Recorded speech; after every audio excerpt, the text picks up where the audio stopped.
downstairs and eat breakfast with me, Dad. Good morning, everybody. How we doing? Welcome to the week number 3 of the 5PL. Daryl Bradley here with you. Hi. A couple of greats. Hi, Mason Johnstone. He is in for the commentary today. Hi. And Steve Barker. Again, you and Steve, welcome. What's going on, buddy? All You good? can hear me? Yeah, we can hear you, Johnny. Yeah, not much going on here. Just geared up for an exciting day of 5PL action. Yeah, I've got a good little day coming here, don't we? Johnny, what are we looking forward to today? Check out our Cargill division that we're doing here. So the Crushers, Venom, and Venom, Misfits, Crushers, Trash Pandas, and then Misfits, Trash Pandas. Mark, what are your thoughts on this lineup here today? Yeah, it should be good. I mean, 3 of the teams are playing their first games, and Trash Pandas are playing their 4th and 5th. So Trash Pandas are looking at getting some wins off a couple losses last week, and Crushers and Venom and Misfits want to get off to a good start. So it should be interesting. And a couple new looks, new players to all the teams as well. So yeah, and Stevie, what do you think there, bud? Yep, exactly that. You know, I know the New Look Crushers are looking to get it going. Obviously, they've had last year just missing out on the playoffs. I think just out of the tiebreaker, I believe. But good success before that. You've got the Venom playoff team from last year, the Misfits, back to this division. The playoff team the last 2 years. Should be exciting, and a big day for the Trash Pandas as Mark mentioned. They started out good last week, stole their first game, I think won by 4 sticks, 13-40-ish in their first game, and then they came out flat the 2 games after that. So, you know, today will be already their 5th game of the season when today's done. So today has a big it'll say a lot to where their season goes from here. Yeah, and at least they're, you know, a little bit later. They're the 10:30 and 11:30 game. You know, I'm really looking forward here. Venom, they're in BC, first 2 matches of the day, and as you guys know, we're 8:30 Mountain Time right now, which is 7:30 PST time in Vancouver. And some of them, I know Rhonda's driving in, a good hour away, and everybody else coming in. So that's an early morning off on the West Coast for them to start their season here for sure. mm-hmm. Yeah, I guess. Center accommodations, so you got to do what you got to do, I guess, eh? Totally. Yeah, because their original center closed down last year, so yeah, you know, you do what you can to survive. I know they had their playoff game last year against us. It might have been a 6 a.m. start their time. Yeah, really early. Yeah, good on them for sure. So, quick little look at the teams that are obviously in the Cargill division. We'll talk more about all of them as we go. Some new looks. The Quebec Rebels will be cool to see when they play. And then over on the Schwartz side, there's the teams that are representing in the Schwartz Home Hardware division. Have some new look teams. The realignment this year in the 5PL. As we showed, obviously, this graphic here, you can find the other YouTube channel to find the 5PL Schwartz division, where you've got the Minto Maniacs playing Average Pros. So 2 teams playing here this morning at Sherwood Bowl. Then Next Gen and Average Pros, the Minto Maniacs play this Snowman, and then Next Gen again, Snowman. Next Gen, just a quick mention there, are obviously averaging 1550 for their first 2 games over at Bonnie Doon. Can they keep up that pace? Some would say, yeah, absolutely. It is Bonnie Doon, and it's some great players on that team. So we know what happens there when those things combine for sure. Let's move on. Let's get ready for match number 1. We'll do a little clip and we'll bring in our managers and get things rolling, guys. Here we go.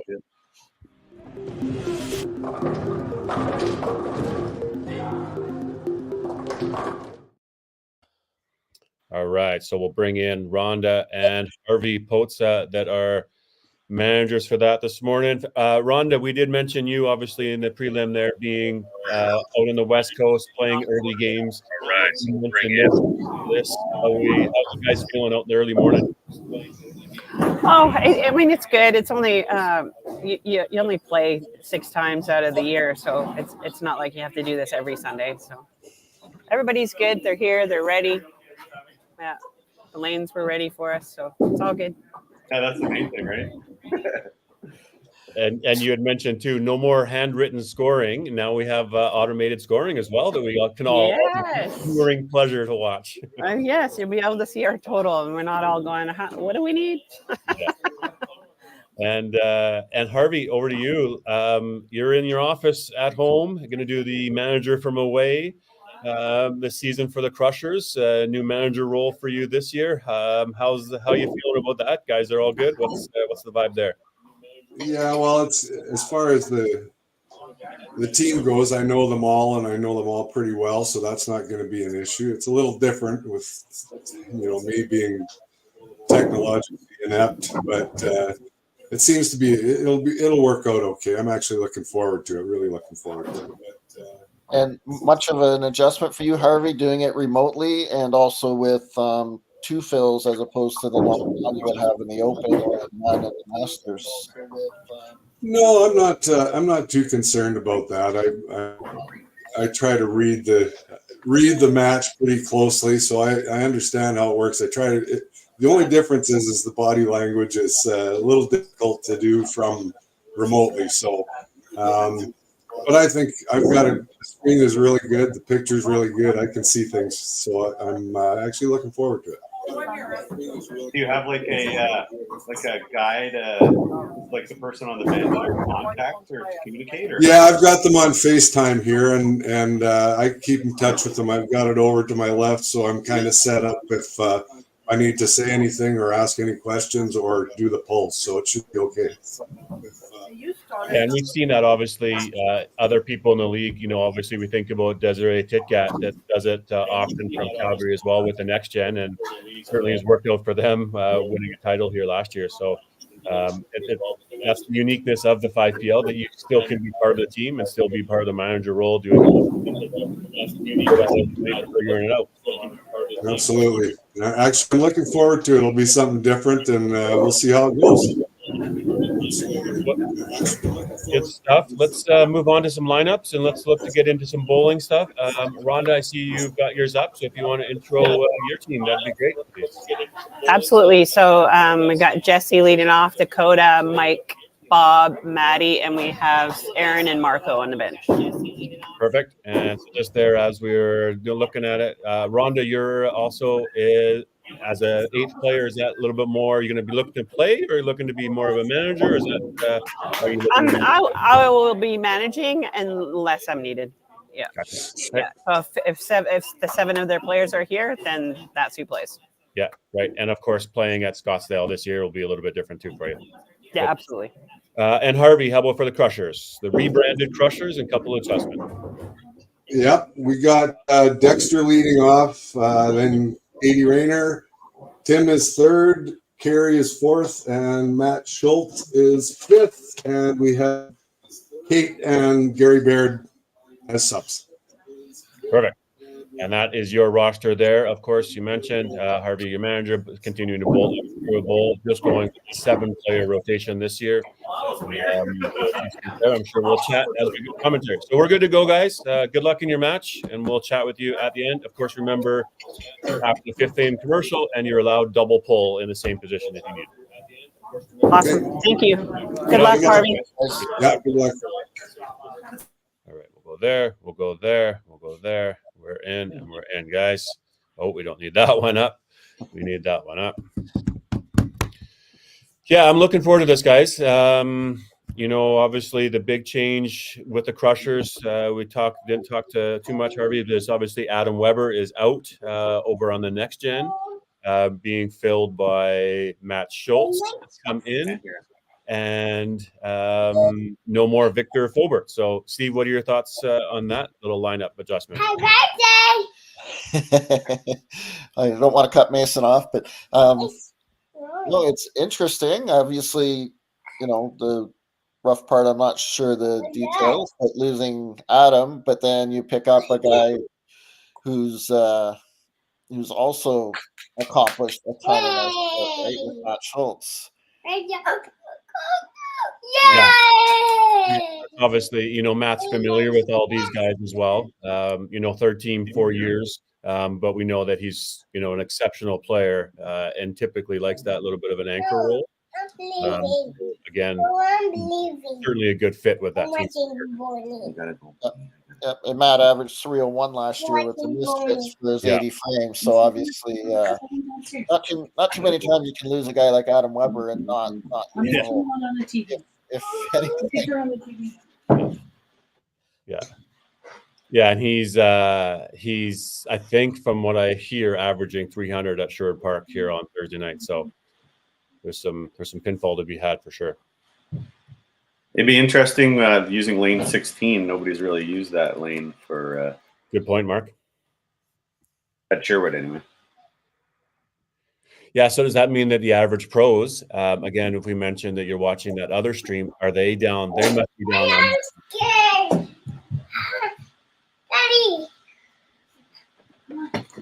We got a name. I definitely think that we have a future commentator. Okay? Come on, I'm putting it on the TV. You can see. Uh-huh. I'm scared. Mason. Let's go. I'm gonna open up that one. And again, for the Venom, the second year the league was, or no, the first year they struggled. I think they were near the bottom of the standings. Last year they've been a playoff team. Yeah, they did. They were a playoff team, and you know what? That's a good point. I'm going to open up that other. So if you open up 5-pin universe, anybody who's watching, hello, the fans out there watching. Thanks for joining us along. We're happy to include your comments when you post them on the YouTube, and we'll have a little banter back and forth. So, what are your thoughts on these two teams? On thoughts on lineup adjustments, on player personnel, on the lanes they're playing at Scottsdale? Where are you watching from? Are you watching across the country? Is there a YBC thing going on? Talk to us, people. Talk to us. All right, I got Mason just keeps coming in here. You know what? That's all good, Mark. The other Schwartz Home Hardwood division, that does not start until 9 a.m. Just for reference, anybody who's looking to that channel. So yeah, I was trying to pull it up. I'm like, it's not coming up. It's not coming up. Yeah.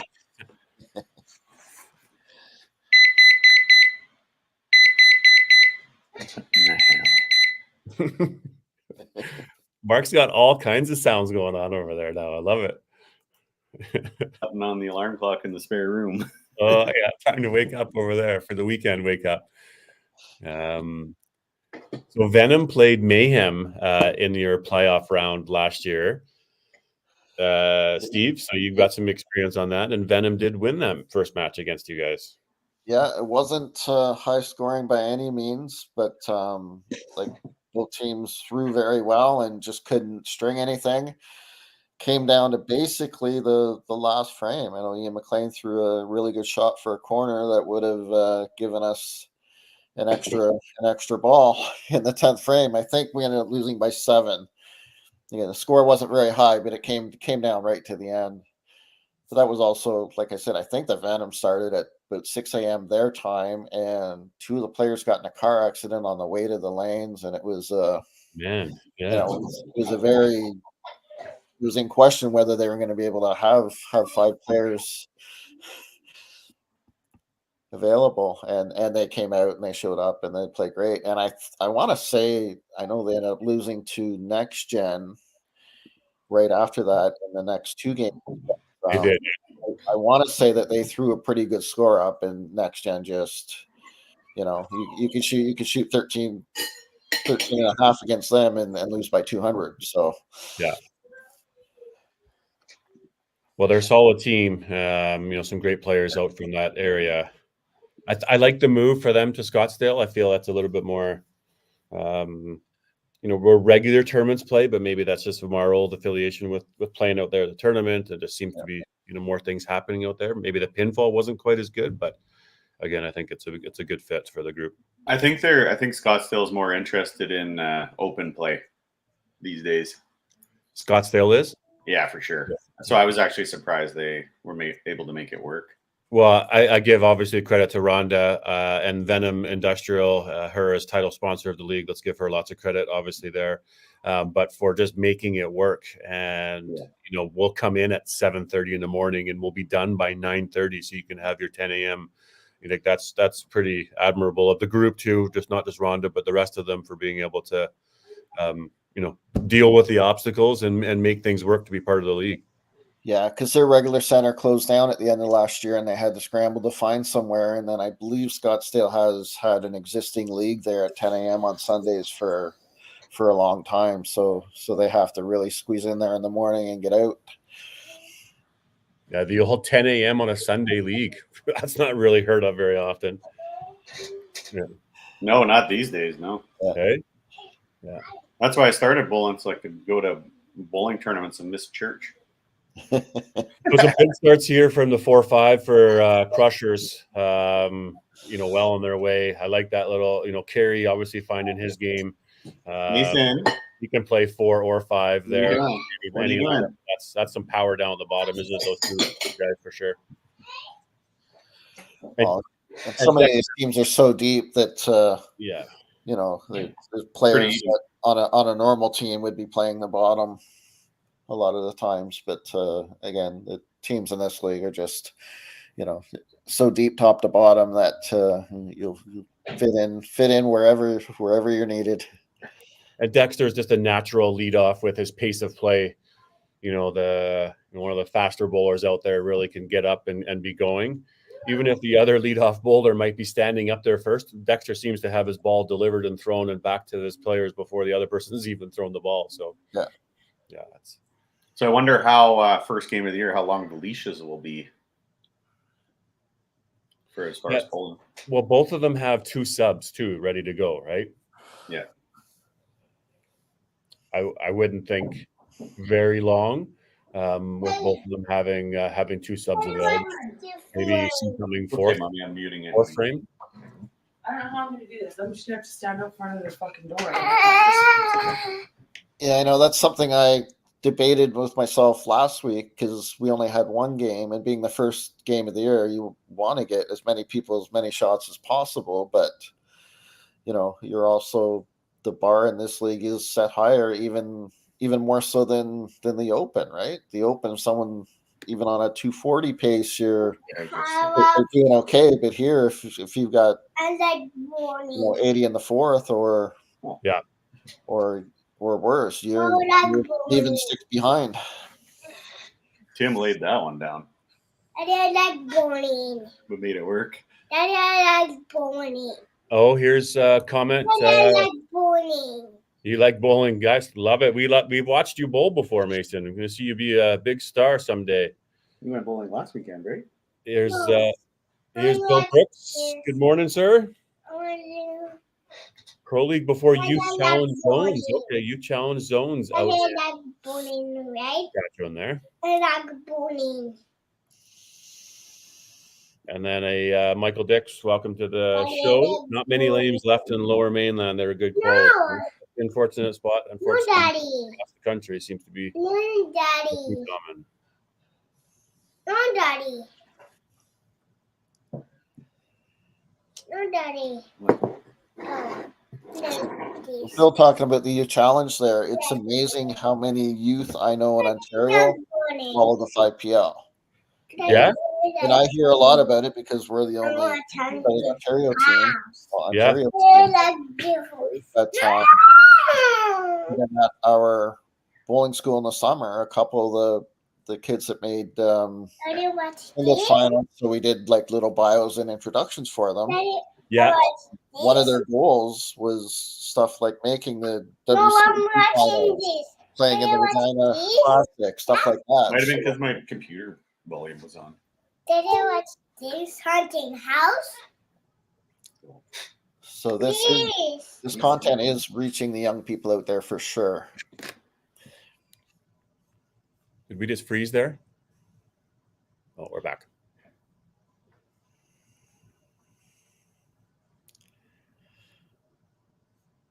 Sorry, Steve, I missed the end of that comment. I think I just froze there a moment. I plugged something in. I was just saying the youth, their own towels and their own bios. You were saying you introed them. Yeah, and some of the goals that they have are to make like WCBT finals, playing Regina Classic, things like that. So the content that that we're putting out there, that you guys are putting out there, 5PL's putting out there, it is reaching the younger bowlers for sure. Awesome. That's nice to hear that, their future goal, I want to be on a 5PL team. That's good for long-term sustainability, right? When you start having these, youth challenge bowlers that are wanting to be part of this. That's good for the future. Yeah, you're right. So Misfits, let's see here. Crushers averages from last year. Do a little. So high average for them last year was Katie Rayner with a 275 average. 7 points she won last year as well. Dexter Wiseman had a 264, but he did play 97 frames. And Adam Weber was 262 playing 96 frames. But the next highest, they only won 4 points, right? Dex, Adam, Carey, Tim all won 4 points.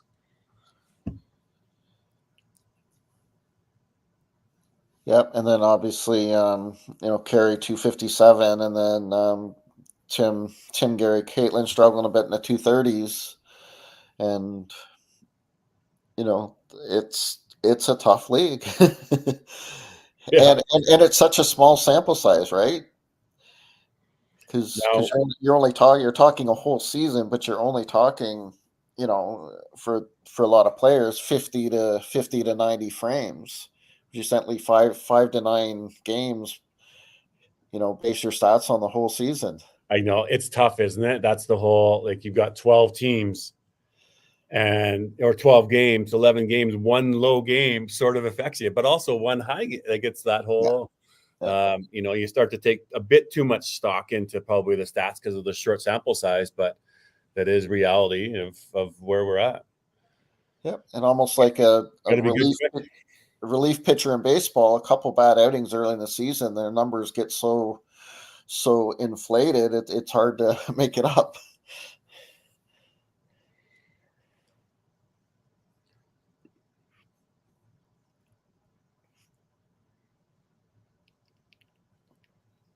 So nice little match going here, 4-5 position 3. That was a big strike for Mike as well. Matt was happy with that one, but Bob Herman comes and gets his for the turkey. We got a match here. I would think that strike for Katie in the 4th was a very big ball for her. Yeah, and then a couple, even after the strike in 3, the strike in 4 to get the double for Tim might have been a stay-in shot. Yeah, you're right. Bill Brooks looks like Matt is fitting in nicely on the Crushers again. Knows these guys so well. Plays with them all in league. Played with them in many tournaments, Masters, all those things. And there we go. Look at that, Matt Harms. We haven't even mentioned Matthew Harms in this show yet, but here we are. We've got a Hambone on the line, and he's a WCDT Tour champion that's playing anchor for the Venom. So how can we not be mentioning Matt Harms? Yeah, in the finals seemingly every year, in the Tour finals, and this year lost to Tyler in the final, but both guys put up huge numbers. But yeah, two great teams as we see. Yeah. Tommy Tompkins, a Holy Roller up there. Holy Rollers had an exceptional week last week in the Schwartz Home Hardware Division, getting 14 points out of a possible 16. So good on them. Our first move of the match here. Marco's going in for Jesse up top there for the Venom. Yeah. Thank you. Anybody watched matches? Anybody want to make a comment in there of Holy Rollers matches last week? I mean, I certainly could, but I don't know if I want to go there just yet. But we'll save that. We'll save that there, guys. Yeah. And also, great thing about the 5PL in this format, right? Obviously, managing against the Holy Rollers for a couple of years and getting to only see them on broadcasts or on streaming of other tournaments. Yeah, and Matt Harms is sneaky, but I went to Open Nationals this year, and just for a day or so to watch, and getting to actually talk to some of those guys in person. See them for the first time, but you feel like you've known them for years because you see them on here all the time. Yeah. A big shot there by Carey Kites. Crushers here, bunch of marks. But so's the Venom, up to the task. They're not that first match, obviously made the change there. See if we can come back. Dakota's right in there. There's a big ball here for Mike playing. Yeah.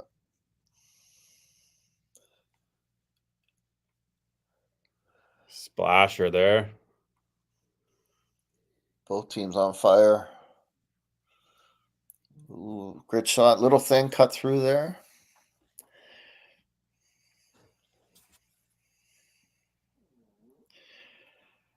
And again, Venom struggled the first year in the league, but last year, their second straight year in the playoffs. Last year, Aaron averaged 262, Mike averaged 273, Dakota 262, Marco 267, Bob 258, and Matt about 260. So and Jesse 235. So Pretty consistent shooting there. Yeah, solid top to bottom. Yeah. Obviously, the corner pin came out, or the ball came out of the gutter there for Mike Harms. So Mike Warren. Look at that. You're looking at that, the Venom points. Nobody really had 9 points, 10 points. Their highest point getter was Aaron King with 6. So just a consistent all-around play at some decent averages, and that got themselves into the playoffs. Yeah, and 4, right? And it also shows the strength of the league, right? Aaron played leadoff a lot last year, averaged well over 260 and won barely half the matches. And I think if you're looking at now the points to get into the playoffs last year, 5th place in this in the Cargill division was 48 points. So if they played 11 games, so 48. I mean, that's 88 points. Am I doing my math right, everybody? 88 points is we're up for grabs. So 48's just over half. Yeah. And I think we went 5 and 6 and snuck into the last spot because we started the season horribly with 5 points in 4 games, but then we had some big wins, but just hung on at the end. Yeah, and that's on the other side. The Mayhem, you tied for the last playoff spot with the Holy Rollers. With 45 points. So again, halfway mark is 44. That's what I take a little bit of solace in that. Last week the Bombers played and we got 9 points in our 2 matches. So hey, we're slightly above 500. Yeah, we lost our first game 7-1. We weren't really happy about it, but we came back and we won 8-0. So okay, we can take that just over 50%. Yeah. And there's so many good teams. It's hard to run away with anything. And there we go. Halfway mark. Matt Harms gets his spare. So chucking along to a big match there. 6-18 for the Crushers, 6-23 for the Venom. We're looking for a doozy finish here, guys. We'll run a commercial. Back with you in 3.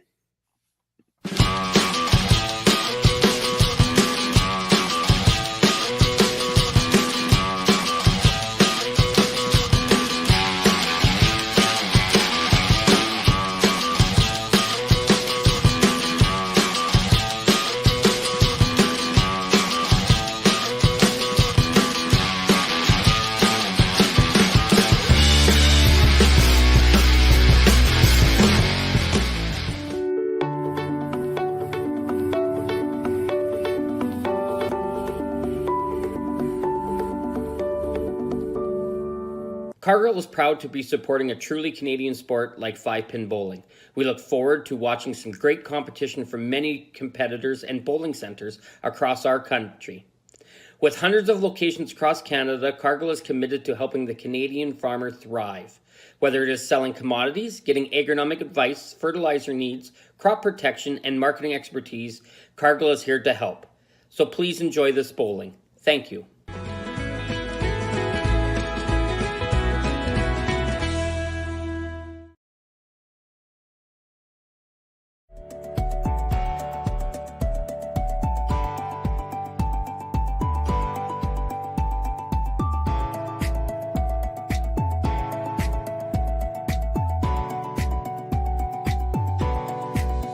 Financial freedom begins with financial literacy. Hi, I'm Dave, and I'm thrilled to be a sponsor. My journey began as a teacher because of my deep passion for education. I brought that same passion into the financial world to help families achieve financial freedom. Financial freedom isn't just about having more, it's about knowing more. That's why I'm here to help you make smart decisions with insurance, investing, and lending, all in one place. I'm Dave, and together we'll help you achieve financial freedom.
Back to the action we go.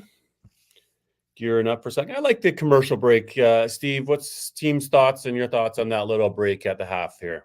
Well, first of all, thanks to all of our sponsors. I know you're in kind of a position as with Bradson Group to really do a lot for our sport, but all of our sponsors, Cargill and Sean Swartz, of course, for sponsoring the divisions, and then Rhonda with Venom for sponsoring the league.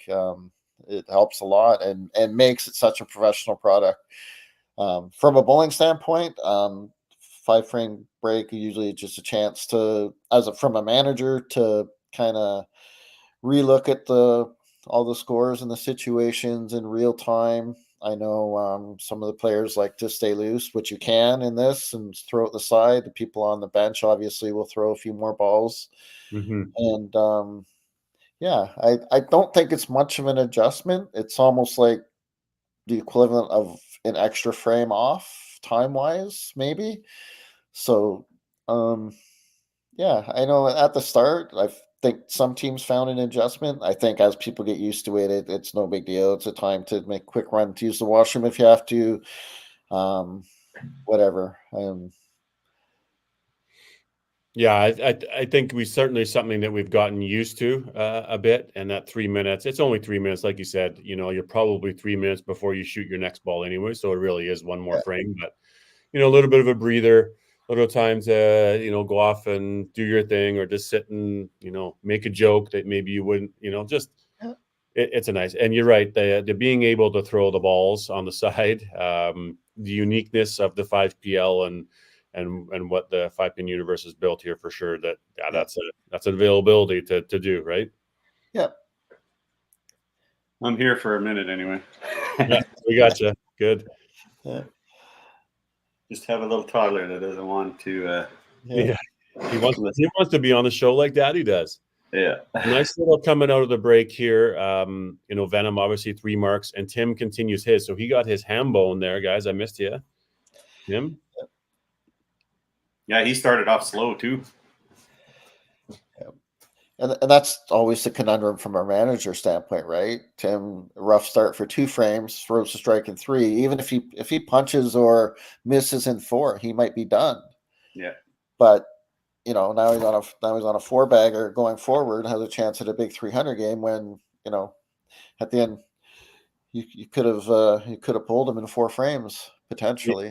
And I'm sure that we'll ask manager Harvey on this if he was, wanting to do the itch. I do believe that Harvey's one that will make a pull when needed, obviously, and sometimes earlier. But or is it, what? It's the first game of the season. You'll let them play for a little bit. You got a couple more frames than normal, or is it no? You got to make an adjustment quick to go. So, Harvey, if you're listening, be ready for that question when it comes, bud. I'm sure he's listening.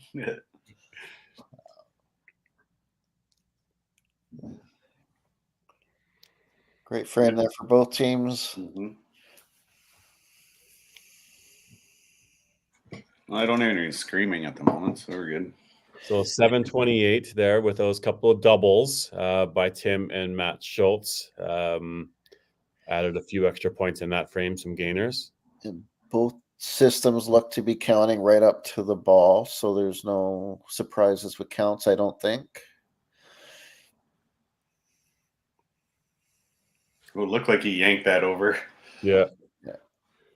Yeah, really needs to sort of, that's a match he can maybe start to slip away a bit.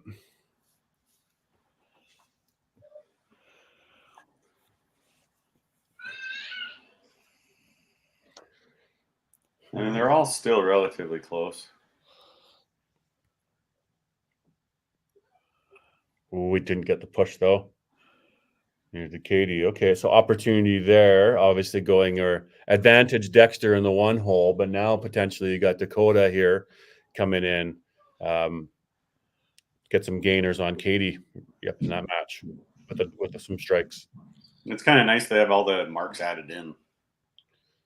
Yeah, just that 15, right? That guarantee, not, Yeah. not the extra bonus. Yeah.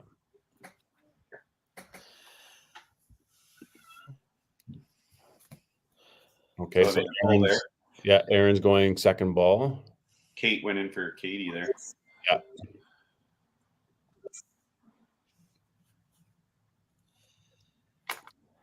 So just feeling enough that was time to make a little adjustment.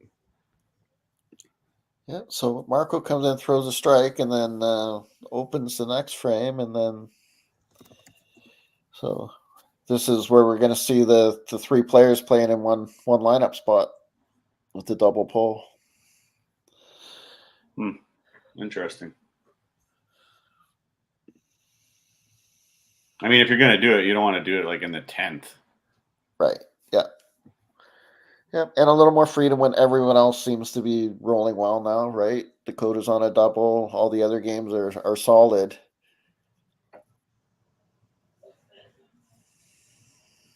Oh, yeah.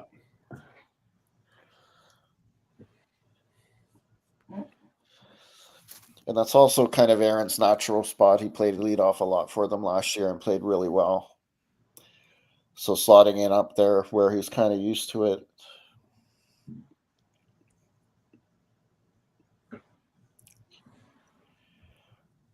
gives her the lead there now.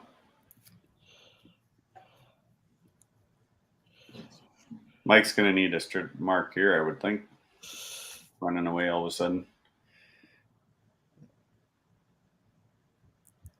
Hey, he got that farther out. That did. The pin decks are definitely greasy at Scottsdale. You see the pins sliding a lot.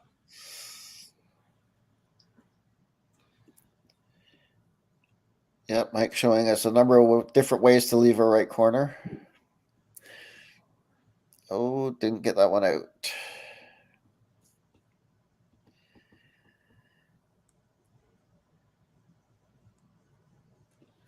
Yeah, you don't think he's going to be pleased missing two of those. They should be pretty automatic for him. All over the middle, though. Yeah. Tim, good advantage there now in the 3 spot. They need a couple marks here just to kind of keep total. Yeah, and an open there by Matt Schultz in the 7th. Matt Harms can respond here. You saw that one right out of the hand, eh? Foot down the lane. You could tell that was going to work right into the pocket. Good shot, Bob Herman. Yeah, this is a classic shot. He's been doing that for a long time. Yeah. A few strikes here, it's like dead even. Well, see that 2-bit is slide all the way over. Didn't know if that would wrap around in behind and then do a little toe drag or something, hey?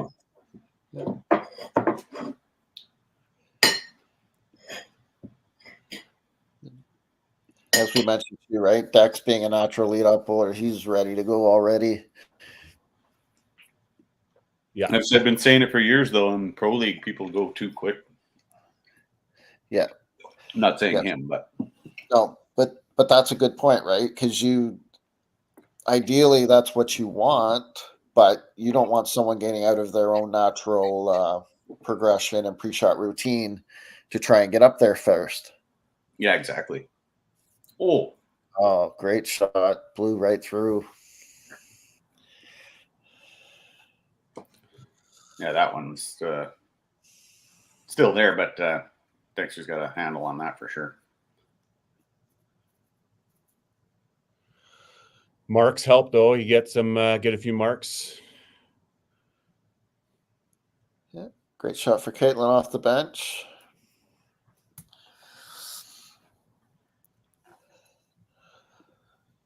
I've known Caitlin for quite a while. She grew up in southwestern Ontario. Came to the bowling school that the Ontario 5-pin runs that I'm a part of. She played U Challenge Open. Actually played a Masters tournament with her several years ago. One of those where after qualifying you form triples teams. So I played on a triples team with her and John Conti. That was fun. I think I made the mistake at the time of assuming that I would win a home run derby amongst the three of us on the team, but I think I might be wrong after seeing some video of Caitlin smashing the ball. Holy.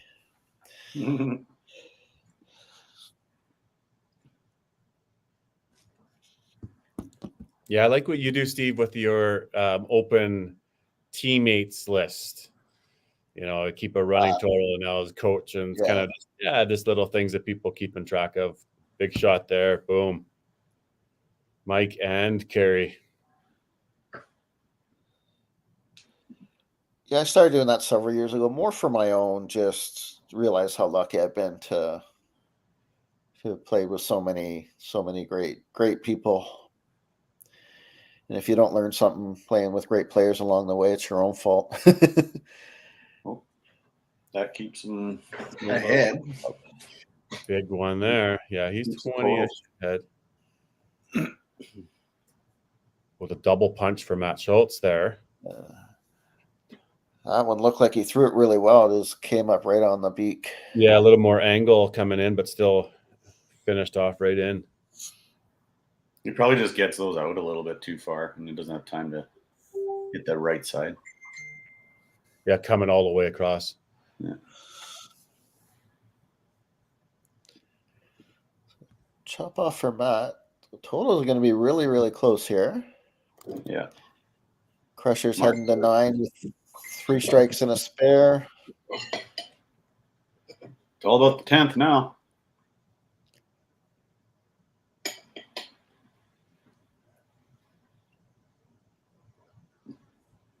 Yeah.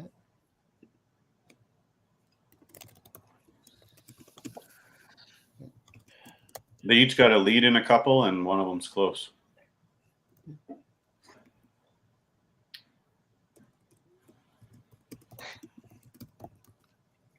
Great shot for Dex.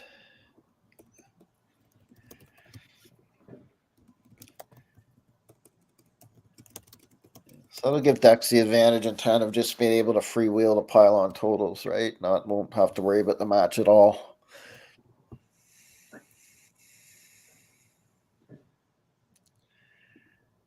Oh, slider. Gets the slider. I don't know why that stuff's falling now. It hasn't been. The thin ones usually don't hit the corner.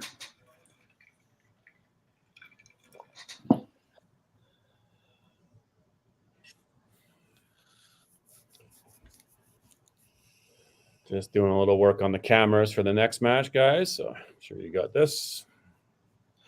One. Dakota. Big shot here for Dakota. Uh-oh. Yeah. Whoa. She looked like she just put it there. Like even when Dakota was missing the last couple, she had a nice aggressive. Yeah. That one she kind of didn't want to miss. But do you find that happens a lot there, Johnny, where you miss a couple times and so next frame you kind of want to make sure you hit it and you're just a little too careful rather than letting it rip? Oh yeah, 100%. Like that happens a lot. Like if with everybody, I would think if you miss a few and then it always ends in a head pin kind of thing. because people just want to hit the middle, right? You're not thinking about a strike anymore, which is kind of weird. It's just how the brain works, right? You're thinking about just the middle, so you hit just the middle. Yeah.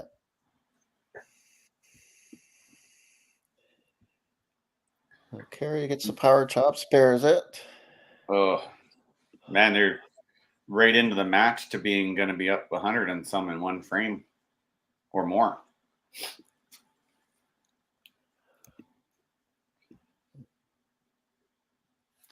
Yeah, 3 punches. Ouch. Yeah, those top 3 are hurting now. The bottom 2 are still close. This could be any.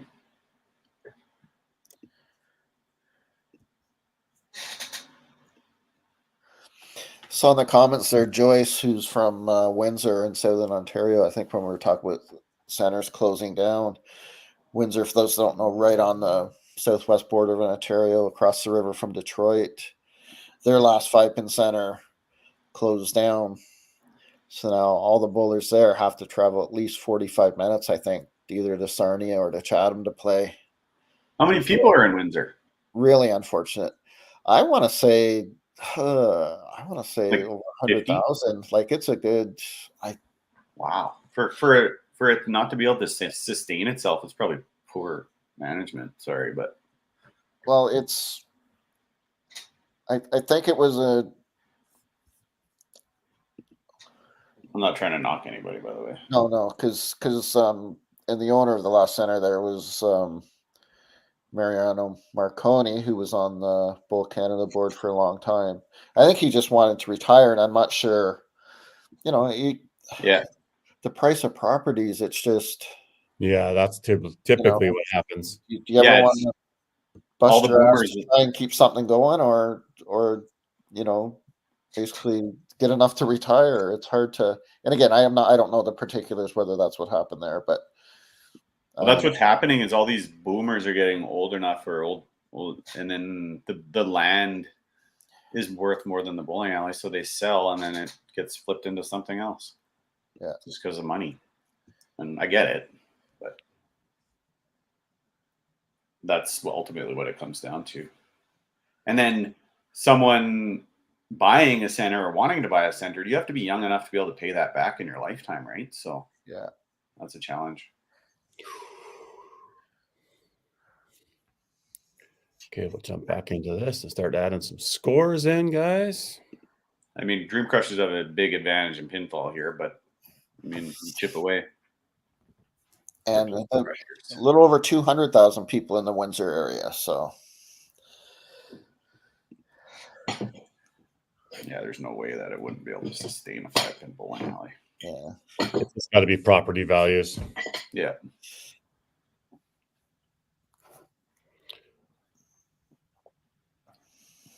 So we're looking at that 4 strikes in a row down there for Bob against almost this double here for Kate. There's a whole bunch more points that Kate can put up here. Nope. Then it would almost be a goodbye. But at 3, 240. so even the individual match is still up for grabs, depending on what this ball goes for. Yep, Dakota's got 240 left. Doesn't get the kick. Okay, so Dakota can still win this. She needs the kick. No, okay, so 225. So that match is going to go nothing extra to the Crushers.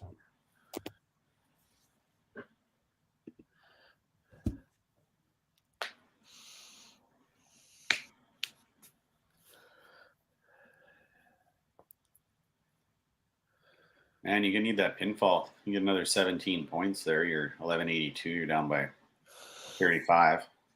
Not for lack of hitting here by the Venom for sure.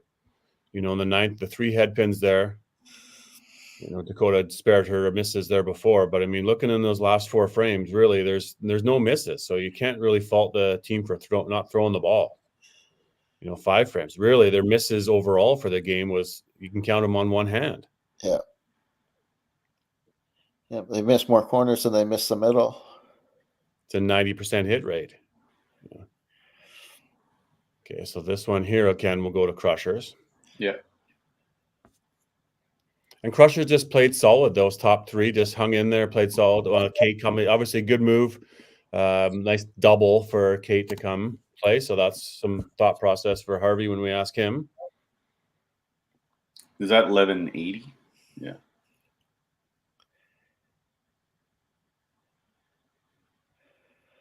$11.95, I would think. Well, he put that. Yeah, Tim had a 4-bagger in there and just made a bunch of spares. Yeah, for a solid 270. And Warren picks up his 2 corners. He's beating. Yeah. Yeah.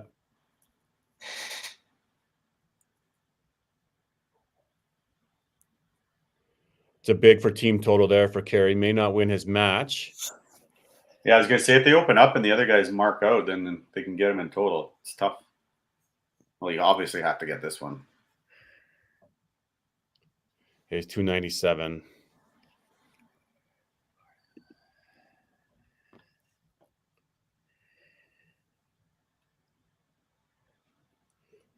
So that would have been team total, whole bunch. Oh, Yeah, that's it for total.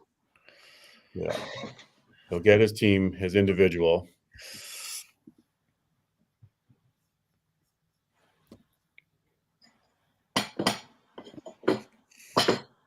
Maybe just a few corners in there.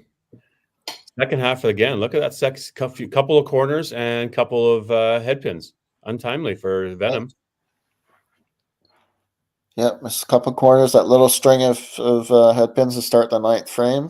And Matt Schultz can go 268, 313. So if that's the case, Matt Harms will need at least a double. Yeah. Oh, he's behind the ball there. Yeah. So 3 punches coming down the horn there for Matt. Matt Harms will win that one and probably make it look pretty close in the total scenario. Yeah, you can get to 1282. So 1305, 1282. Yeah, 20 points. So Bob's headpin there. I mean, Crusher's had a couple opens as well. It's tough to pick an exact moment, but that's what we get paid the big bucks to do, isn't it? We get to pick that moment. Yeah, well, even Bob's, you're right, on a double there, an extra 45 points on one strike is a bit of difference. A couple of corners in there, a couple of headpins in 9. But again, we don't want to be pointing fingers, but this is just sort of, when you look at the match, coulda, woulda, shoulda. We're all bowlers. We all feel the pain too. Consistent game for both teams, though. Yeah, and a 6-2, 1,300 win for the Crushers to start their season. Good on them. We'll leave a minute or so up for their team totals while the managers are filling out their sheets. But yeah, 6-2 win at the end of the day. It's a good win for the Crushers for sure. Could have had some moments of really taking off, but sort of just stayed steadies with the 270s and 250s and hung in the matches. So. Yeah, but a lot of the players were kind of streaky in like four frame sets, right? A 4-bagger here, 4-bagger there, and then a couple opens. Again, inopportune headpins, and then missing corners. And the corners, you can't miss them at this level. Yeah. You just can't.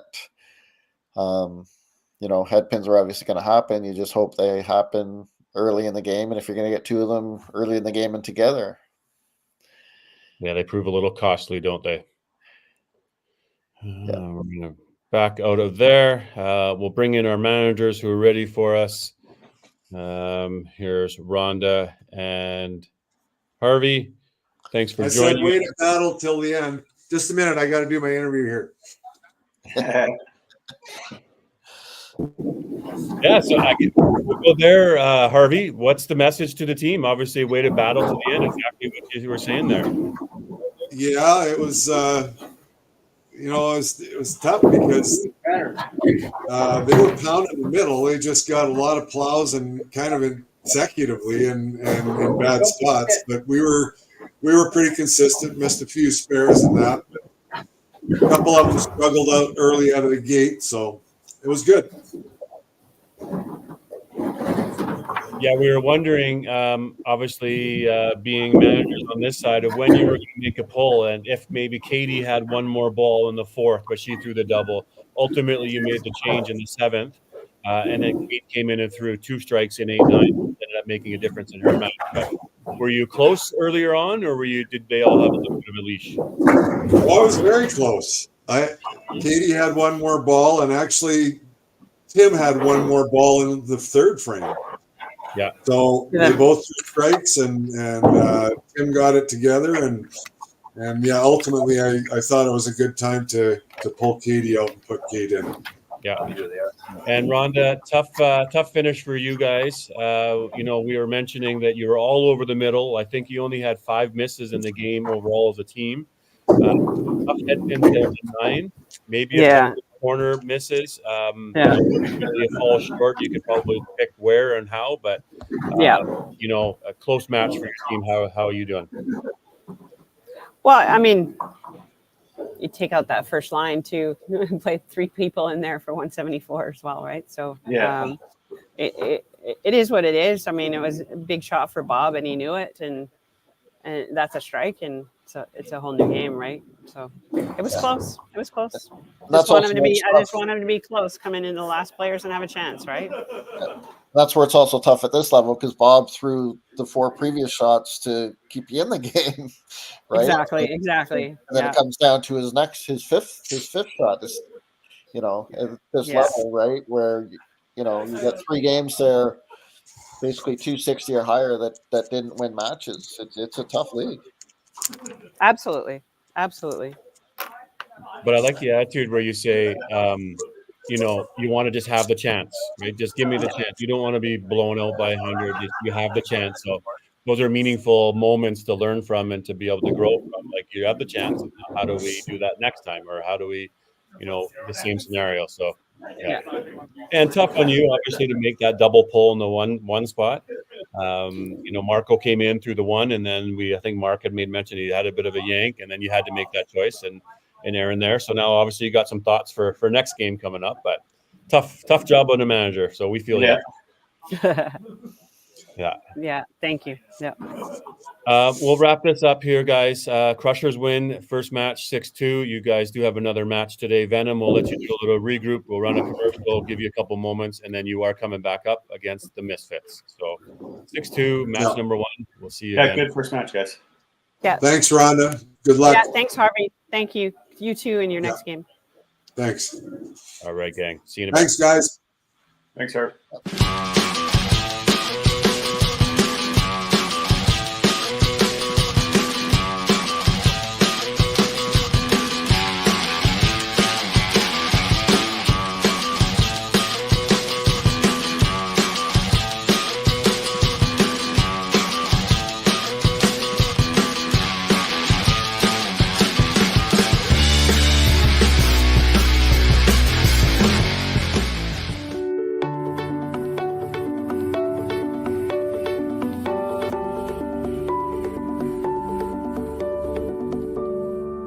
Cargill is proud to be supporting a truly Canadian sport like 5-pin bowling. We look forward to watching some great competition from many competitors and bowling centers across our country. With hundreds of locations across Canada, Cargill is committed to helping the Canadian farmer thrive. Whether it is selling commodities, getting agronomic advice, fertilizer needs, crop protection, and marketing expertise, Cargill is here to help. So please enjoy this bowling. Thank you.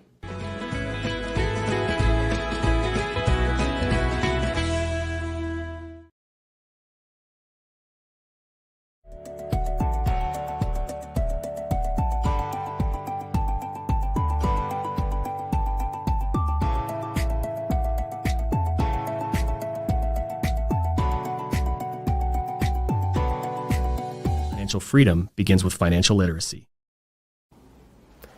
Hi, I'm Dave, and I'm thrilled to be a sponsor. My journey began as a teacher because of my deep passion for education. I brought that same passion into the financial world to help families achieve financial freedom. Financial freedom isn't just about having more, it's about knowing more. That's why I'm here to help you make smart decisions with insurance, investing, and lending all in one place. I'm Dave, and together we'll help you achieve financial freedom.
Oh, let's trim that down, guys. How we doing?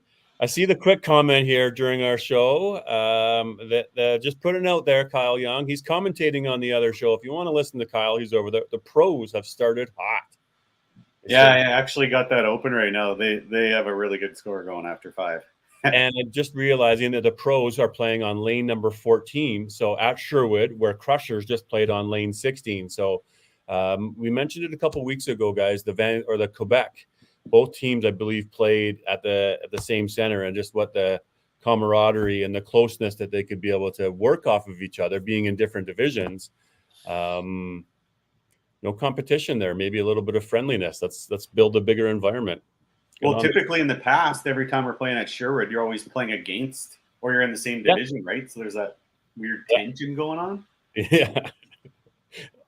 But yeah, now you can kind of feed off each other.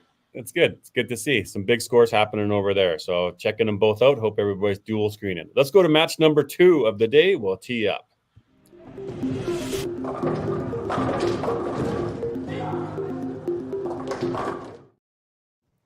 All right, so we got the Venom versus the Misfits. We'll add you to the stage. Rhonda and Barry Urquhart, you're back in. Barry, first match of the season for the Misfits. Yeah. How are we doing? You did a couple of roster adjustments, obviously losing Matt Schultz, who's gone over there. We're losing a Brandon Hagen, but picking up a couple of guys. So tell us more. Well, that's why we're the Misfits. We just lose a few players and we gain some great players again, and we're ready to go again here. So yeah, so fun season, I think. Tell everybody who you picked up. We picked up Alan Hurst and also Justin Langrock because we lost Derek Olive will be leaving us here in the new year. So okay. Yeah. And we're down at Bonnie Doon. What's the vibe down at Bonnie Doon? Do they have other things going on this morning? Any zones, or you're only got the whole place to yourself?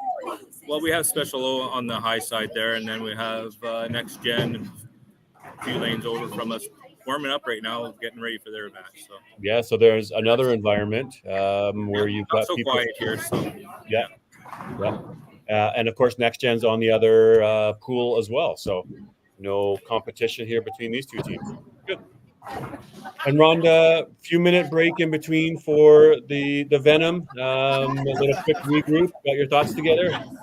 Yeah, we're all good. Just throwing some balls, staying loose. Good. Barry, you want to fire us away lineup for us, please? Yeah, leading us off will be Alan Hurst. Second will be Michelle Hoyle. Third will be Jamie McCara. Fourth will be Ron Perry. And fifth will be Justin Langford. And then on the bench will be Kaylee and Brandon at work today. And just as we do that, so obviously there's the roster for the Misfits with Barry Urquhart, the manager, bowling out of Bonnie Doon, and Brandon Coburn up there. And then over for the Venom, how's the lineup? What's the adjustment look like for this game, if anything?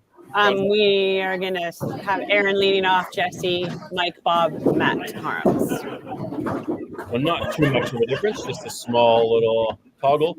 Yeah. And again, looking for just a little bit better, right? Yep, exactly. Good stuff. We'll let you guys go. Here we go. Good luck. Game number 2. Do your thing. Good luck. Thank you. All right, good luck. Thank you.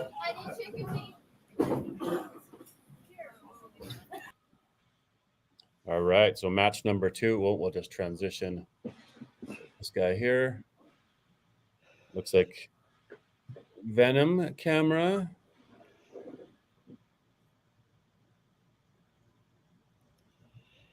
Yeah, should be a good match. Obviously, first game of the year for the Misfits with their little bit of a new look and jumping right into it, not messing around, putting Alan up top and Justin on the bottom. They're 2 new players, and for Venom, basically similar lineup last time. Aaron finished the game up top, and that's where he's starting this game.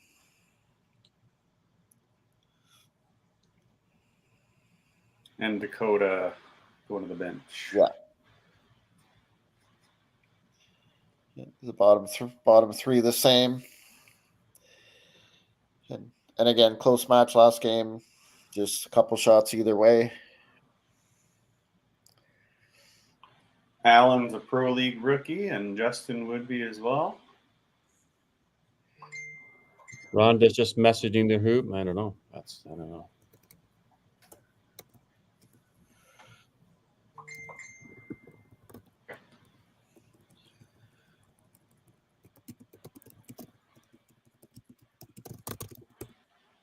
Probably just restart it, but you can keep bowling. They can bowl. Yeah, they can start bowling, and we'll see in those scores so we don't get too far behind, but might have to refresh the camera. I'm doing my refreshes here on the back end, what I can do. It's spinning for us there.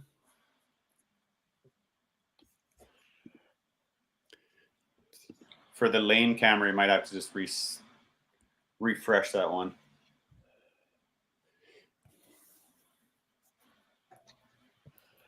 Yeah, Venom, you can keep bowling.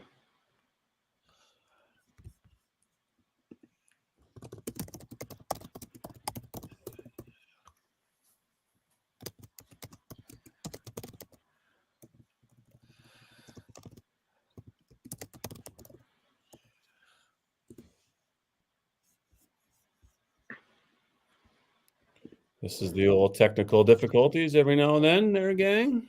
Yeah. Aaron threw a good shot. Got a strike.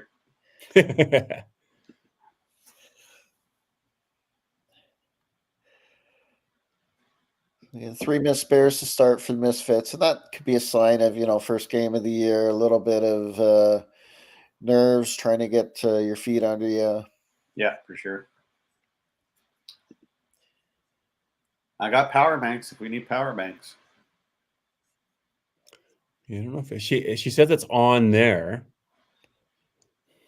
Move 4 misses there for Misfits.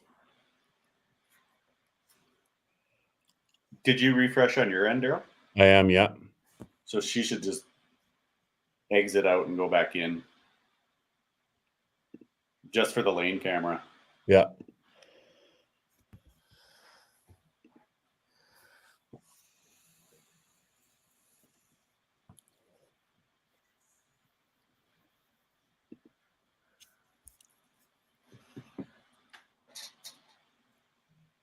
There we go. There you go. We'll just go there. Is that transition? That's good. Thank you. I'll make some adjustments here.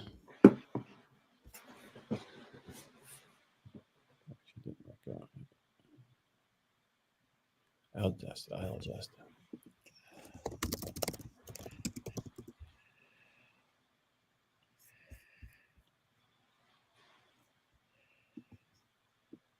Hey, somebody hit the middle.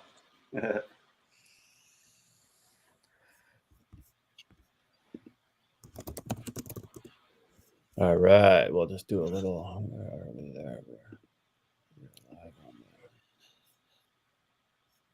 Again, as a bit of someone out of province, it does show the depth in the Edmonton area that you lose a couple players, and then you've got two players with lots of WCBT experience to plug in there to fill your roster. Yeah, I mean, there's probably still more yet, too. Oh, for sure.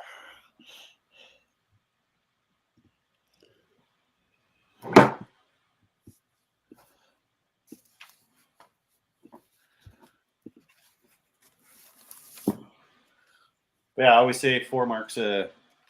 4 marks for out of the 5 is a good start and good any frame. And the missed spares don't hurt you in the first frame because there's no count on them, right? It's not like you're having only a 5 count on a previous mark. Yeah. Well, solid Matt Harms. Ho hum.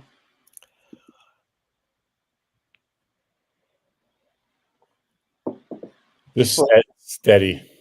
Yeah. He's both fun and frustrating to watch because just 2 steps just makes it look so easy. Oh, and sometimes he's like, oh, sometimes it's a backup and sometimes it's the hook. Yeah.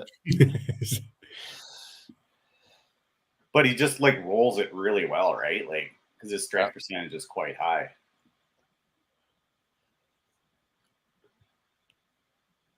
Yeah. I'm actually like, with a lot of my rehab for my wrist and stuff, I'm doing a lot of exercises that will help me create roll. That's all I've been trying to do the last few weeks. Yeah, get ball rotation, right? Yeah, I've actually been trying to focus on revolutions and how to create more revolutions because I think that is the ultimate. You could go 2 hands. Yeah. Not right now. Oh no, not right now. Yeah.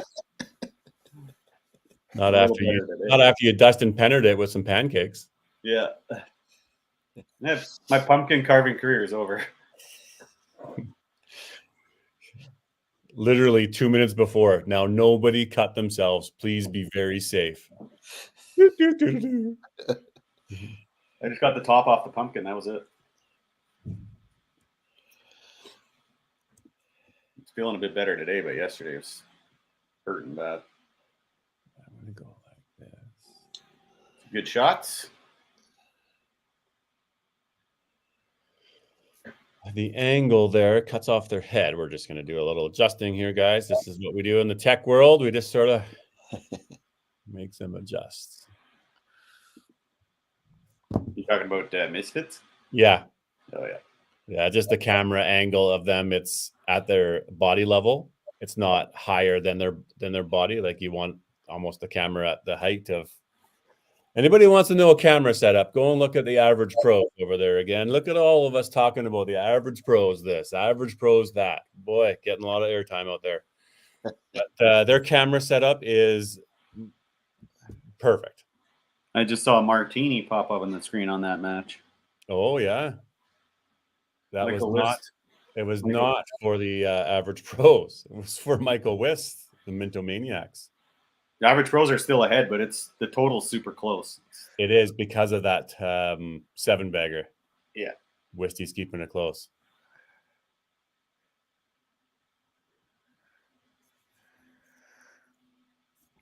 Oh, he pulled that to the left, came across his body.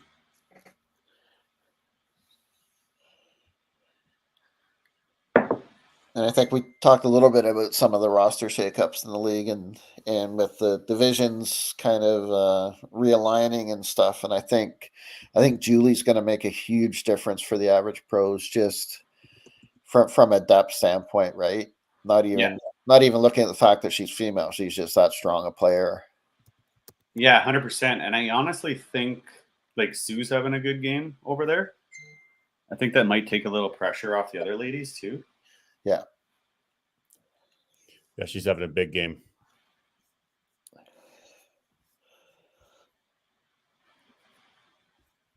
Matt Harms just had a little brain fart there. He's going to pull out his mulligan card. Yeah, the 3. That's a frames of shame, isn't it? Let's give a shout out to our frames of shame partners. They're just giving them some material. That's the 3 through the hole. Isn't that a poop in the tub? Is that the? Oh yeah, isn't Joel said that? Tyler's partner.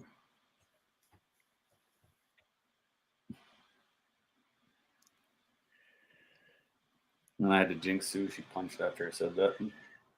Yeah, we're on dual commentary now. For everybody listening and watching both games. I have a couple of my league teammates playing. I thought that was going to cook over there, Aaron King. It looked like it was going to go all the way over. Yeah, I don't know if they get any of that stuff at Scottsdale. So the Bonnie Doon or Next Gen here, they got 4 strikes in the 2. That's something that we keep an eye on, how many they can double up.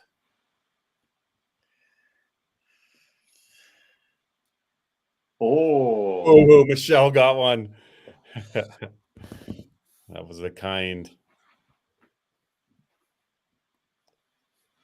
slider.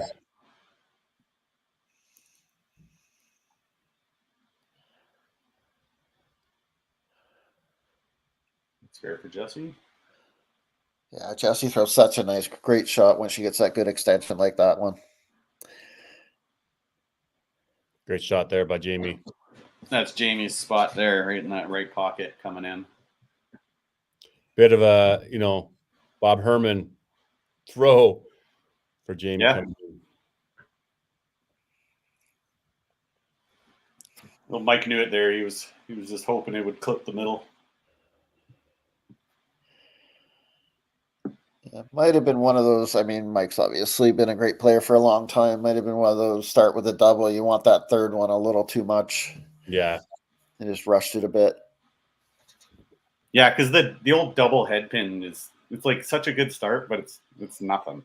Like, yeah, it's like I got to start over again. Yeah.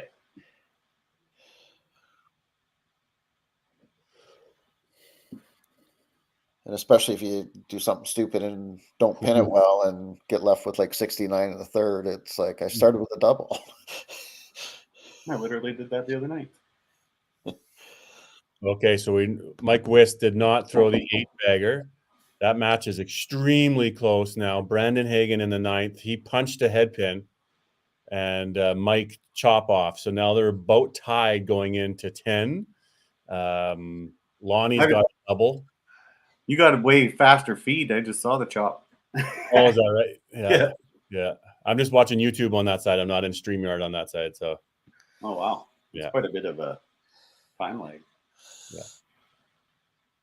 It's going to be a tight match coming in. It'd be nice to see. I mean, you got your favorites, and you got, of course, you want everybody to do well, but I want the average pros to have a playoff caliber season or close to, anyways. Like, they're good for the league, good guys.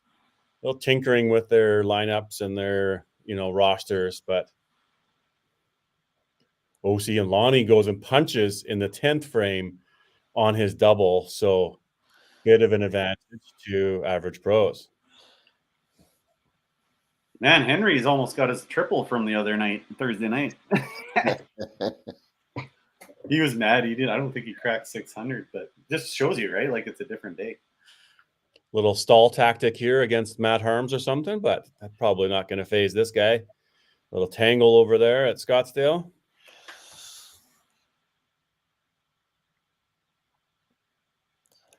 You don't see many centers with wood lanes, eh? That was a bomb. No, there's not many left with wood lanes. Oh, how I miss thee. Now, did Scottsdale? No, did they do their tournament this year? Oh, they haven't done a tournament for a long time. No, but who does the Vancouver one? Nobody. Well, there was one last year they did, didn't they? No. The year before, I think the Dell or whatever had one. Dell. Oh, okay, that's where it was. It was that Dell 2 years ago. 2 years, yeah. And then last year. Yeah. Well, we had legal troubles with the owners, so that's why it shut down. There's a strike by Allen, and Allen's a solid player, like you said, Steve. He's played in Ontario at a high level. He's played here at high levels. He's a steady shooter, so definitely worthy of being on the 5PL team. Good pickup here by former Autumn Open champion. Yeah, Alan Hurst. And Michelle Hoyle. I mean, this is legendary Michelle Hoyle. I think the top rated or top number of opens in the Edmonton areas for females. Like, this player's got a very established career. Oh.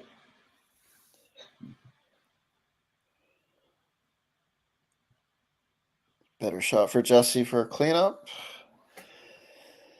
Both of them. Yeah, Mark, there you go. There's their double, punch, if you will, double miss punch. And it doesn't really add up to a whole bunch, after 4, right? You're 100 pins after 4, and Jesse's only 20 pins down. Yeah, you're 250 pace. There, Mike had a good roll there. You could tell when Mike rolls when it's coming thick on the middle, it's gonna go. That's the rotation again. It'd be a cool stat, Mark. You talk about rotation and roll and revolutions of who has the most revolutions. Is it the guy who throws hard? Maybe not, because it's a bit more of a shove. But versus a guy who's throwing at maybe some of these females that are having really good fingers on it and rolling it, is the ball rotating more? Who would you guys think are some of the ones that have the most rotations on a ball? Oh man. Well, obviously you got to say Tyler, but well, you just said a Mike, right? Yeah, I don't know if we would accurately be able to say that or not. I mean, 10-pin has that. Somebody was saying it's just like a 360 sensor when they do that like graph thing on PBA. I wonder how much one of those things are, and then we could probably like be able to figure that out. Yeah. It's like it spins in a circle, and it's a 360-degree sensor thing, and it's like kind of like what you do for golf when you track your. Sure. Does it like a TrackMan? Does it go on the bowling ball itself, or does it go on? It'll go like on the cap of the ball, like down the lane, like halfway or something, and it goes in the middle on top of the ball return. It doesn't have to go down. It's not like a GoPro that needs to follow the ball down the whole way. No, it just sits in the middle and spins in circles and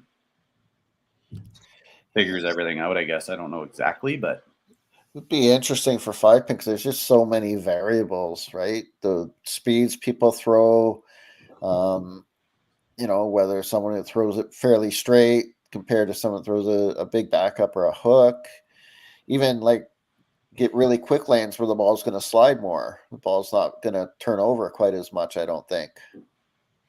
I don't think there's this. I mean, the science is there, but it's not like researched to that point. Like, we know that there's the variables that are there. We talk about it, but we don't actually have, statistical data that can actually prove the theories. I think that track, I can't remember what it's called, tracks something or whatever. I think something, yeah. It's not as I think it's more affordable than we realize.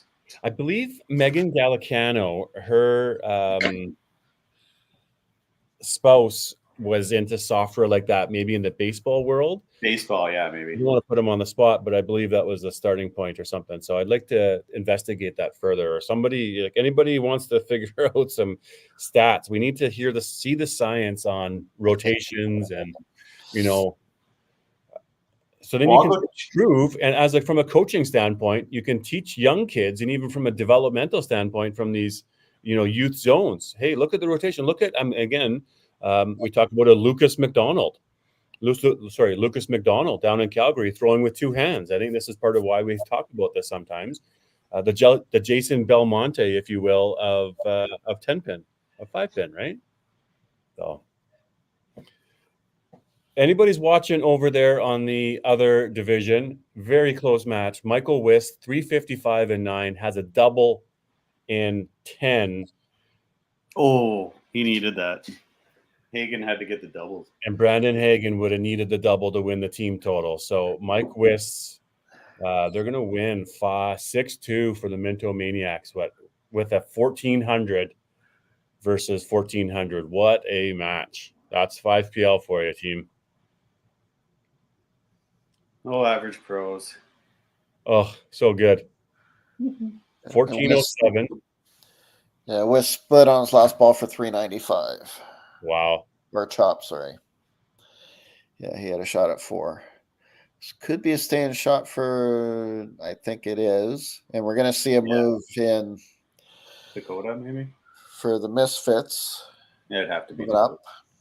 Yeah, Misfits, we've got Ron going in for Curtis. I'm going to do a refresh on their camera here. On their Ron, yeah.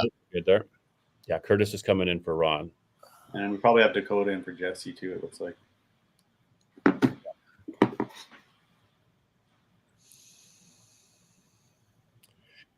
1396 for the average pro, so lose by 11 points.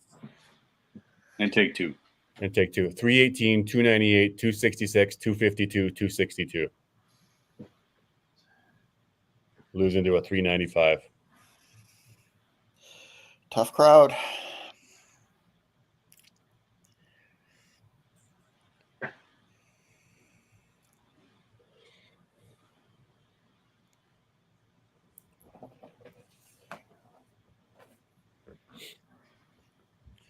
A pretty close game here, but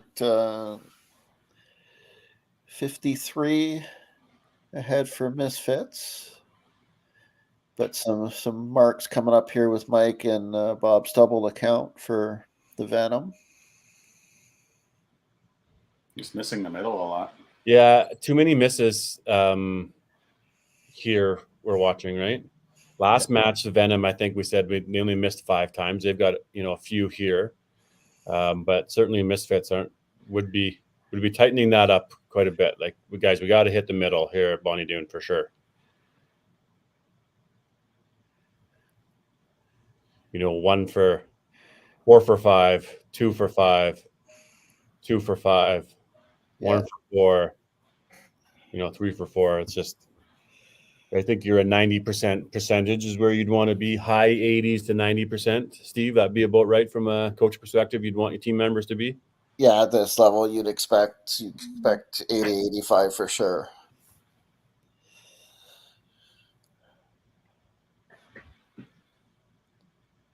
And then, I mean, at Bonnie Doon, you're probably going to make more spares on your misses than other places. But again, the 5 counts don't add up for much.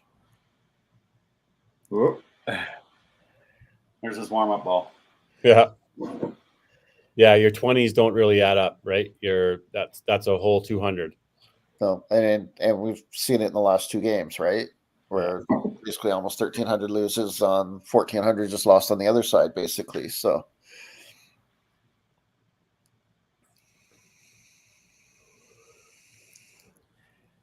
but I mean, look at Venom taking advantage. A double up top, double in the middle, triple, and then a strike down below. So they can insulate now Dakota coming in a little bit, but the rest of them running, it gives her the opportunity to freewheel and come back in and play her or do her thing too. Yeah, well, you get the triple on, or get a couple of those doubles, get 2 out of the 3, and then you're adding 100 points almost. So you can gain a quick 90. Yep. So the score is really close as far as totals, but a few more doubles working for the Venom heading to the break. We'll see you in 3.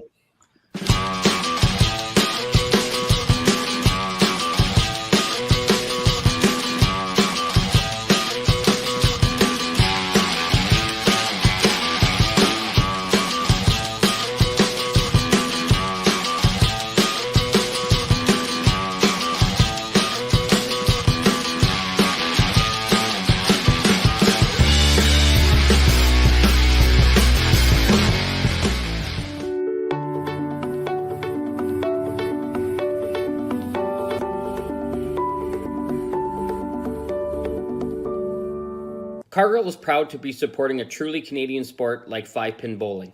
We look forward to watching some great competition from many competitors and bowling centres across our country. With hundreds of locations across Canada, Cargill is committed to helping the Canadian farmer thrive. Whether it is selling commodities, getting agronomic advice, fertilizer needs, crop protection, and marketing expertise, Cargill is here to help. So please enjoy this bowling. Thank you.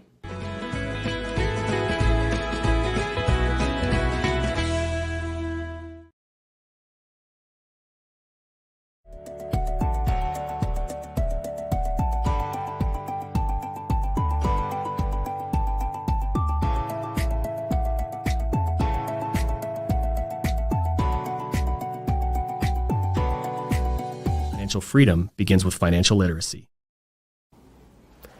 Hi, I'm Dave, and I'm thrilled to be a sponsor. My journey began as a teacher because of my deep passion for education.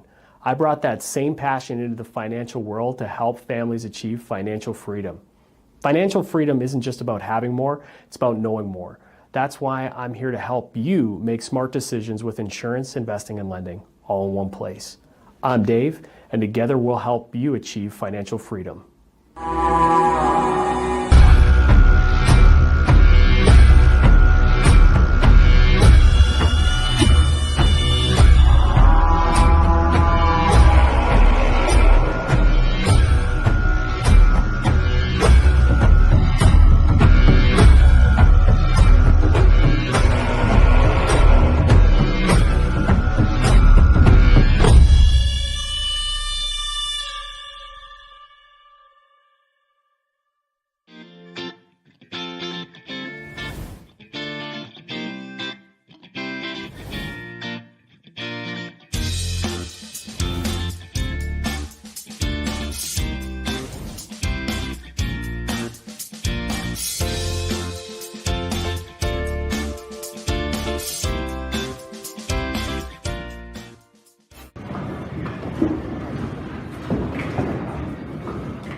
All right.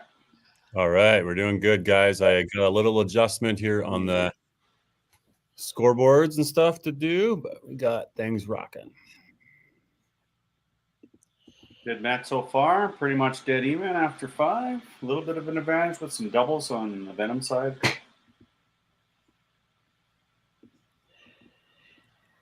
Yeah, the advantage, or not the advantage, but I think what you'd be stressing if you're Barry and the Misfits is like we've missed a lot and we've thrown a lot of bad shots, but we're still right in this. Yeah, exactly. And that's where that halftime sort of comes in, is nice, right? Because you can have that little formal speech, if you will. You can have it anytime you want, but that's a bit of that breather, regroup. Okay, we got to now have a better second half, at least of hitting. Yeah, because only the 4 spot, the score was really not great, or not that good. The other 4 games still have a lot of potential, and obviously with 5 frames to go, so does the 4 spot. But you know, it's for the amount of shots we've missed, we're a lot closer than we should be. So and look at Venom coming out. Yeah, not everywhere you can miss the middle, but still end up with the corner, right? Like that's just, you know, not everywhere. Just a few places. But like I said, like with those 2 triples there now, they already got an 80-point lead and they've thrown 3 balls. Yeah.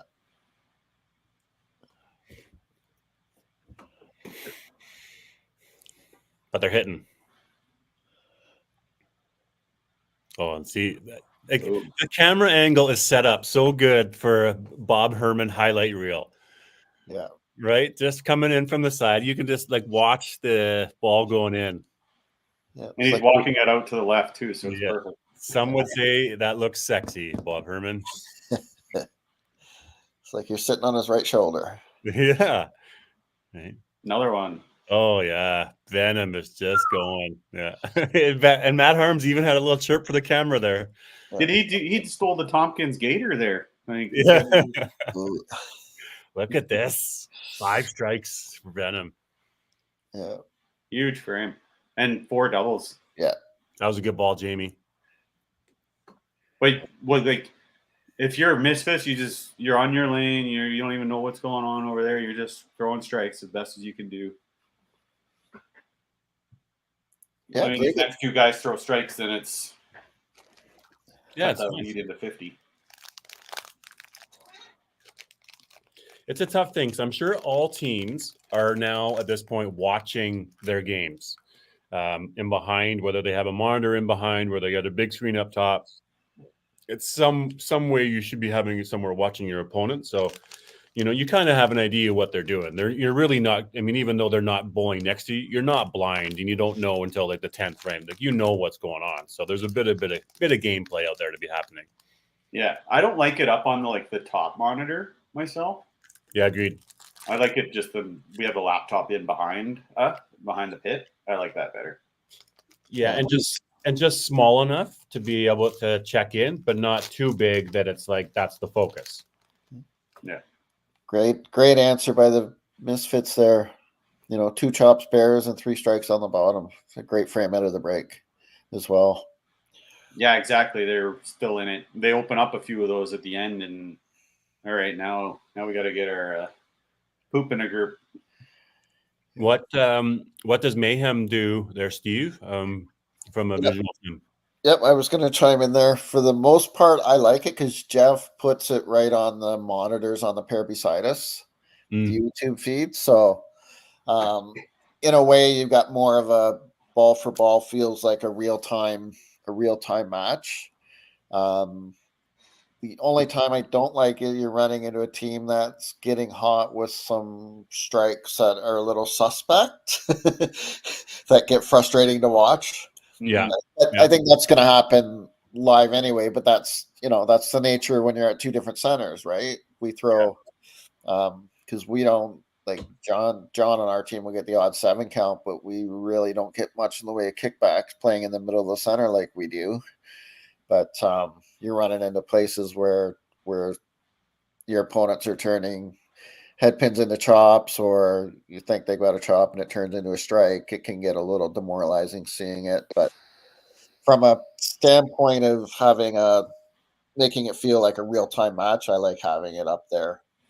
Plus, with the YouTube delay, you can watch your own sometimes. some of the players like the instant, yeah, being able to come back and watch the replay quick and like, oh, that's what I did that ball or whatever. Yeah, I never thought of it that way. That's good. Look at this match here. We got a whole pile of marks coming in. They're starting to put on a show for us. Oh, Mike Warren. Yeah, they're taking punches on either side now. They're both battling. I was ready with the icon too. That looked like money left pocket. Because I missed it on Bob. And then Dunas gets a little quick on his. 11 straight the break here for these guys. 11 straight black marks for Venom. And I was going to say Misfits had 10. And no misses. That's the key there, right? They're 9 for 9 now coming out of the break. So good job, Coach Barry. That's a little tight, yeah.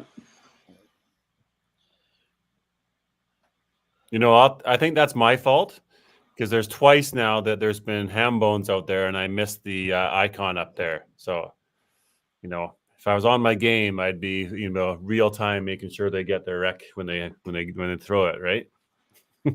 Well, I threw out, they just had 11 marks in a row. And then yeah, that too. And we were talking about how sexy it was, right? There's no such thing as a curse. That's why I'm bringing it up. So good count there for Justin. So it'll be a big shot here for Matt on his double to try and make up some totals in the match. Yeah, Justin had a good squeeze on that one. Like he was all over that headpin. It's one of those games where you're watching and subconsciously you think the Venom should be up by a ton, and they're not. Yeah. I mean, a full count. Oh, and he didn't. Yeah, that'll hurt. A full count there would have put him up a fair bit. About 80 or 90, but kind of lets him back. But he needs it for his own match to get up into the totals there, right? Okay, so now what are we going to see? On the other stream, we got the average pros playing next gen, and average pros just shot 1,400. Next gen's been averaging 1,550. Like, we're going to see another monster up there. And I can tell you, this would be one that the average pros would certainly love to steal some points and a match even from next gen, because they're all buddies too and playing that Sunday night league that, tough task to ask, but. Yeah, and it's going to be tough for them to avoid the letdown, right? Coming off you can tell yourself, oh, we had a great game. It's okay. But you're still going to feel like, oh man, we just left it all out there and only got 2 points. It looks like next gen is playing on lane 11.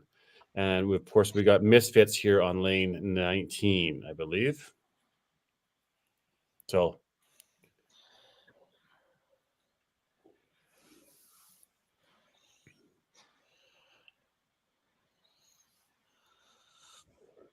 Alan's a pretty good leadoff guy. fairly consistent. Get in the middle and making spares kind of guy. Yeah, takes a small lead in this match there with his corner spare and Aaron's punch.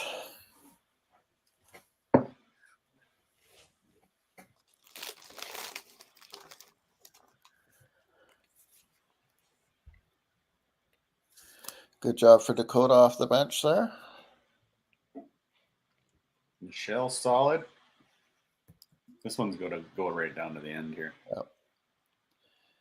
Looking at the Misfits numbers for last year, of course they lose Matt Schultz. Matt averaged 301 for them. Kaylee 241 for 82 frames last year. Ron 252. Jamie 258 for almost 90 frames. Curtis solid 267 for 99 frames. Little struggle for Brandon and Michelle under 220, but they also played less than 30 frames each. But pretty solid numbers. That would show me that they would have won a lot of close games, I would think. Like not astounding numbers compared to other teams, but solid. Mm-hmm.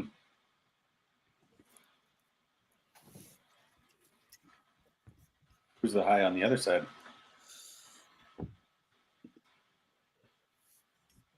For the Venom? Yeah. Yep, Venom last year. Aaron was 262 for 100 frames. Mike Warren 273. Dakota 262. And I think she struggled at the end of the year to do 262 because I think she was about 300 for the first half of the year. I think I agree. Yep.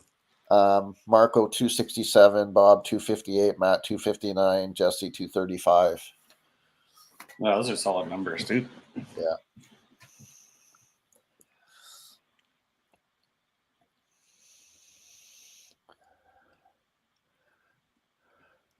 Yeah, I need a little something out of Curtis here for the last 3 frames, just from a team total point standpoint. He generally finishes games well. Mm-hmm. Feel it's quick to adapt and to learn the lane and the quick little adjustment.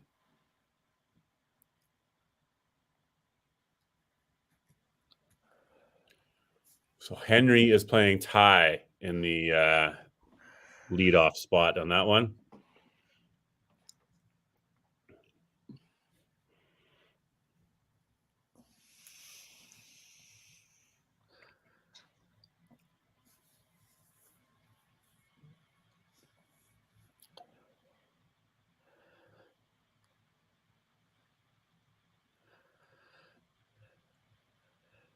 Oh, not quite. You open the door just a hair. Yeah, so you're 209, considering Matt gets a double there, basically tied, but Matt's got to get doubles in 9-10 to get to that point.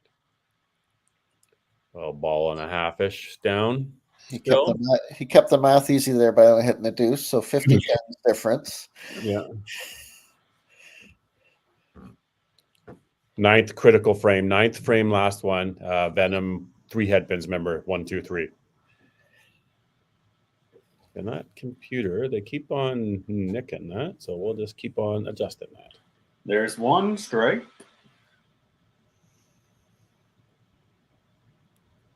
Yeah, I got Only you. let that go behind him. You could tell he didn't get out up on the lane. That top match has been back and forth the whole way.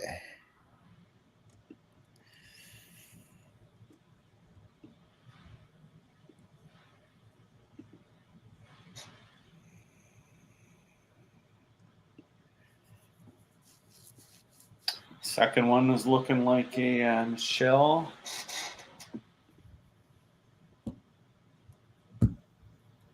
Yeah, that double there was huge. Yeah, she won't be able to catch her. The third one's almost, depending on this ball here. But the rest, well, the fourth. Third and fourth are kind of a little bit to your point there, Mark. You mentioned, and I'll let that one a little behind him. Even if you're throwing balls on the exact same, directory and location, where you let it go and how far you get it out makes Huge a difference directionally and how much rotation you get on it, etc. Yeah, and it's funny. Like, I mean, we probably all in the same boat when we've seen the same person. We've all seen a lot of these bowlers thousands of times, right? So I can generally pick up something like instantly. Oh, that looked a little different. There was something different there, and it's something like a drop or just something small. It could be a little adrenaline. They throw a little harder. Yeah. That was a huge triple for Michelle Hoyle. Yes. In 9 for team total, and then you got Jamie coming and answering with another one right in behind. Oh, here we go. Yeah, Now this is we're gonna rolling. come down. Here we go. Nice. I like seeing strikes going into 10. I mean, you're Ron or you're Curtis. You're just tacking on total now. Yeah.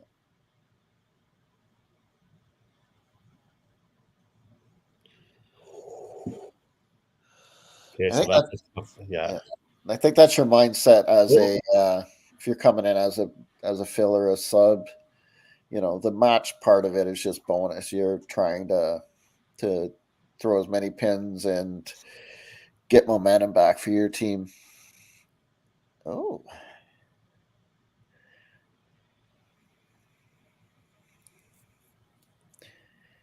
If you happen to steal the match, or if you come in a close game, it might be a different story. But when you're coming in behind, you're just trying to pick up pins for totals.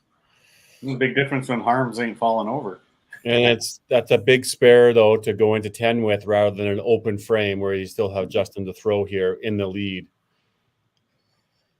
for his own match. Yeah, you're the match and total. You're going to want to mark here for sure.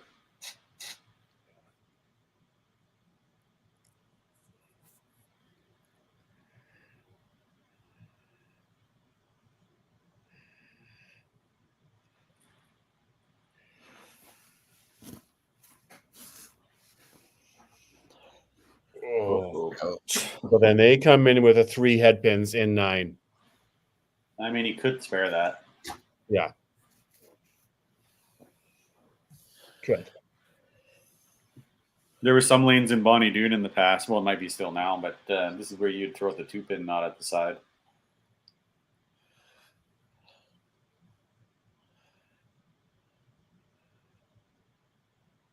It almost didn't look like it was setting up as the 2-pin. It would look like it was it was the 2-pin. It was split. I thought it was looking like you were saying that was a 3-pin standing over there. You got to hit this to stay ahead of Matt as far as potential. All right, 10th frame. Yeah, you would have 2 on him. 51 sticks, but a couple more marks for Venom. Aaron here can go spare strike for 263. Alan would have to bang out for 261.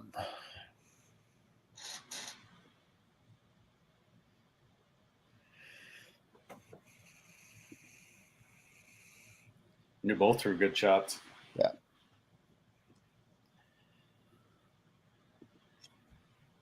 So Aaron's got 2 balls to get a count match-wise, but probably looking for another one to pad totals.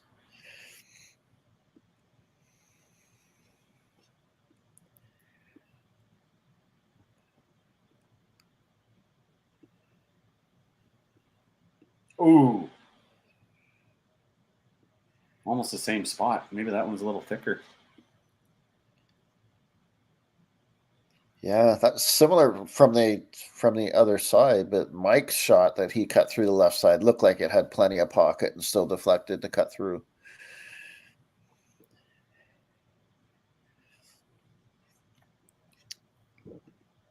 So solid debut for Alan, great game for Aaron. He played leadoff for them and was solid all of last year.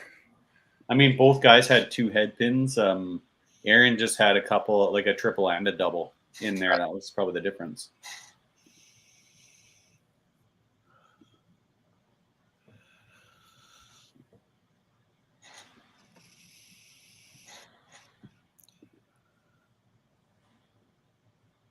The second match is gone. Dakota's just trying to get some count for totals.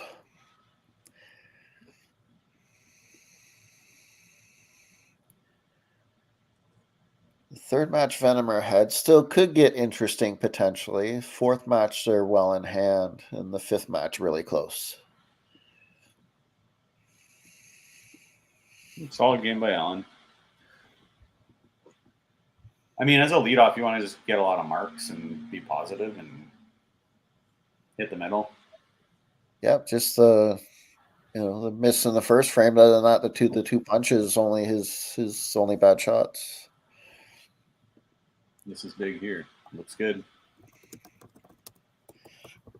Bill Wiley veteran.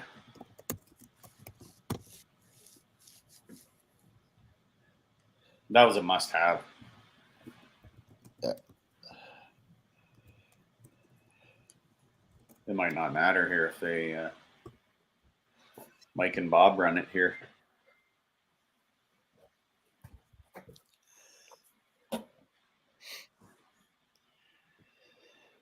Yeah, they don't have anything the last two bowlers, so pretty much Michelle and Jamie really got to pile on here for any hope. Yeah, and Mike's not helping their cause. No. Mike had a good day. Yeah. Yep. And even that first strike sewed up his match because it opened there. Jamie could have struck out to steal. Yeah. If he were to open. Whoops. Oops.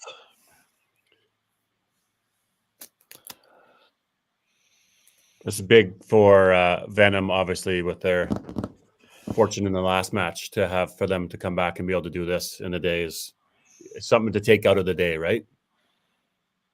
Yeah, and I think given the choice, they would have wanted to play again right away.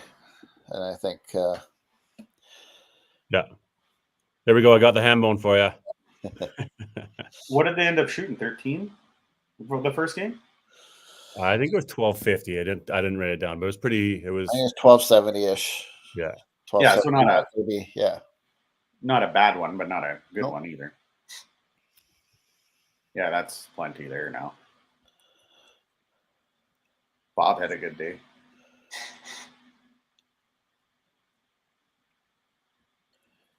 Yeah, he'll be one of several players joining the 600 club after the first two games of Pro League this year.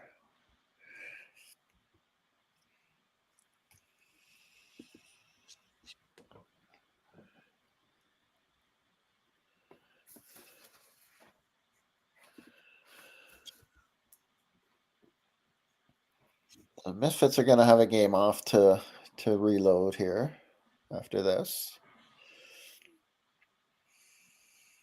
It seems like a lot of teams are losing their first one.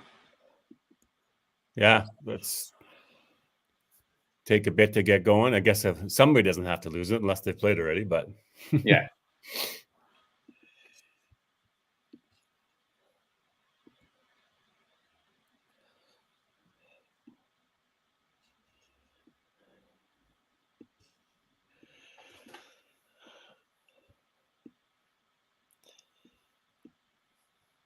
So a big shot here for Matt. Strike would get him to 224. Justin's already 226. Ooh. Well, if he goes spare strike, Justin's got to get a mark. Yeah.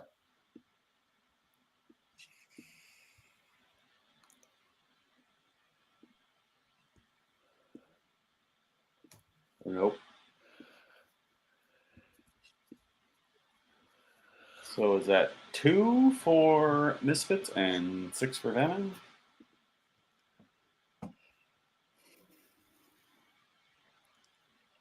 Unofficially, but I think we can probably. Oh, yeah. Sorry, I'm counting my chickens.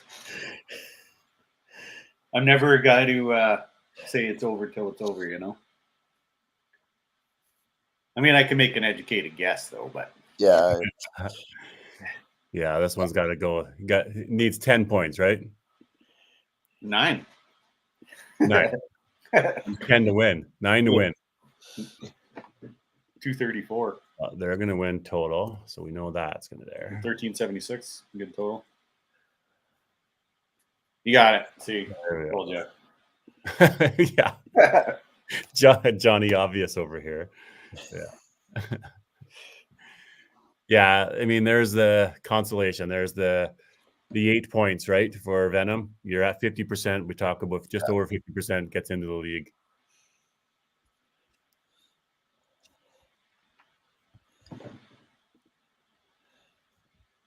It'll be different too this year.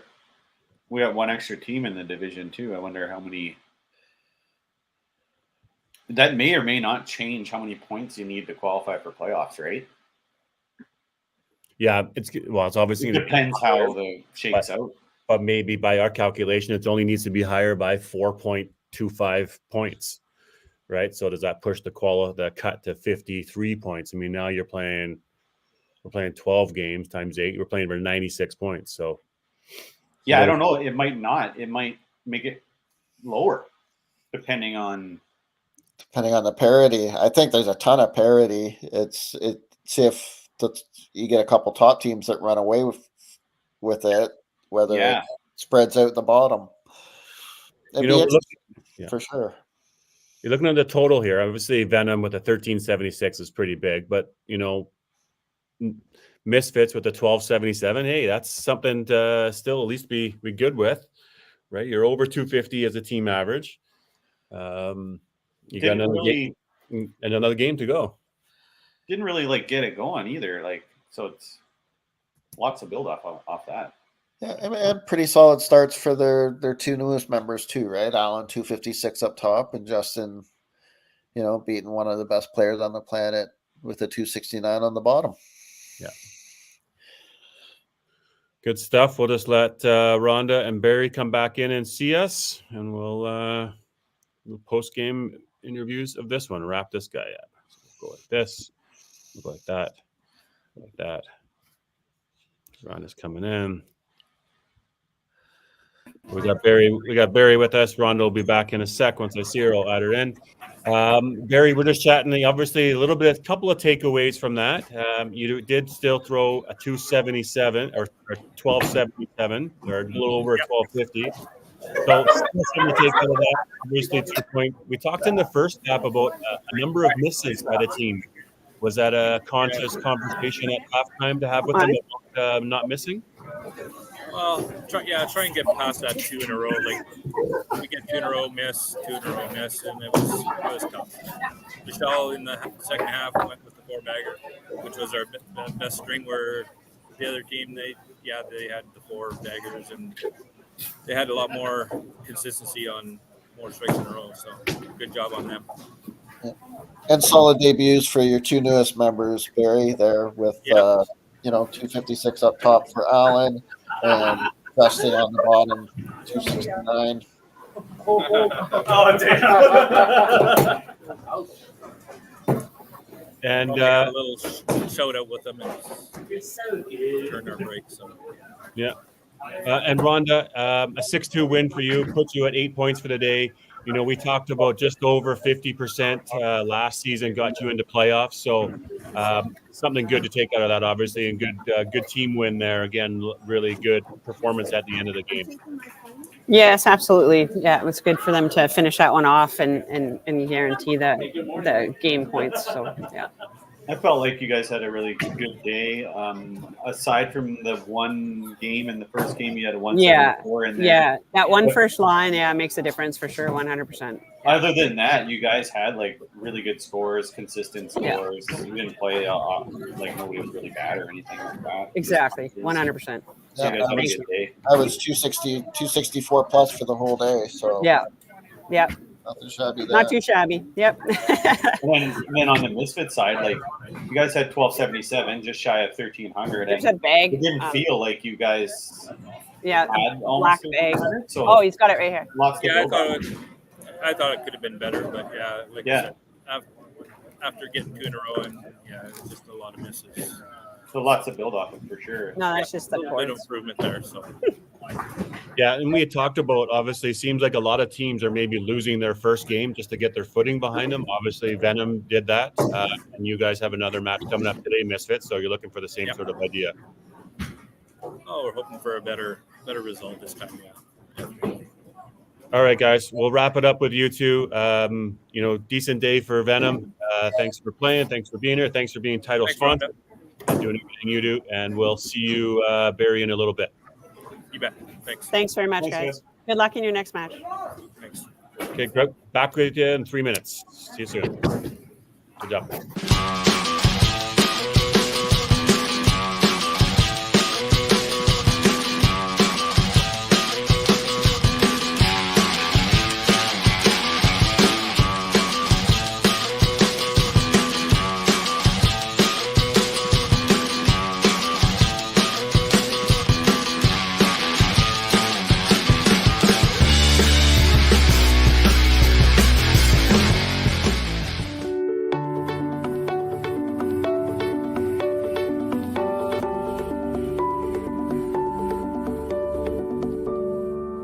Cargill is proud to be supporting a truly Canadian sport like 5-pin bowling. We look forward to watching some great competition from many competitors and bowling centers across our country. With hundreds of locations across Canada, Cargill is committed to helping the Canadian farmer thrive. Whether it is selling commodities, getting agronomic advice, fertilizer needs, crop protection, and marketing expertise, Cargill is here to help. So please enjoy this bowling. Thank you.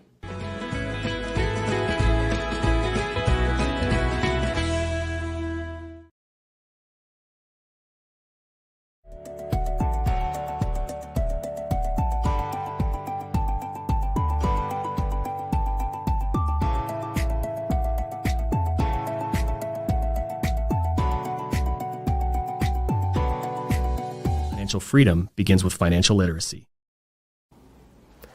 Hi, I'm Dave, and I'm thrilled to be a sponsor.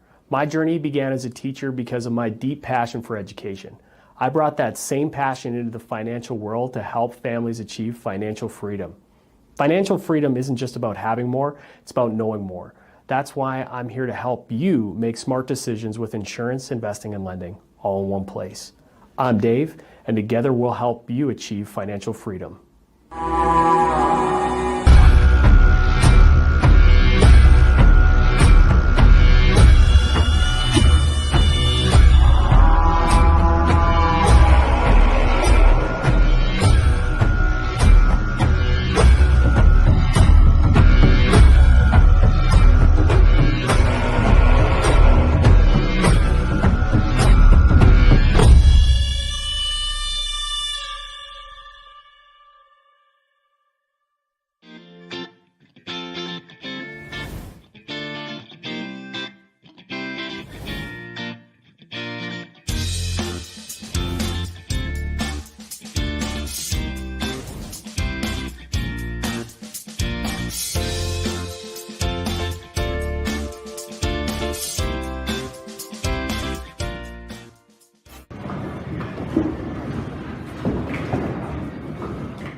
All right, back in the action we go. We're going to get ourselves geared up for number 3. So we got another exciting match coming up. Let's see it.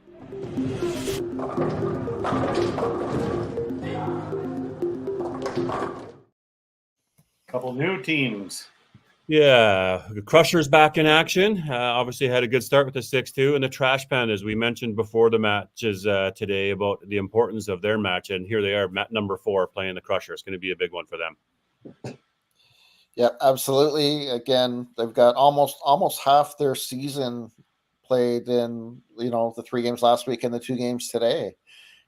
Good start for them, winning their first game last week. A tight one, I think 13-44, 13-41, something like that, down to the last ball, and then lost their next 2. So definitely looking to bounce back here, but no easy task against the Crushers. Not at all. Let's bring in our managers. I'm going to be joined by the Wildling soon. Oh yeah, he's coming back to commentary. Okay, here we go. I don't know. We'll see. But we'll bring in Harvey's back in. Ken Kurtz is back in. So a little bit of pressure on you, Ken, for the Trash Pandas. We've been talking here today that you've already played 3 matches. Now you've got 4 and 5, really quick in the season.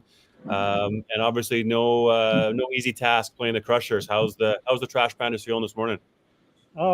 Pretty good. We had a good talk last week after our final match, and had another one this morning, and everybody contributed to what they had been thinking for the week. So I think we're ready to go. Like I said, it's no holds barred now. We gotta go from now on. Yeah, Ken, I know last week we started in the second game.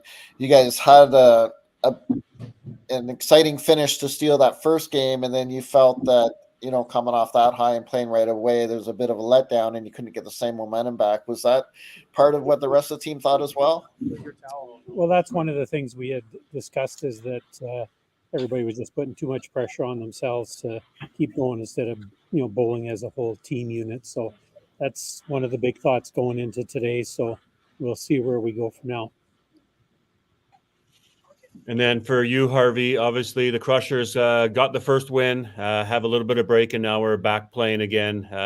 Old hat for the team now. This is just routine for them? How are they doing? I think they're doing pretty good.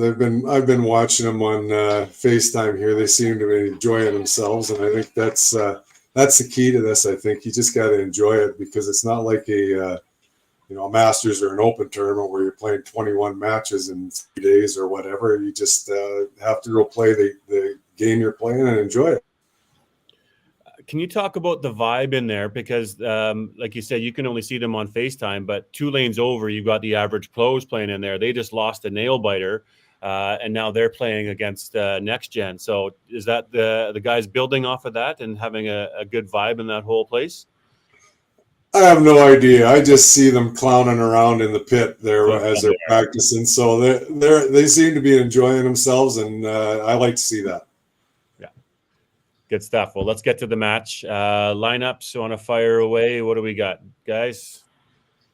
You want to go, Ken? Yep. We're leading off with Curtis, and then Maddie, Larissa, Danny, and Connor, and David and Kara on the bench.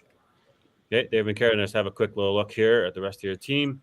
The Derek, and then yourself as manager playing out of Panorama. And Harvey, what's your lineup looking like? We got Dexter leading off, Gary Baird second, Katie is third, Carrie is fourth, and Matt is fifth, and Tim and Kate are on the seventh. Okay, worked out last time for you bringing in Kate, and you get Gary Baird in the mix. So good on you. Yep. All right, crew. Well, good the match. We'll chat with you afterwards. Good luck, Kenny. Good luck, guys. Bye, guys. All right, this should be a banger. I'm thinking, right? There's something at stake here in this one for sure. Yeah, a little bit interesting. Obviously, somewhat expected the Crushers lineup to look something like that. Obviously, the first week of the year, you want to try and get everyone involved, so they've got Gary in the game this time. Little interesting for the Trash Pandas, completely different lineup than what they've been using. Curtis, as far as I remember, has always been on the bottom and playing well, and Connor off and up top. And after the last 2 games last week, I guess they wanted to switch things up a bit and flip-flop that.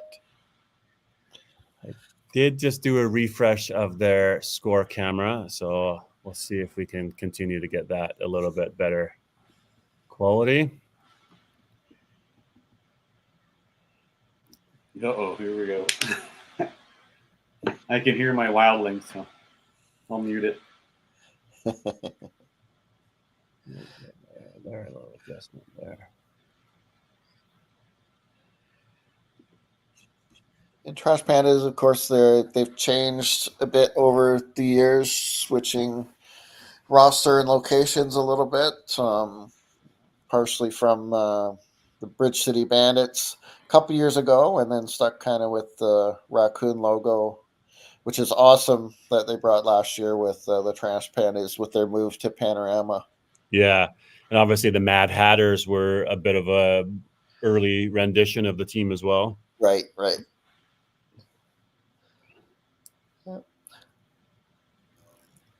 I don't mind this move though, Curtis and Connor. I know obviously probably throwing a lot of balls, and is that a little bit less pressure on Curtis from being down there in the bottom? I'm not sure how much league he's playing, but obviously Connor's throwing a ton of balls. We all see from Connor's first ball of the day, right? There you go. A little shout out to his social feed. We should have like his handle or something scrolling along the bottom, but throwing a lot of balls there, working at Panorama, get an opportunity. Yeah. Yep. And a couple changes for them this year with picking up Madison Jenkins, who we just saw there. Just so solid. Such a great young career already with YBC and Open success at a young age. And then with Larissa playing again as well. Larissa's solid. She had a really good Autumn Open. Mark, you were there at the Autumn Open, qualified quite high. Didn't make it into the final 16, but good solid tournament for her. Yeah, I played on her set. She was playing really well. Yeah, the Trash Pandas last year, their record was not indicative of how they played. They finished tied for 9th in the standings, but their pinfall was probably, I want to say, as good or better than many of the playoff teams. Their pinfall against was the highest. Yeah. Yeah, Yeah. we heard about that one often about the Yeah. team. Yeah, Yeah, I think a lot of teams had their best games of the year against them. Yeah, they were losing a lot of games with like high 13s and even 1400s. And it shows with their averages last year. Last year, Curtis was 281 for 100 all 110 frames. Connor 267 all 110 frames, and then like Curtis played bottom almost all the last year, and Connor up top. yeah, that's playing with some league best numbers there. Yeah. Derek Lewicki last year 267. Madison with Next Gen was 259. David Cisco 251. Kara was 271 for 43 frames. Like, Yeah, didn't play this- much, but threw high games when she played. and that's a team that finished ninth. And then you got Dan Radai. I don't know if you know Radai, Steve. Yeah, I don't know him that well. Obviously, But yeah, he's back playing with him this year. Yeah, he's a solid guy. He's a former Autumn Open champion as well. Yeah. And he's been on that Open team for South for forever, for 30 years, I bet. Yeah, any situation he's been in it. Yeah, him and Curtis like have been there the whole time for sure. So yeah, he's solid too. He's definitely older now, but still got some game. That's the thing about 5-man bowling is age is not a limitation. Yeah, and not that we want. Hey, kick back over there too. Oh, what do we got here? Oh, we got some conversation starters. And I'm seeing martinis fly on the other feed again. yeah, not Yeah. that we want people to switch feeds, but the average pros came up a little flat this game through 7 frames, and Next Gen's ahead by 300. Brad Ticket on the bottom for Next Gen's on the front 7. He spared the kickback. They're going for a 1500 average again. Funny dude. Like, I mean, this is, and they're Adam Weber's not even in the lineup, guys. Yeah. Like, you put the best players in the best bowling center, you're going to have the best scores. What are you expecting? This is what happens. That's just Madison's good shot there. Yeah. nuts. And Jenna's not playing either. Yeah, they did that a lot last year too. Like Ty played a lot on the bench last year. Like they're just so deep and so good. You know, and people might not know like Jeremy Harasimchuk, he just, was one shot away from winning the tournament 2 weeks ago. Which is so deep. Oh, look at that What a athlete. hustle.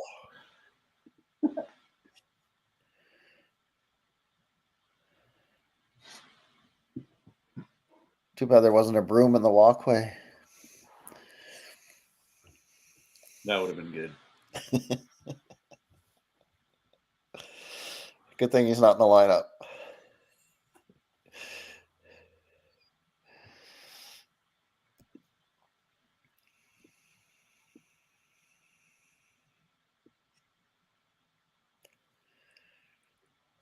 Doesn't look like the panorama has totals showing. Hey, like a team total. I'm trying to find the bottom. Yeah, unless And I it's don't- on the.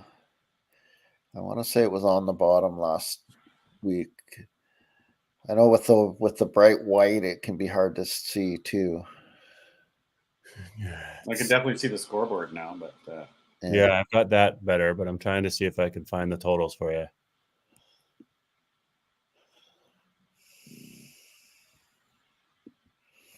Oh, trust me, I'm getting chirps from people. So, yeah,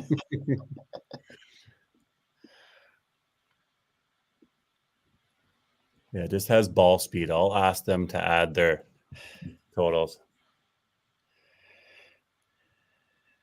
good frame for the Crushers. And if Connor spares here, good frame for them. The Trash Pandas as well.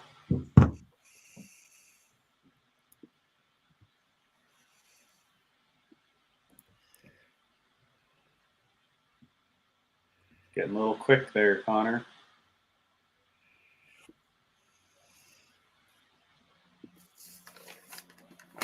See, the bottom is just the ball speed there. It doesn't have the totals.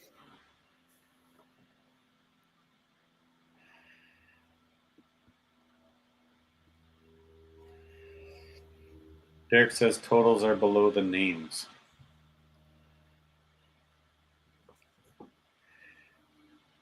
Oh, I see a total now. Oh, there we go. It just got added or something. Well, they probably heard us. Yeah, there's a total in there now. Yeah. All right, let's see if we can play around here, guys. Oh, again. They had a, Work there from Mr. Deering. they had a few of those last week as well. Oh, there's a ball rotation. We talk about ball speed. Hey, Yes, Curtis would have crazy. He'd be up there on the Revolution. Because you can watch the pins that when he like hits pocket, they just explode. yes, he doesn't have team totals. This has Derek totals. This has individual totals. Well, I see Oh, 137. 137 should be. That's yeah, there you go. So once it goes through each bowler, then it adds it up. It does not add in the mark, so It does not add in the marks. Okay. I think, yeah, once there's a complete frame like that. Yeah, I don't know if she would have got a turkey there if it would have counted anything.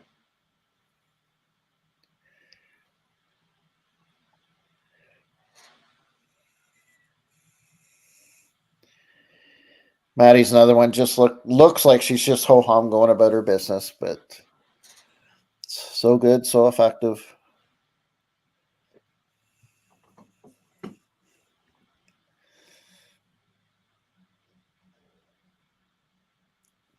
A little thin. Looked like she threw that really well.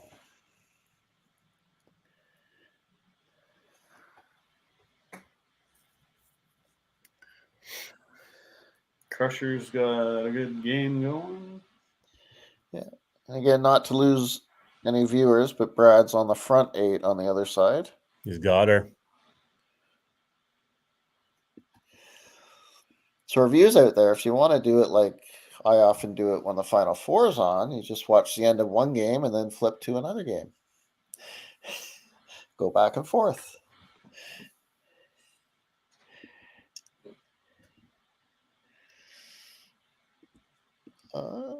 Got the deuce, didn't quite get the 3. It was a little different there from that.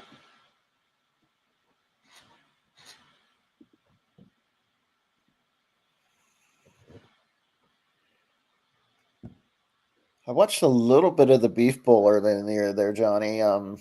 Were the kickbacks as prevalent during that as well, or just certain pairs? Certain pairs, I would say. Not all the lanes for sure. And definitely it was fair for every ball speed. Like straight across the board, I would say. Gotcha. Like the slow ball wasn't jumping corners, which was kind of nice to see because Yes. my gen has to deal with that a lot. It just you throw in a good shot, you actually get it instead of jumping. So I like that. Yeah, because the game has morphed into where harder throwers are much more rewarded, or it's less of a penalty than it used to be. That's for sure. Yeah, and I think that's a lot to do with synthetic lanes too. Like back in the day, I could throw it out left and it would come back like all the time, right? That was kind of my shot. You don't have that kind of movement now.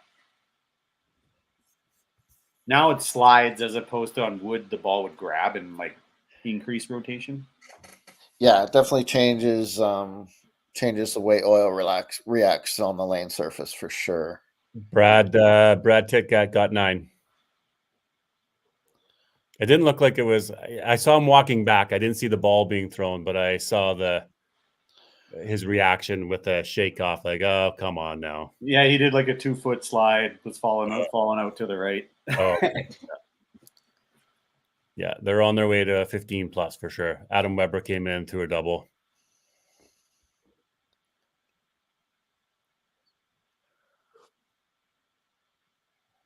I mean, from a competition standpoint, I mean, if Next Gen's going to win points, we want them to take as many as possible, I guess. Yeah, you're gonna, yeah. then there no other teams are going to take points against them if they take points against everybody else. Yeah, that's one way of looking at it. Strokes gained. Yeah, it's not where you're down to the last 2 weeks of season where you're hoping where there's a bunch of 5-3s so you can catch up. You might as well just have some teams run away and leave more room to get into the mix. Yeah. So we're 17 frames thrown for crushers, and there's 16 marks.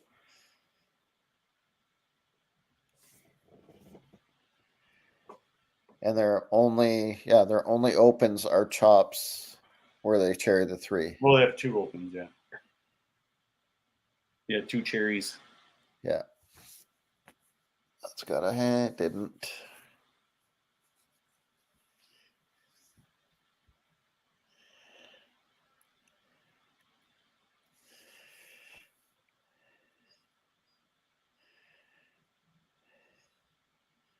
Crushers are just on the game for sure. Yeah. Oh. They went with a little bit more of a friendly icon rather than the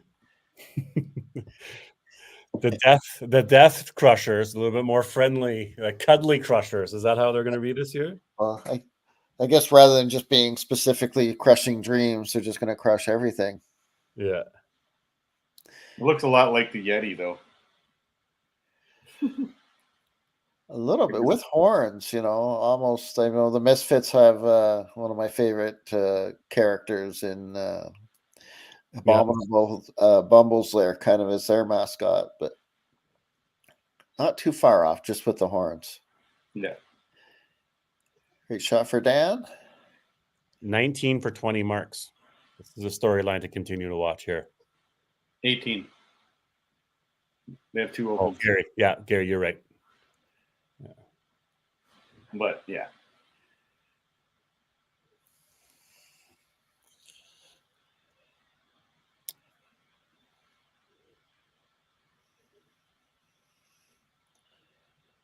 Oh, got the pull. Weren't sure if he was going to get the kick or the pull. He got the pull, I think. The difference there, he was like a little take your time, nice follow through, not shoveling it, missing left. Yeah, they can't rush anything here, right? For Trash Pandas, Crushers are going to have a game like this. You really just got to stay within yourself and your game and your team, and one shot at a time. Yeah, so 341 showing with 45 and 30, so 75 to add to that. So they're about 416, down about 95 right now.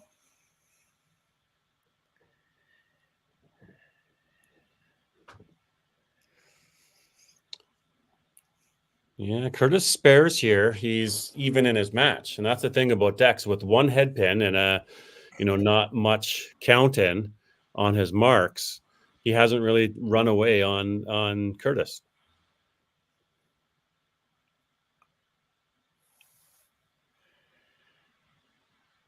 Oh, and Curtis taking advantage, of course, with both his chops. Yeah, he almost got the one in 4 too, but he couldn't get the 3 pin to go with it.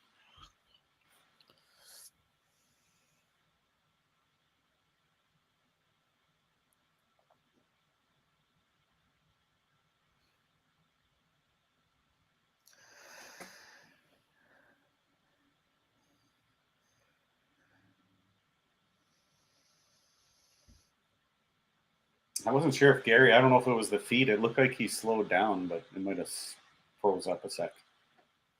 Doing a little stutter step. Well, with Gary, he gets to the line and sometimes he decelerates, so then he goes out to the right.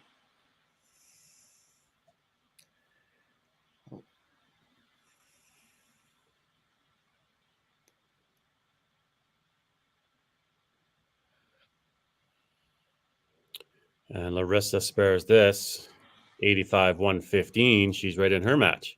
No, punch. Headpins are such big swings, aren't they? Like if you're down, you really can, okay, there's my 30, 45 points. I can quickly gain back.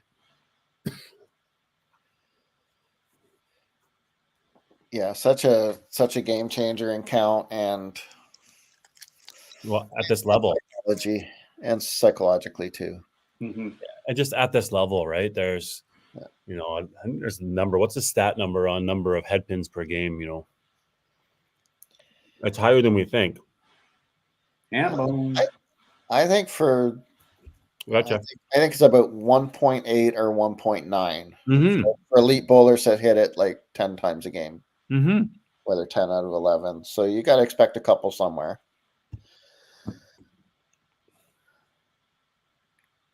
Which is hard on the psyche to think that you have to expect 2 head pins a game, 1.7 head pins a game. So don't set yourself up with expectations that you think you're never going to throw a head pin, because the best bowlers throw head pins. That's how you have to play. It's just strike percentage. So on the other side, Average Pros actually had a really good finish, but they're going to lose by 500 or 600 here. Brad Tickat's going up the 10th frame right now on the front 9.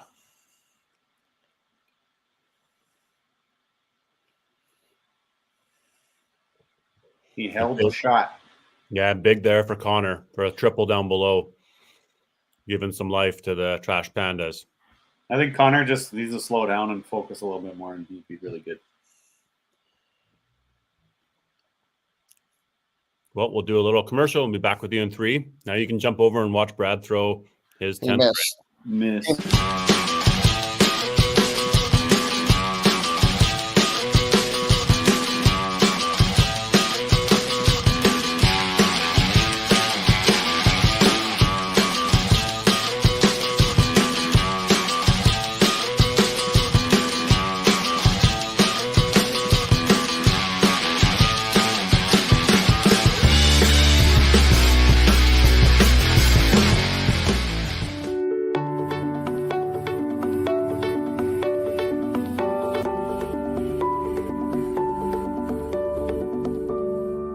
Cargill is proud to be supporting a truly Canadian sport like 5-pin bowling. We look forward to watching some great competition from many competitors and bowling centers across our country. With hundreds of locations across Canada, Cargill is committed to helping the Canadian farmer thrive. Whether it is selling commodities, getting agronomic advice, fertilizer needs, crop protection, and marketing expertise, Cargill is here to help. So please enjoy this bowling. Thank you.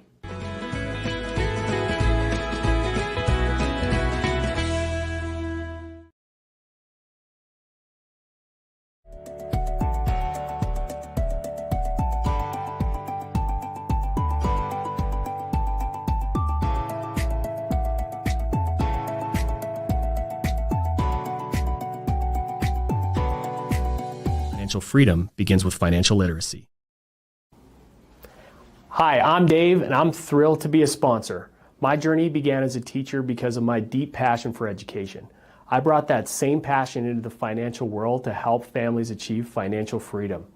Financial freedom isn't just about having more, it's about knowing more. That's why I'm here to help you make smart decisions with insurance, investing, and lending, all in one place. I'm Dave, and together we'll help you achieve financial freedom.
Oh, back in action. We'll change the cameras. Give me the update, guys. Give me the update. What happened?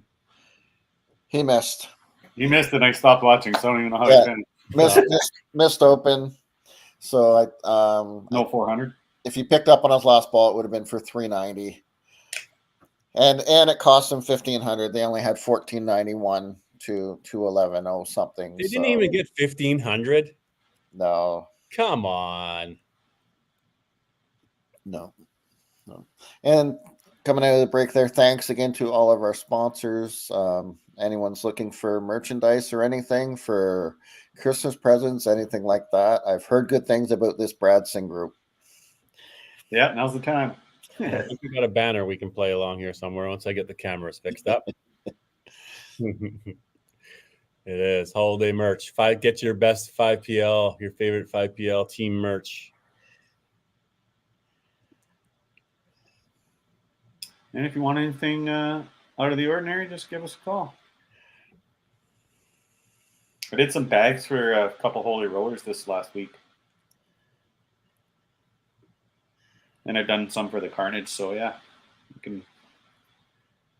There you go.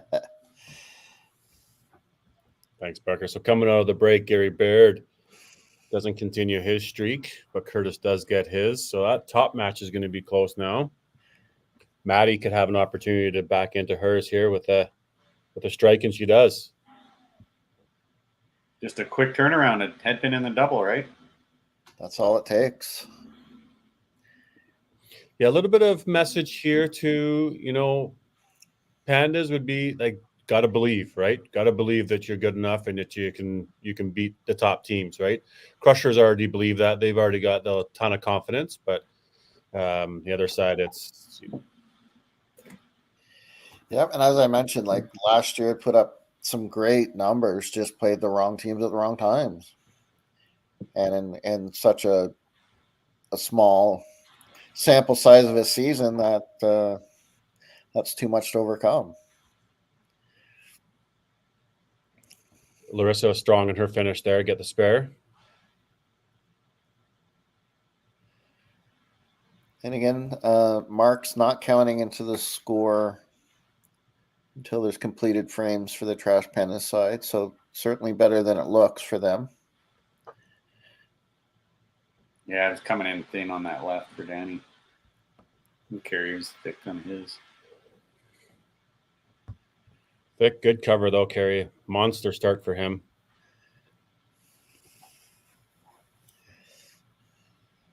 Whoa. What are we doing with the camera there, guys? No touchy. I think the camera dropped or something out of there. So somebody's got it in their hand right now. Sorry, everybody. I think they were trying to fix it and it dropped, yeah. Yeah. Probably got a case of some sort that it's in. Yeah. Connor's coming up on a triple. I do know that.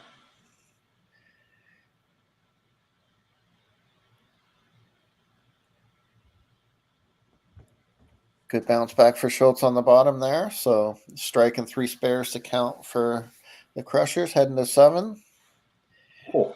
Quite the good look of the roof there. They could adjust maybe I think I can see it now. Let's see what I can do. Good thing that disco ball's not on. No, I don't see it. Yeah. It helps if you point it at this scoreboard. Oh, found it way at the bottom of my screen. Okay, here we go. I got you guys. I got you. Yeah, some people want to move the camera around, but you can just adjust where the picture is. Yeah. Just get it close and let you guys. This is why we get paid, eh, guys? This is why we get paid the big bucks. We can handle this.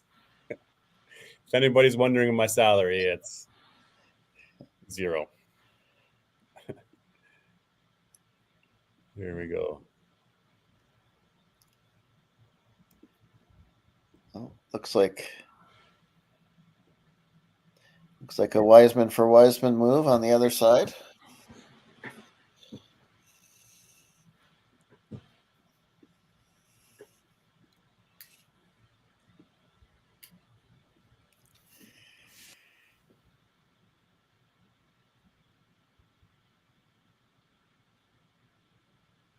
And Curtis, yet another thick one.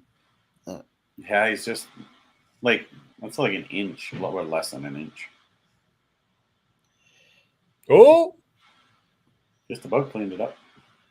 Tim gets a 12 count on Dex's average there.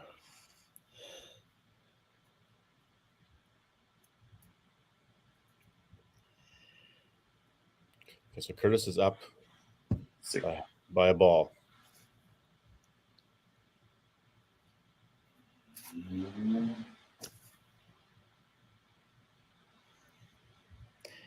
And with about 90 to add for the Trash Pandas, they're down about 60 in totals. And he just misses on the double there. That'll hurt with the count, the 5 count. But against Gary's punch, he's still in control here. His spare is pretty big. Get to 171, potentially 200 at 7, 45 point difference. Oh, doesn't quite get it. So she's going to have about a 30-point lead there.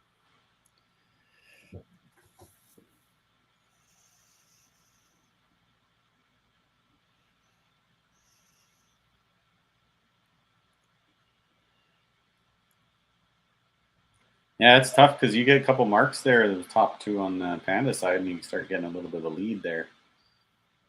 They've just gotten a little bit thicker here, didn't they? The Crushers. After that fourth frame, we mentioned, 18 out of 20? Yeah.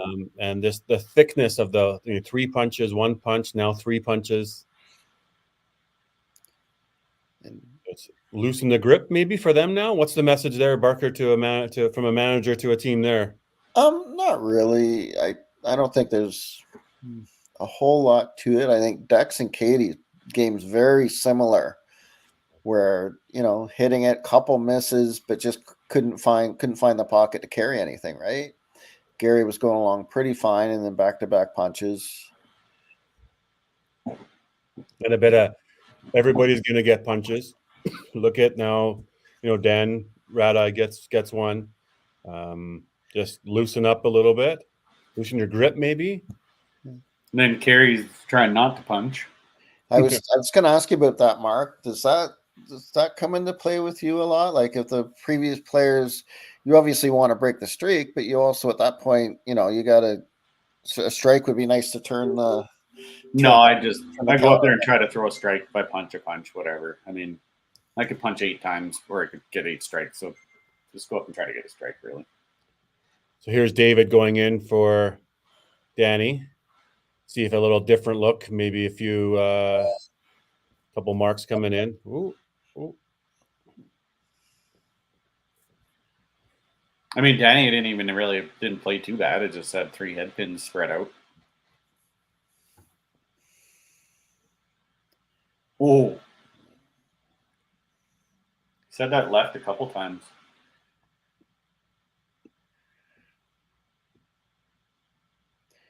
And that's where the game's changed a little bit too, right? That shot there oftentimes would have been a sweeper where the ball doesn't, several years ago, the ball wouldn't deflect that much. No. Whereas now, even when someone like Matt that throws a good speed coming in from the left, a pocket shot, the ball will still take out the left corner, which, going back several years, the 3 of us throwing backup balls most of our life, we wouldn't throw very many shots. Yeah. 20 years ago that where our ball took out the left corner. Yeah, exactly. Yeah. One thing I've noticed too is the approaches. A lot of people now have more knee problems, it seems like. So I think the wood lanes just allowed a better, less resistant type slide. I think much more consistent from, couldn't tell if the 3-pin ticked it or if he got some help. But Now we got a Crusher's camera. We're working on this one, guys. I am doing a refresh. I think the main thing is if there's stuff going down, is just people just keep bowling, so it keeps. Yeah, that's all good. Yeah, we're used to it. Yeah. Yeah, and the approaches, I think, synthetics can change much more with weather and conditions too. Like if it's rainy or humid, or as opposed to being like, it'll be a little slicker when it's cold. Not that we get it as cold as you do, but yeah, exactly though. Like, because the reason I'm saying that is because I played the Open in St. Albert last year, and I'm like coming out of there, I'm like, my legs felt great. Like he's just a nice slide. Big 8 here for Pandas, Trash Pandas. Yes, he did. Okay. Yeah, forgot to mention that move in the chat. Of Tim going in for Dex. Well, you did mention the Tim for Dex. So we did, but they didn't because they don't get the audio. Well, we just had a frames of shame. Frame. Hey, spare it up. Yeah. Corner spare. Nothing lost. No, that's when you can smile about it, and he was. So momentum change here too with the 3 pins on their side, and this could be a stay-in shot for Katie.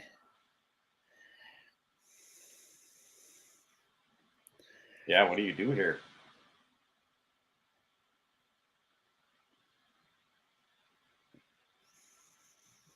Eight going in there. Yeah, with 3 out of 4 picks there, and then no strikes. The other 2 frames that we can see, I think you almost have to, especially with Larissa on the double, because you're going to need some strikes. Oh, Connor got hosed.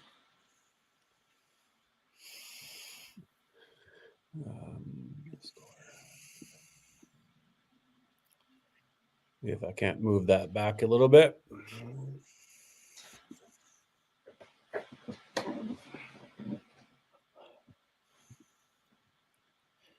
So we have the mark. It's going to be a slight lead for Trash Pandas, and then 2 bowlers here for the Crushers to get it back their side a little bit.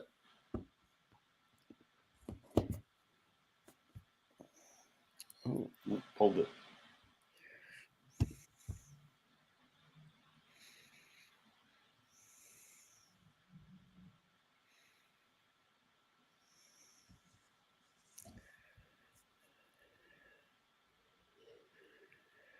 Amazing how the game can change, right? You only look at the last 4 frames the Crushers have up there, and there's a ton of punches, some 3 pin that doesn't look great. Yeah, a little blocky, hey, couple of misses, couple of punches, couple of 3 pins. Not. He liked that one though. That was big for the team for sure. Yeah. Huge. Like, I got you guys. Come on, let's go. Right? It's about even. I'm roughly adding 100 into the Trash Pandas score, so it's like dead even. Yeah. Top match, Tim in for Dexter, now down a mark. Basically down a frame to Curtis.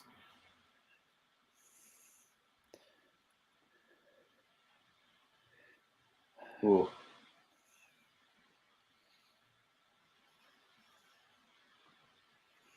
Does it look dark in there, Mark? Because if it's global on the far left? I think it is. I look on lane 12. I can see the purple.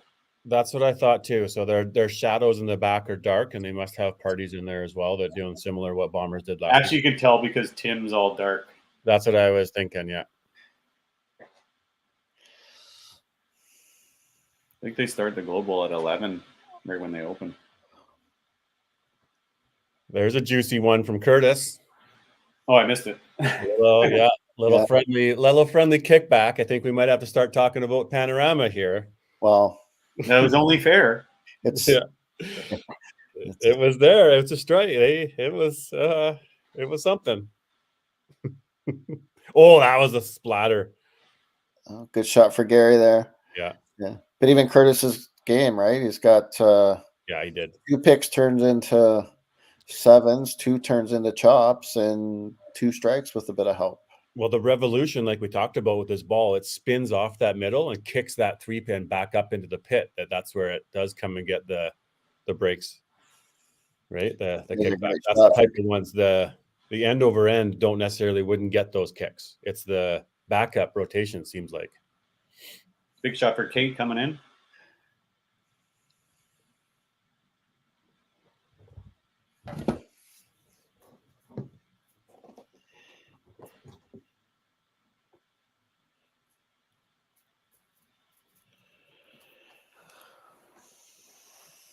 Shot there.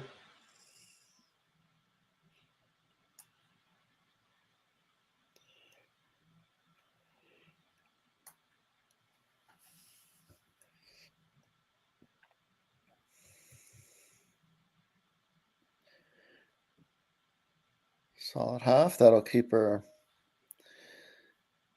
up by 33 or so in that match.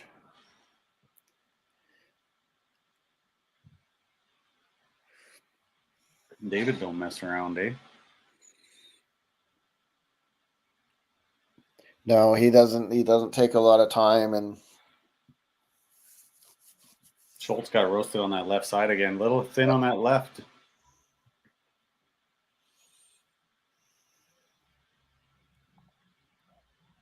Oh, similar shot there. A different angle and rotation, obviously, but just blows through.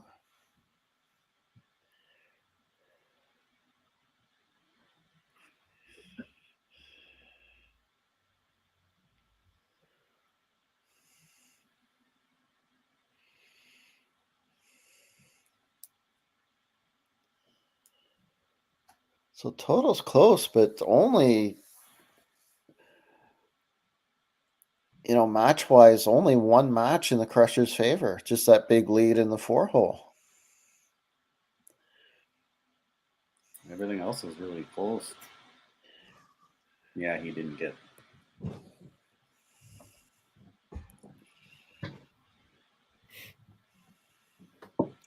He needs the half to stay up 27 on Schultz.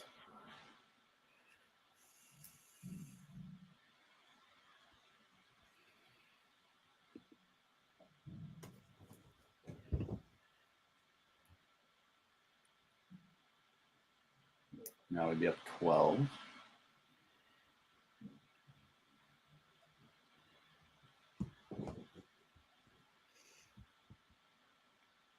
So with 75 to add here, Trash Pandas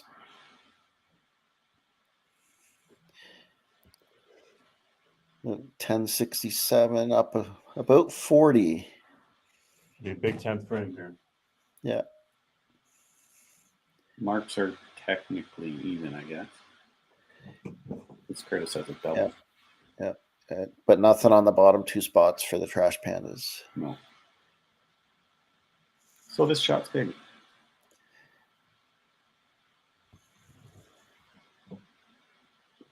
That was a sure one there. Yeah. Nothing funny about that one.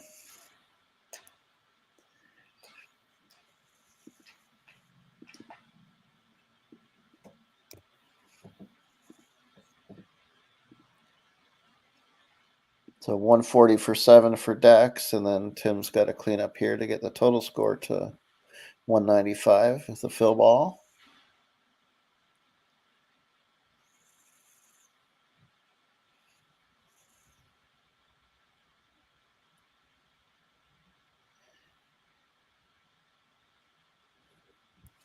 It's good 30 points. But yeah. It's got to help with the bottom. Best yeah, and yeah, just a bit of momentum of like throwing good shots. So the next guy, one after another. So Gary's got 264 left. Maddie, I believe, is 214 with half to count still.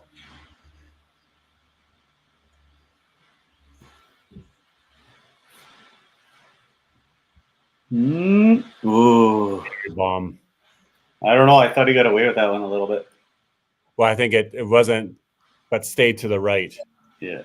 Yeah, but not his normal left side, I could think. Ended up in a great spot. Yeah. Just go back.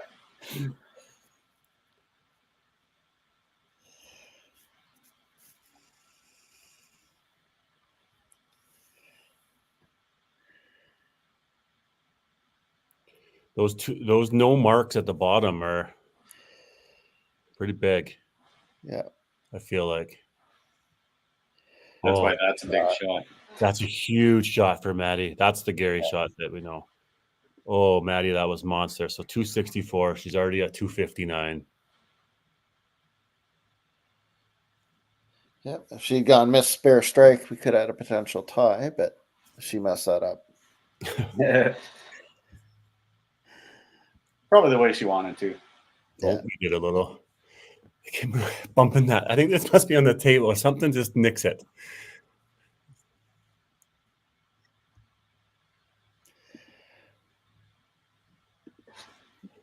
Full count here is big for Gary. Oh, yeah. He could have made a strike there, and Maddie would have had to hit something on her last ball. So 264. So Maddie will get that.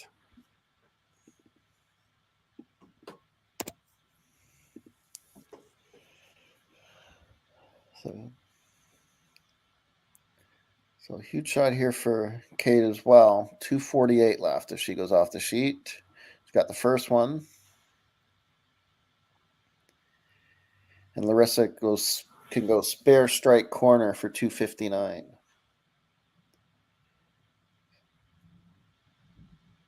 Ooh, nice work. Steady. 249, I meant. 221, so 248. Yeah.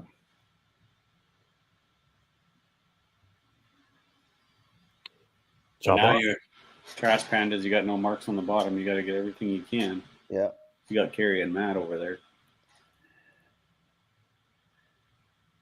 Oh, 10. That's enough for her match. Oh, she came out of that one a little well, quick. not quite. She'd have to hit one of these. If Kate banged out, she'd have to hit it. It was 248. Oh, yeah. Right. So 25 would have been 226.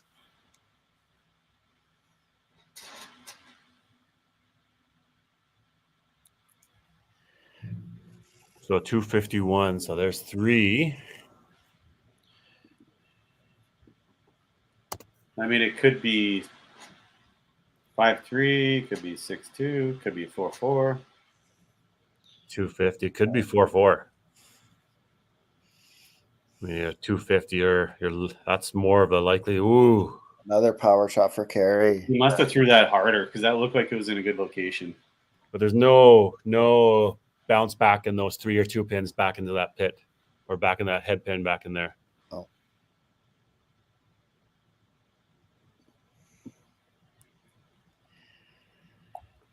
So 1305 is what Trash Panda's potential would be. And there are Good another way to go off the sheet. 90 more. Great game for Carrie. Good game for Carrie. Yeah, clean the whole way, I think. Yeah, so 75 more for Crushers. And obviously, they're a bowler ahead here. If you're Matt, you want to get up there and big strike for David Cisco. Number. Yeah, just to help your anchor out a bit here, right, David? And then also for his individual match, a little bit of less pressure there. Yeah, if he throws like all 3 here, it kind of eliminates that spare. Yeah, and then you've got your 6 then at that point. So you got your 6 now. He's more full on it. So you're at 45 now, and they can get to 81. Oh, that's a huge 45, David Cisco. 224, 1260, so he can get to 81. which would force Connor to throw a mark. Great And match coming 5. down to the end. Yeah, that was a huge shot. Yeah, this is what it's all about here. Nice 9th and 10th frame for both teams, really. Yeah, 10th for sure for the both sides.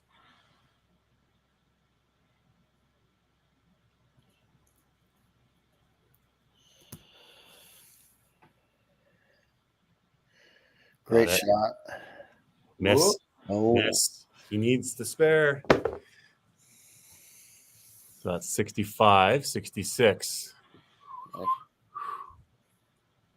43 shuts him out for the match, too. Yeah, for sure. Good job, Schultz.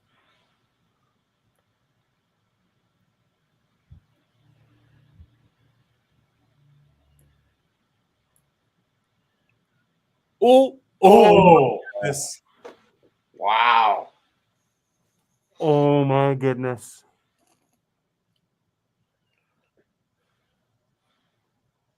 There was a kickback for a spare. That was monster. I don't know what to say.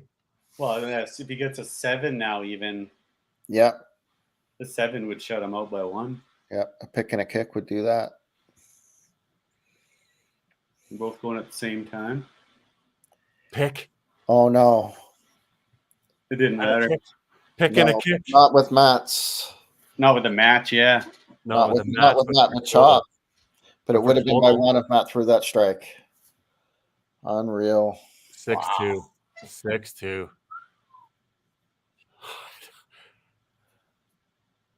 I'm speechless. The kickback there, like that was a storyline, guys. We have to talk about it. Yeah, and honestly, it kind of was. Yeah, last week in the first game they won. Just the extra counts on kicks made a huge difference for them, but part of the game, I guess. And what you're going to see when you're playing in different centers with different. It's part of the league, yeah. I mean, a consistent game by both teams, really. Just yeah, the whole way. Not a ton of misses. A few. Most of the opens were punches. But the difference is, and you got to say it, the difference is all of the Crushers' punches were just punches, and even the chops where they carried the 3, either a kick on the deuce on the first ball or getting the kick on the spare shot. One of those guys. We'll chat a little bit after I've. Yeah, just leave them out. Yeah. Guys. Sorry, Harvey. Hey guys, here we are. Storyline of that one. We're gonna call it that. Steve was just mentioning, a little kickbacks on the head pin too, and then spare in the end. At the end of the day, that's some friendly bounces for the Trash Pandas. Ken, you guys got the win out of that. That's got to feel good though for you guys for sure in Game 4. Yeah, it does. It was close all the way through, and everybody was pretty much on the middle. But we got a few breaks finally the right way, and we'll take the win.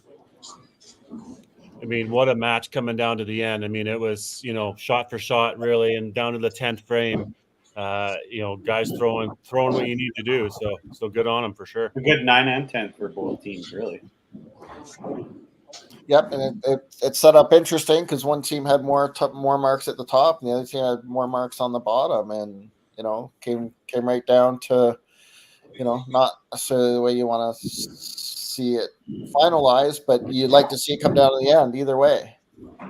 Yeah, and Harvey, you guys started off with 18 out of 20 marks, the first 4 frames, and then there's a middle chunk that got a little bit, punchy and a couple of misses in there. Did you notice some things different? And then you made a change there with Tim going in and Kate going in. Talk about how the game for the Crushers on that one. Well, I didn't want to make a move because things were going pretty well up until that point. But yeah, in 7 and 8, I think we started punching quite a bit, and not so much the punches that are bad. I get concerned with the not cleaning up the wood because that made the difference in the end. And they got a few breaks, but that's bowling. That's the way it goes. And we just didn't capitalize because we didn't clean up our wood. That's what I think, anyways. Yeah, but still for the Crushers, obviously winning the first match, getting a couple points here. We talked about it already. The 50%, slightly over 50% point mark is what makes the playoffs. So somewhat, it's still salvageable out of the day. It's still, we're even play. There's lots of games to go. Is that what the message is now that you guys are done for the day? Yeah, I think that's it. Those are our first 2 matches of the season, and I mean, they're pretty solid for the most part. So we just take it from there. We don't play for a long time now, so we'll just group after this one for the next match. Were you guys playing in Global? Were they playing there? It looked like Glow on the side. 11. You know what? DB, I'm in my office, so I'm not really sure. Yeah, well, Mark and I we played that way last week, and it looked a little darker in the back, and then it did look a little darker. I feel like they did, but again, there was some good shooting in there. It was good to see it come down to the end. So yeah, it was a close match for sure. Yeah. And Ken, for you guys, obviously a quick turnaround. It's exactly the way that you wanted to start the day, right? To not go another L. And now here we are, a quick little turnaround to another game. What's the message for you going in? Nothing. I think we're just going to keep doing what we did the first one. We finally built something on the 8th, 9th, and 10th, which we didn't do the last 2 matches last week. So that was a big build for us anyhow, is that we finally got some marks in those last couple of frames. So we'll just hopefully carry that over into the next match and keep going. Good stuff. That's good. All right, guys, we'll let you go for the day. Harvey, take care, and Ken will be back with you in a moment. Thanks, guys. Good luck, Ken. See you guys. See you guys. Thanks.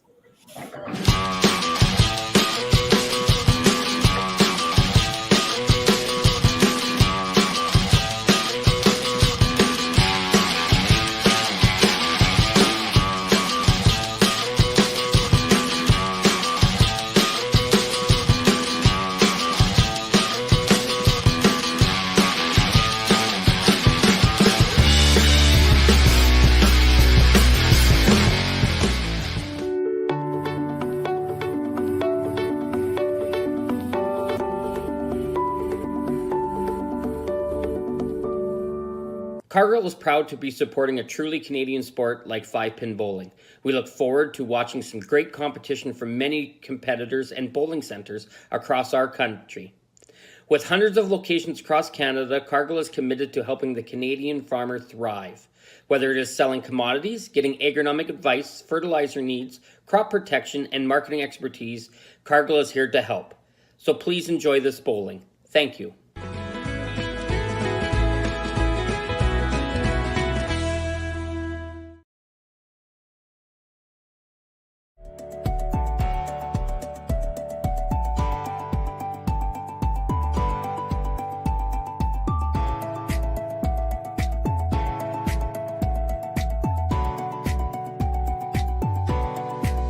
Financial freedom begins with financial literacy. Hi, I'm Dave, and I'm thrilled to be a sponsor. My journey began as a teacher because of my deep passion for education. I brought that same passion into the financial world to help families achieve financial freedom. Financial freedom isn't just about having more, it's about knowing more. That's why I'm here to help you make smart decisions with insurance, investing, and lending all in one place. I'm Dave, and together we'll help you achieve financial freedom.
All right, back at her we go, guys.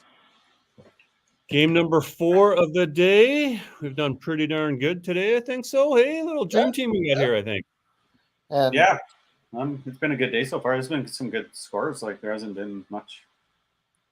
yeah, bad I goals mean, we've gone 1305, 1271, 1376, 1277, and 1282, 1276. It's some solid shooting, and expect the same next game, both these teams.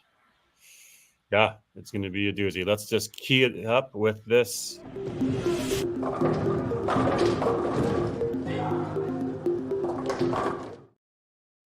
Misfits versus Trash Pandas. So we'll bring in managers here, Barry and Ken back with us. Guys, here we are, game number 4 of the day. Bonnie Doon getting a little bit busier down there, Barry. Things starting to wrap up. Not overly. Just getting ready for a second round of Special O, and that's about it. Busy. And what did the little break? Would you guys anything special? Any pancake eating contest? What are we doing for that Well, break? I made them do laps. No, At a Bonnie little Doon, R&R, a little bit of practicing for the last 5 minutes here or so. Right, getting her going. And Ken, They know what obviously, it is. not much happening there. What's happening there Sunday? Any action? Any vibe? Any public bowling yet? Not really. Oh yeah, they've been started about an hour ago in here, so Okay. they're all down the other end. Yeah. Yeah, but it adds to the atmosphere, doesn't it? Right, when there's people in the building and it's not It's just not so your own. dead silent. Yeah. Yeah. Well, good stuff, guys. Let's hear some lineups. And what do we got for this one? Ken, go ahead. Basically, Curtis leading off, Maddie second, Alyssa third, David fourth, and Connor anchoring, and Kara and Danny on the bench. Hey, how about for you, Barry? We have Alan again in our leadoff. This time we'll have Kaylee in our second spot, Michelle in 3, Curtis in 4, and we'll have Justin in 5, and Okay. Jamie and Ron on bench. Okay. Sounds good. And obviously, you guys lost your first match, Barry. So we're looking for a comeback. And obviously, Ken, you're looking for continuing on the trend, right? Put yourself in a good spot for standing. So both of you certainly have something at stake here in this match. So we wish you luck. Okay, good luck, you guys. Good luck.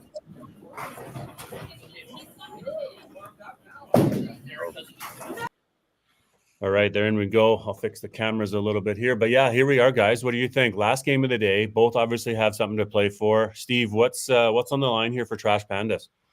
Well, I think they just want to avoid what happened last week. Last week, their first game was very similar to what just happened, kind of a dramatic ending where they came out on top, and then they came out a little flat after that. So I think they're trying to avoid that this week. I suspect last week would have been a learning curve, and that first game was huge for them, right? I mean, well, the good thing about them is they were ahead in a lot of matches. So even if they lost, it would have been with 2 or 3. Yeah. But that game gets them up back close to 500 for the year. And again, like they've already played 4 matches. So this match now is whether they go in, kind of above the 500 mark, or whether they're going to be facing an uphill battle. Yeah, and for Mark, what are your thoughts on the Misfits? Obviously losing that first game, but really it's only one game. But what's thoughts for them at stake here for this match? I mean, obviously you don't want to go to start the season 0-2. I mean, getting out 1-1 is probably what you're obviously shooting for now. They didn't, like I said before, they didn't have a bad game. They just missed quite a bit at the beginning of the game. They seem to finish well. It's just getting off to a good start for them. Trash Pandas hanging in there, constantly hanging in there. Maybe they look to get like a big lead going and get out to a good start as well. Like maybe get a lead going and then maybe put some pressure on the other teams, and because they're consistently coming down to the end, maybe, right? So get up on them early.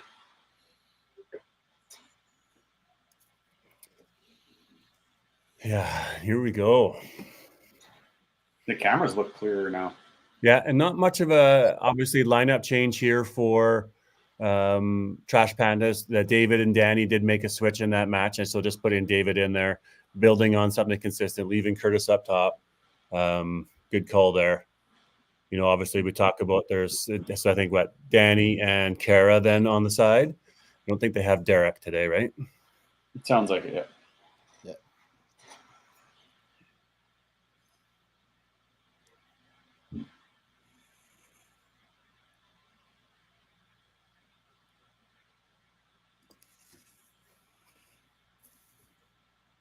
Michelle coming off a good game.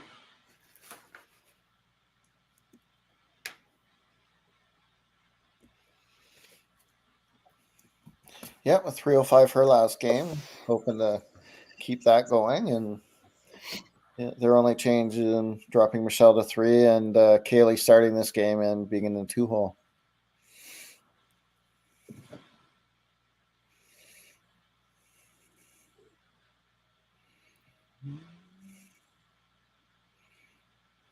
You hit it.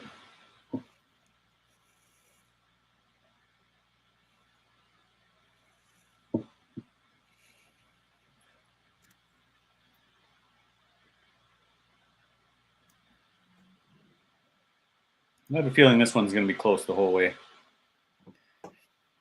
Yeah, and I'd be surprised if the start is there. I feel like it'll take a bit to get the match going. I feel like the hype of playing a Crushers. I mean, it's Misfits' opportunity to have a really good start. The Trash Pandas playing the Crushers and winning that match may be tuned to a bit of a slower start, but that's just on them to make sure they don't start slow, right? But the emotion is just, it's tough, right? It's not the same game playing as it was last one. I mean, if you're Misfits, you got to be feeling pretty good, though. You lost to the Dream Crushers, and then they lost the next game. So it's like, all right, we take this one. We're right with them. Yeah.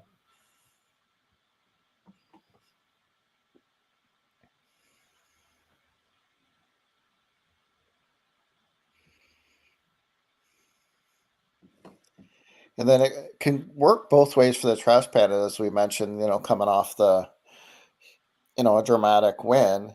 Same thing happened last week. It's like, so it's fresh in your mind. So it's something you could learn from. Okay, let's not let it happen this again. But it can also be, oh no, we're doing the same thing. Yeah. Kind of works both ways. Nope. And really, it's the game's not that hard if you can just keep your brain out of it. Yeah. If only. Yes. Spoken. Yeah.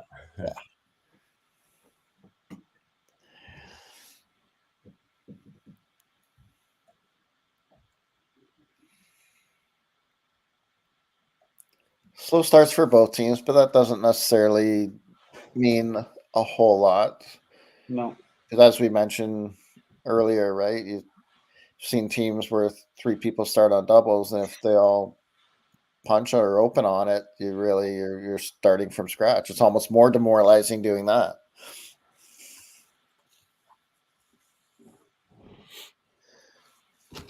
Definitely the big finish outweighs the big start. Yeah, it's kind of like, when would you want a head pin? Well, probably in the first frame. Absolutely. From a mental standpoint too, right? If you have a good finish to shoot 280, you feel a lot better than if you open 3 of your last 4 frames to shoot 280.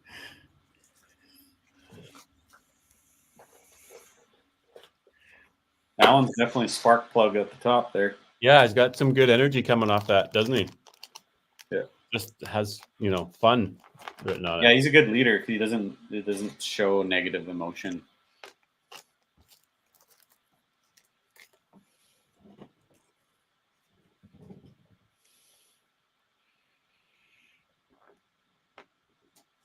Oh, I thought she was going to get the chop out of that at least. Yeah.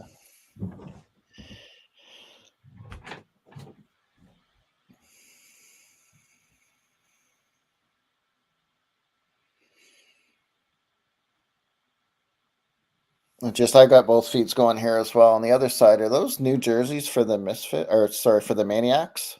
Yes, they did a home away. Sharp. Changed up some of the pattern a little bit. Yeah. And added the sponsor Minto Rec Center on the sleeve, and if you held the 2 up, there's lots of differences. Yeah, they look really sharp. Yeah, we have a few teams working on, like Misfits they're wearing their second one they just got this year. Trash Pandas, same thing, got new ones. Yeah. So a few teams have got a couple, or the second one. Whoa. Oh, yeah.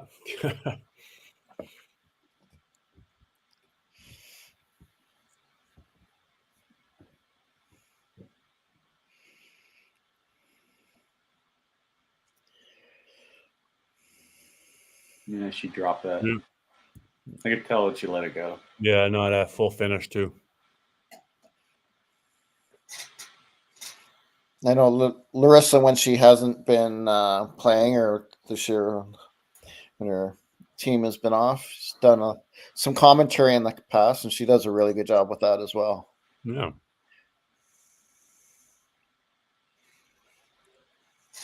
She made the Alberta Masters team one year, but it was the COVID year, so she didn't end up getting to play, which is unfortunate because it's a super hard team to crack. Yeah, oh, for sure.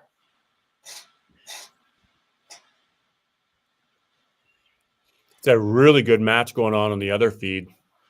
Minto and Snowman. Snowman's definitely have a bit of the advantage. Jesse Lady has a 5-bagger going in, but Mike Wist again having another solid one. He's got a triple now, a little slower start, but Sean Dino having a good one. What a cool game we play in, eh? Cool idea. Little pro league, people playing across the country. I love telling people about, the 5PL, and there's 26 teams from coast to coast, Vancouver Island to Newfoundland. Yeah, absolutely. Wouldn't it be cool to have like all the teams in the same building at once? Well, it's Mark. You're reading my mind. I've already booked the tournament. I told Steve a little bit earlier. We should talk offline on afterwards. Yeah, that'd be so cool to just have everybody there. I got something in the works. Well, let's have a staff meeting tomorrow morning and we'll talk about it. I could just imagine, like, from my creative side of things, just seeing all the shirts that I've done, and it's pretty cool. All the cool logos, like, I love the majority of them. There's definitely some favorites and some that I don't care for, but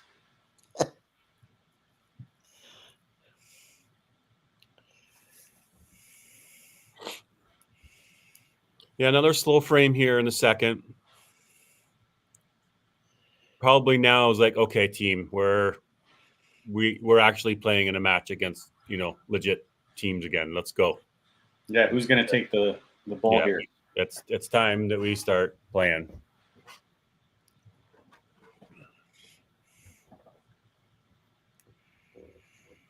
Somebody's got to crack a joke. Somebody's got to do something. It's got to throw five. Let's go for 5 middle hits. See if we can get a little bit of Mo on our side. Yeah. Not too often, 2 frames in, nobody has 2 marks. Yeah. He wasn't sure. Yeah. You just had to speak up, Steve. That's right. Oh. All right. 1-1.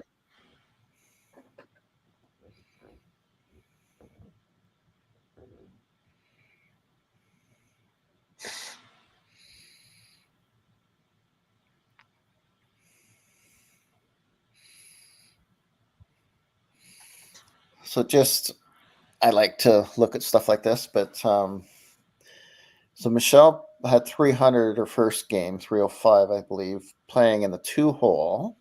Mm-hmm. And they move her to 3rd this game. Would the fact that Madison usually plays 2nd or has played 2nd just about every game this year with the Trash Pandas, would there have been some sort of match trying to put Kaylee in that 2-hole against Madison? Yeah, good question. What would the thought be? Is that maybe more just a comfort level of where Kaylee would? Yeah, technically, I think Ken gave us the lineup first on the feed when it probably could have been 2nd, but I don't think anybody waits for the lineup to change to. Not much. I don't think. I mean, I don't think at this level it's going to matter. Yeah. But going in, I would think she was probably comfortable in 2, but that's maybe he didn't think about that. I don't know. And the desire to obviously get Kaylee in playing because she didn't play the first match, so she's got to play. But also Michelle's got to play because she was a 300, so we got to get her in. Yeah. Yeah. So then, why would you not leave Michelle in 2 and Kaylee in 3, and whatnot? Or to your point, then, Steve, was there some matchmaking and thinking that Kaylee? I would think Barry would think that. I think that he has before thought some matches, and I remember him last year, I believe, or sometime him asking and waiting for a lineup, right? So yeah. Maddie and Kaylee actually throw very similar balls, like very left to right bendy. Yeah. Kaylee's a little bit more left side of the lane, and Maddie is more right side of the lane. And again, might be nothing to it. Might be that Kaylee likes playing second a little more than third, and it doesn't matter to Michelle or something. There's just, you know.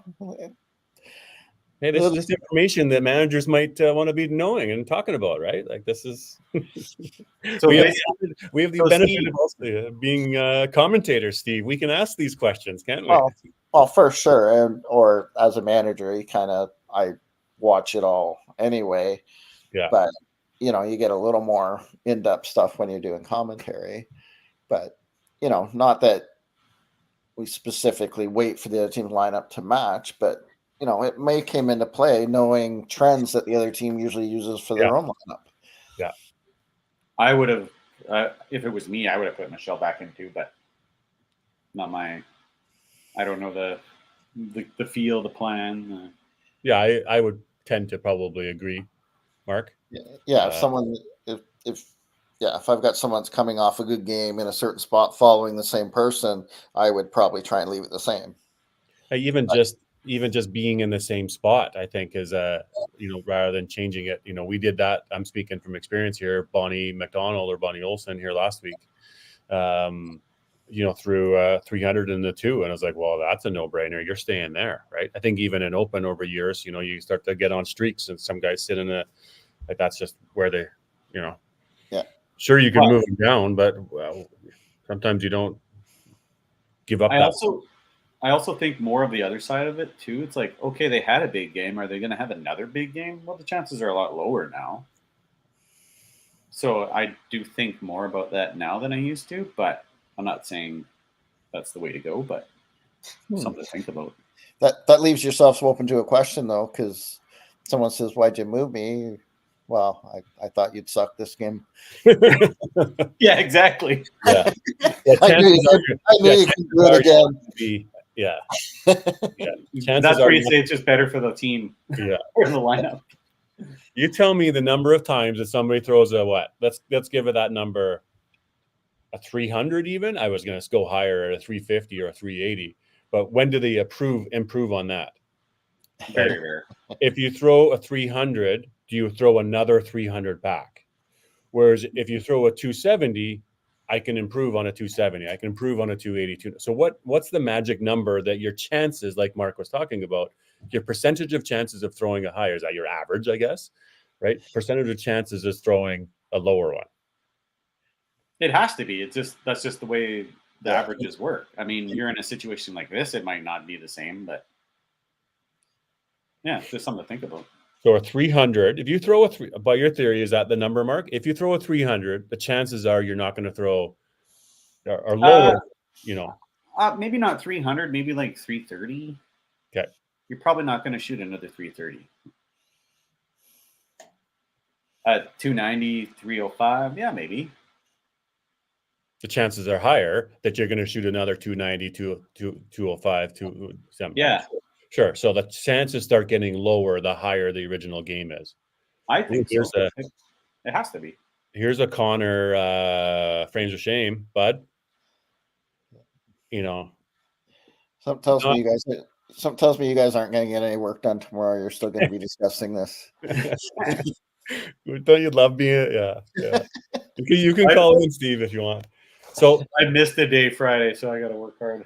So this looks like Dan going in. Okay, so they just kind of obviously noticing something. Just off with Connor. It's time for a change. You put in the vet. Just a little bit shuffling off, right?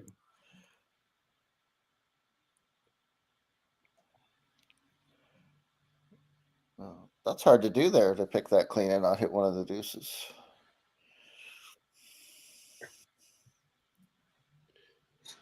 Now, let's see what Justin does here, and then I might have a question for you. So great frame there for the top 4 on Trash Pandas. Now got 2 strikes and 2 doubles working.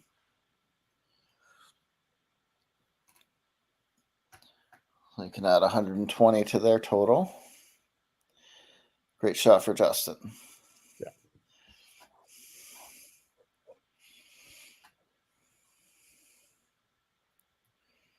Yeah, we're close. That double's big. Both doubles. It's a close match for sure. And unlike the last few matches, most of the individual matches are also close.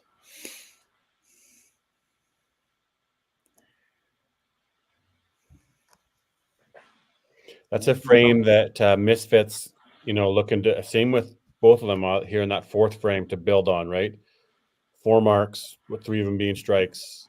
Now you got Allen with a strike. You could just sense a little bit of something building here. Michael Wist throws another 6-bagger. But Trevor Cook has a triple, maybe more, going into 10. It's a huge 10th frame here. Trevor gets his in 10. Boys, if you're watching that other, you got it. Yeah, Yahtzees, they're having some big ones there. Curtis with a no doubter. Yeah, here's a chance at a 342, 331 finish there. And total to the advantage of Snowman at the moment. Mike Wist has already thrown a double in 10. So only another 15 more he got. He runs it out for a 7-bagger to finish. 8-bagger to finish, 7. Bet a 720 something double for him today. 331 there. 395, wasn't it? I think so. Pull up last time. I think he had like a couple 350s as well. I can't pull up 5-pin Universe's site. It's not loading for me.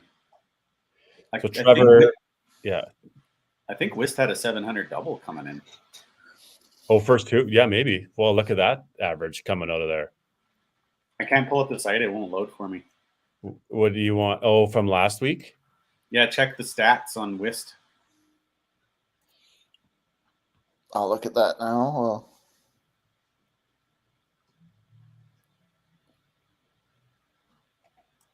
Shane Chafe has 2 games, 358 average. Look at that. Oh, Wist. Sick. Wist has only played 1 game, Mark, 256. Oh. yeah. Terrible. Now his average drops to like 327 or something. I don't know what Jeremy had. What did Jeremy have? I think he had a high one, 270, something like that. But he was 352 his first 2 games average. Maybe he's the one I'm thinking about. Lumberjacks Isabel, she had a really good, solid first couple of games. The cool thing I like about this, guys, is like 10 years from now, when we've got stats and data, it's like, okay, now you've played 100 and 200 frames, 300 frames, 400 frames, and your league average is over 300. Now it's something to teeth into, right? Like, yeah. And if someone gets cocky, you can go back and find a year where they struggle. Yeah. Your lifetime average. Yeah. Well, how about 2019? Well, we could do a lifetime average up until now for sure. Yeah, for sure we can. Yeah.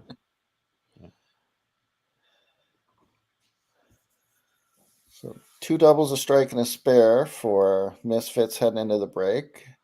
526.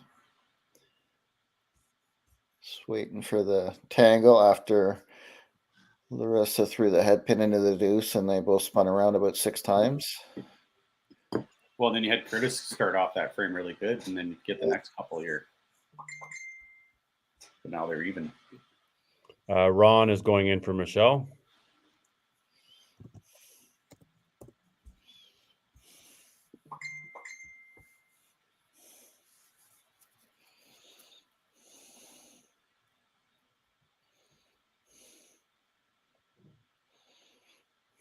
Yeah, so there's some.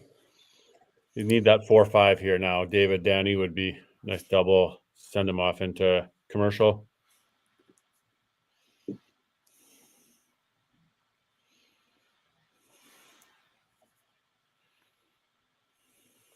Miss on the inside. What's our final match of the day on the other stream? I can't remember who's over there. Next Gen, I believe, is back up against Snowmen now for your final match over on the other stream.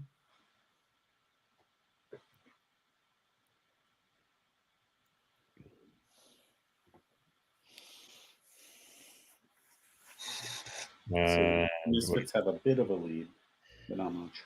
Yeah.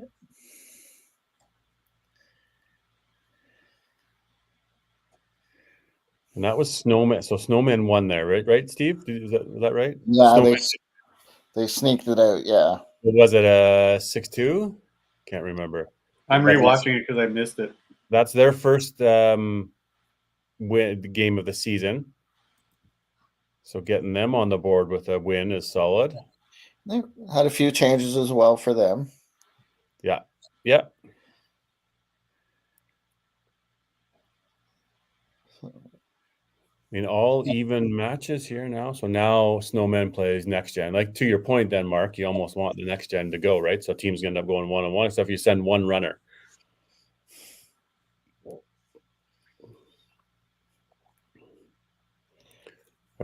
So and 60 to that, we are pretty much dead even here. Hey, I got a question. This is a playoff? We had an extra team. Are we leaving playoffs the same?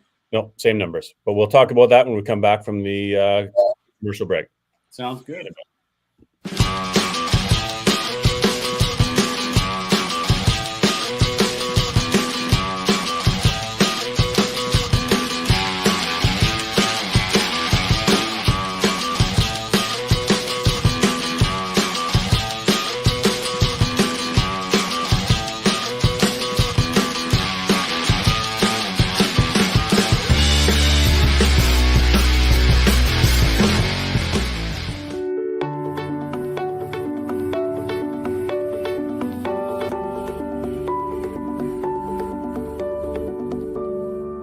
Cargill is proud to be supporting a truly Canadian sport like 5-pin bowling.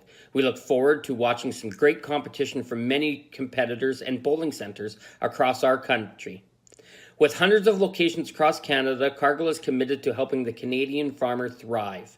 Whether it is selling commodities, getting agronomic advice, fertilizer needs, crop protection, and marketing expertise, Cargill is here to help. So please enjoy this bowling. Thank you.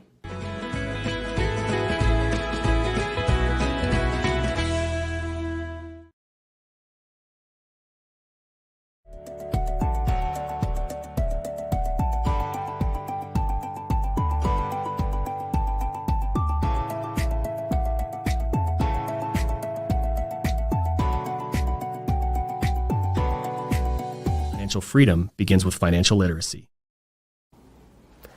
Hi, I'm Dave, and I'm thrilled to be a sponsor.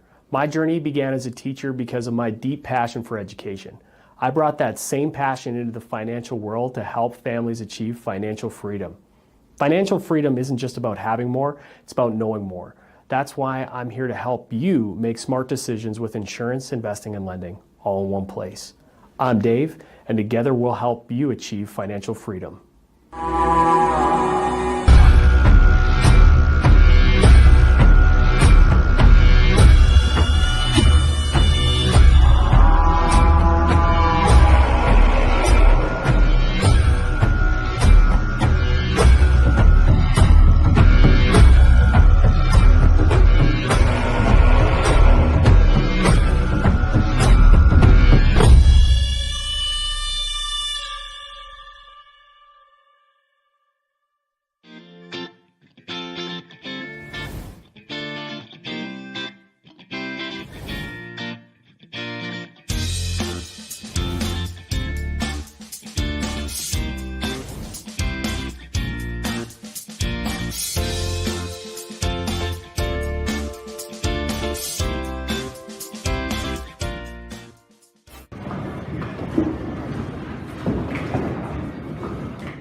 Here we are, second half. Final game of the day. Misfits playing out of Bonnie Doon, playing against the Panorama Trash Pandas out of Panorama Lanes down in Medicine Hat. Edmonton versus Medicine Hat. I wonder if people watching at home are a little frustrated. We're going between feeds and commercials. We're on both at the same time. Don't you hate when you're watching 2 football games or something and you flip and the other one's also on commercial? Yeah. Ah, darn it. That just means both production teams are right on schedule. That's what that means. We are, because they're Oh. they're a half hour behind playing. They're just starting their 4th game, right? Yeah. Yeah. Tight schedule. We run over here at 5 PL. Yeah.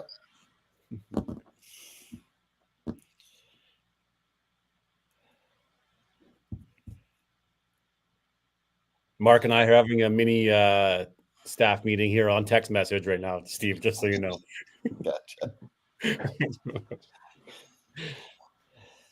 Told him the inside track and what I told you earlier. Some details to be flushed out here a little bit, but there's some teasers out there. All right, so Kaylee, there we go. So she's in the 2nd spot, like we were talking about. Opportunity for her to get a triple, take big control of that match.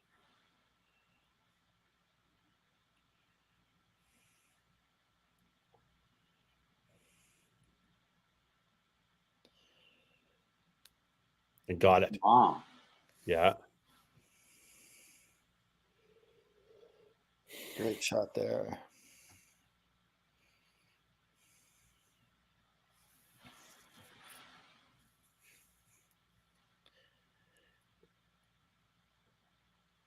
So Ron in the game now for Michelle, down 27. Good shot, little thing, cut through.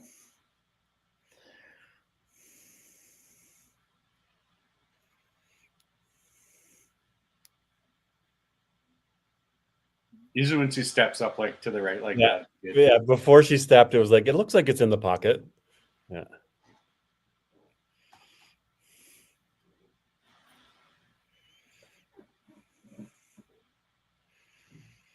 And also a close match in the 4-hole. 9 sticks, both on spares. Good shot for David. That was a sure one there for David.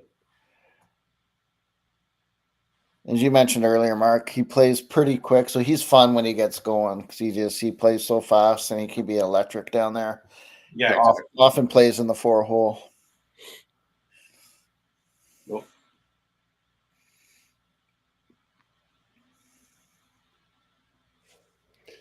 So little danger here in that 3 spot or a 5-hole with Justin now, that double, and Danny a little loose there is going to have to, rein it in and do something.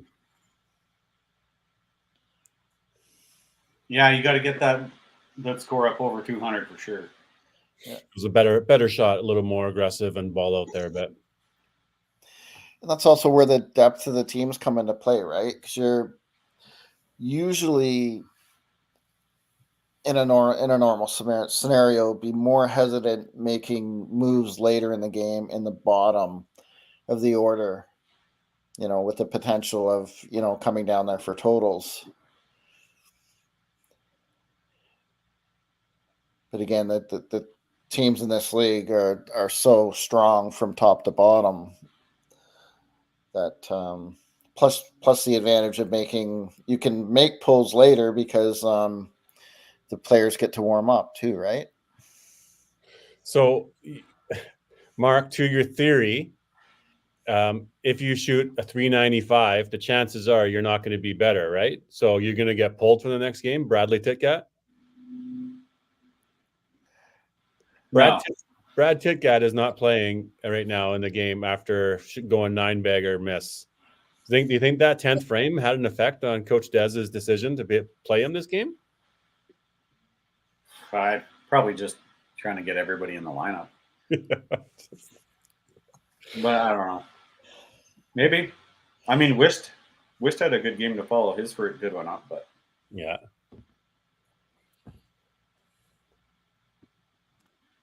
Cody and Brad are not in their lineup. Yeah, but you can also plug in Adam and Tyler. And Jenna. Or Jenna. And Jenna, yeah. Who's now in this match. Yeah.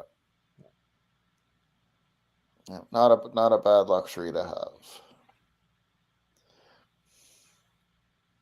I think Mason forgot that I'm up here.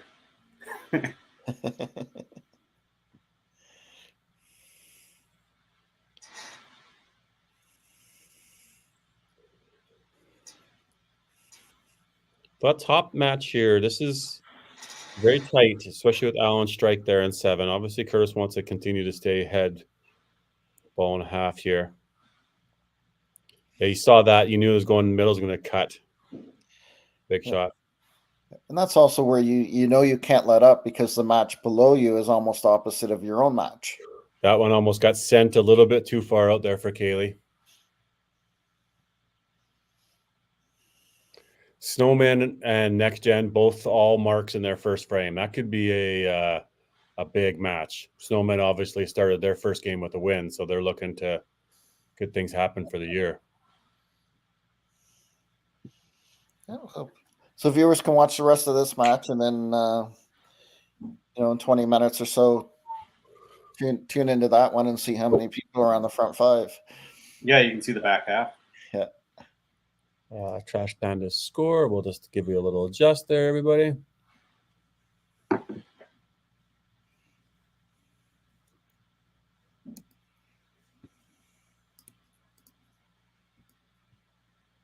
Good shot. That must have had some good stuff on it, because that was just off nose.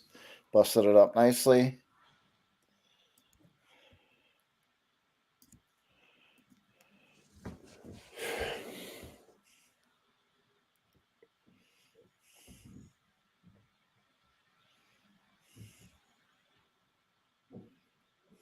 That was a great shot there by David. These guys are rolling now. Yeah. Who said who's going to finish here? Well, but I mean, it's still early, like it's the 8th, 9th. And there's just, I feel like at this point in time in the game, there's just so much more on the line for Trash Pandas. Yeah. I mean, you can win this and be 3-2, which is actually it's a decent spot to be in after 5 games. I mean, if you lose, you're behind the 8 ball. I mean, I got to think you can only lose 4 times, maybe 5, but you'd have to have some big wins. Like, for example, the Bombers, we missed out by half a point, and we only lost 4 games last year. Yeah. It's because our losses were too big. Conversely, I think we went 5-6 and snuck in. Yeah, so all your wins we had are a stretch where we went on a roll, and they were all 7s and 8s. Yeah, and then when you lose, you're losing 5-3, so or 6-2, so it's not as bad, right? We had a couple 8-0 losses, like killed us. Yeah, because right now Trash Pandas are 14 points for, 18 against after 4 games. So yeah, this is it. Yeah.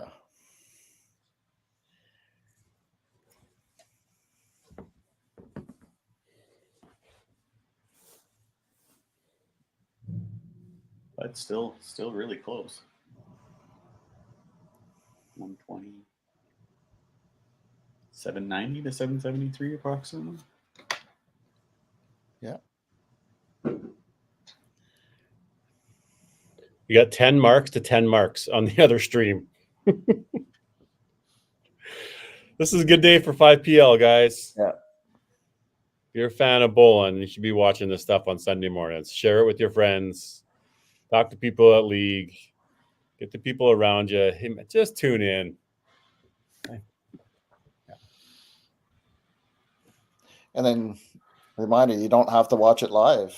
If you can't watch it live, go back and that's often what I do. I'll know. Boom, Kaplan. I cursed the other stream because Jenna punched in for them, but Snowmen got they're still going.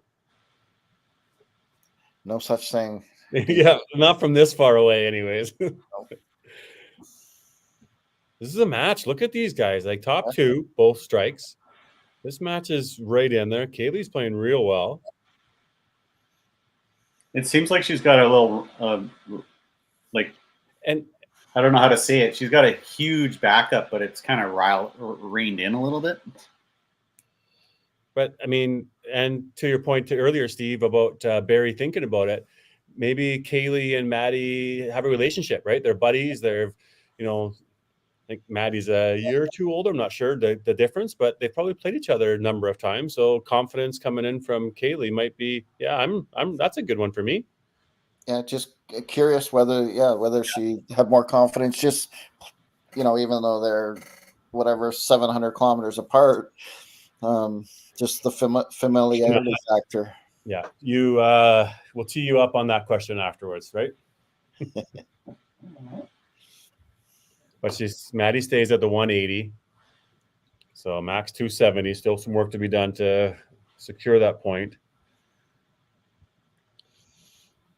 This one here is really big for a team total.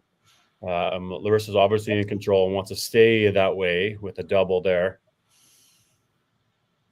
Oh, Every double, yeah. Yanked her. She's done that on a few doubles now. She had a double last game too. Yeah, you wonder if there's a psyche or a little pressure or trying too hard to get the triple or what. That. Yeah. You're trying, yeah. Just a hair extra or a hair quick. That's all it takes. Uh-oh. She blows it by. Oh. Yeah, that hurts because now that match is within 20. Potentially.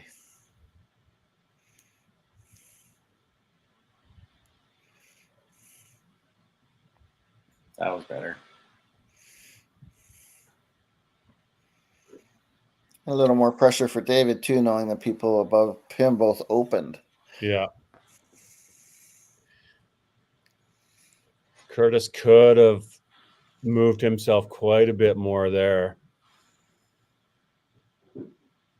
Oh. You got to pin out to stay up 5 in the match. What was momentum just certainly got stolen, taken away. Little spark here from Danny, if you can. I mean, the only positive you're going to take out of this is the 8th, not the 9th. Yeah.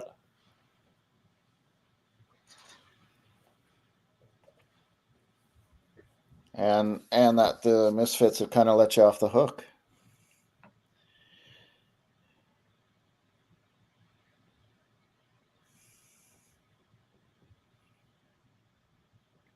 You're going to have some spares, but just the one double up top. Just enough. The wind blew by. Nope. Middle hits.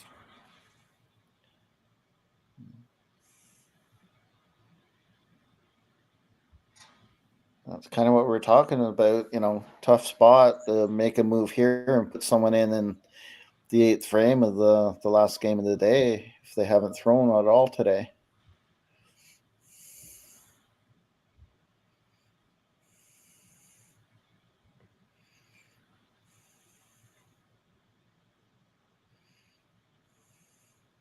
Pins are flying at St. James too.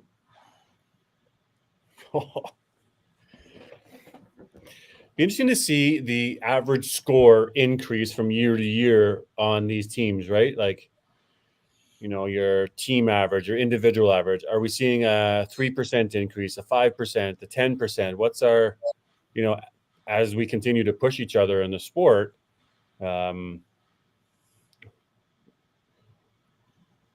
what's the improvement rate?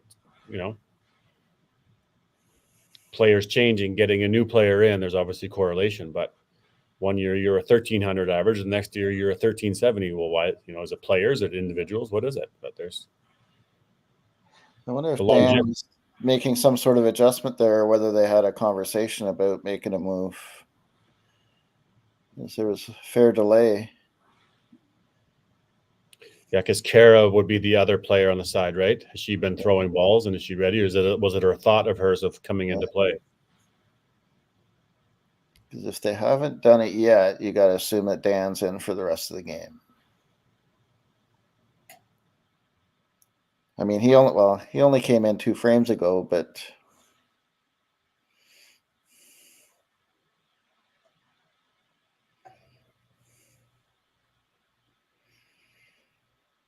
a big shot here for both leadoff players. 41 difference in score, but momentum wise could be huge. Oh, it just like tripped out the 3 pin there. Ooh, left outside. Oh, we got the 2. Okay. It looked like Allen was a little thin on the last strike he got, and then that one was just a hair even further to the right. But again, very solid 5PL debut for him today,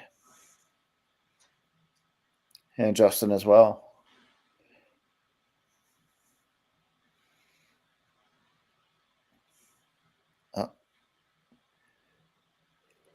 So, yeah, 249, 264, 79, 3. Yeah, safely up there by 30. Yeah, not over yet. 35 would be 284 for Curtis, and letting that one slip away. Yeah, 4th head pin. Yeah, 4 head pins for Maddie there. Oh, she pulled that left.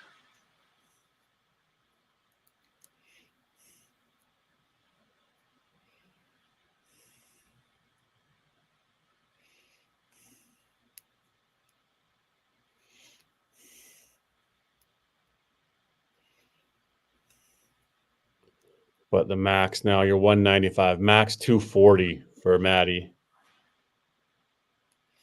Oh. See, that was big for team total there.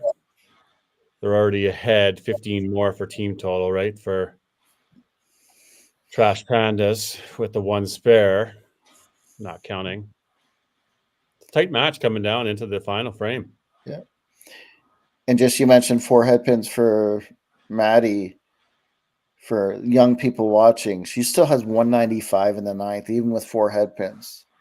Other than the 112 count, she's only left 3 pins on the deck, even with 4 head pins, and that's why she still has 240 potential left. Yeah, she can bang out and force her opponent to mark. Yep. Big strike there for Larissa. Definitely has the advantage significant. Probably has that match done because now you're going to be a max. If we get this spare 277, 222. David really needed that spare 2 to stay even with Curtis. Obviously, Curtis can throw a strike, but yeah, this is going to come right down to the end. So that's 45 more to add in for team total, 988.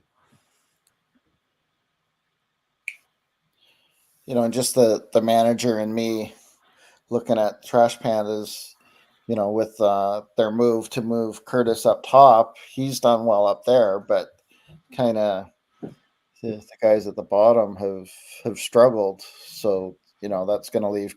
Oh, slider, thin, leaner, whatever. Panorama. So that's going to leave Ken with some decisions moving forward, whether to leave him up there and hope someone can pick up the slack down below, or kind of go back to what worked last year and put Curtis back down at the bottom. Yeah, manager hat here. I think this would be a one and done, right? It's that was good, but Curtis, you're our anchor. Just sort of see Connor, your lead off. Or they just continue to win. I don't know when their next matches are, because if they played 5, do they now not play for a while? I don't know. Right. I think they had like 7 or 8 before Christmas.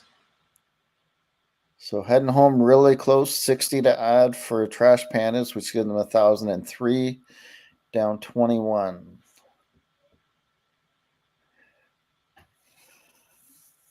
So Alan's still got 274 left in his match.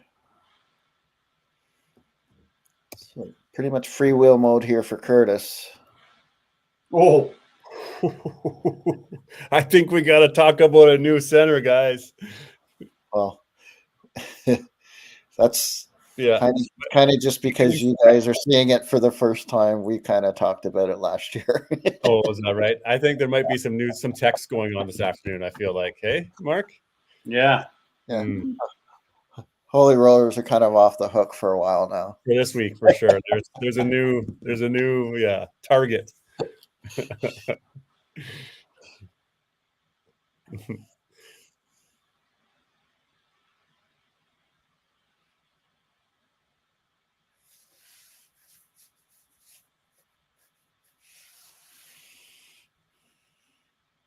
You got the spare. So that's going to be 1 there. Allen had a really similar game. He had just 2 opens and spares and strikes the rest. 520 double for his 2 games today.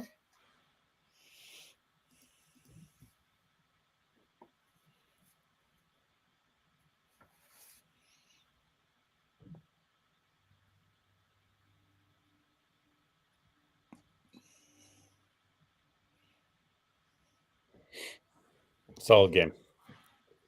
And here, 240, you said. So this is not over. Kaylee, opens here. Maddie bangs out.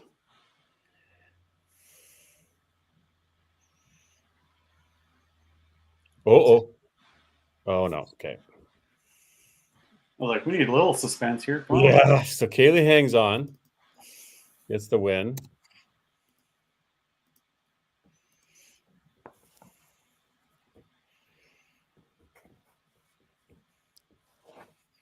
Yeah, total still within about 20 or so, though.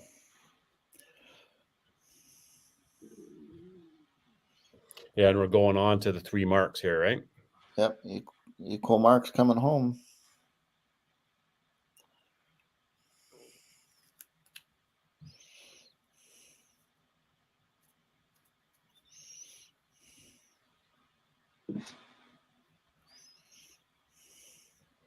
So that's 177, 222.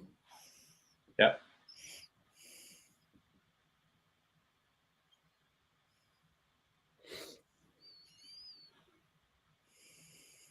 So which is Essentially got a match. Oh, I was gonna say corner pin, but that's 28. That gets 217, 207. That's 220 right now. Yeah. Pick it to guarantee a tie.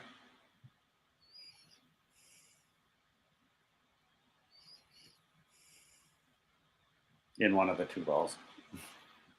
Okay, so then there's the Melissa will hang on. That the spare is big, so she can get an extra point.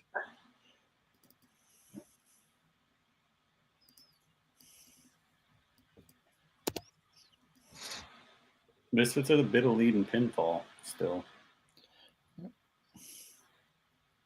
And 2 strikes working, which could be the difference with being able to get the bonus 15. 1, that's in there. Solid finish, 239, 1043 with 30. So 1103. 1073. Oh, yeah, with the 30, yeah. Whereas they've already counted the Curtis. Who's going to finish this 10th better? The extra strike, so potential doesn't double. get the carry. Doesn't get the carry. And the match is on the line here too. So potential tie here, fellas. 211, 241.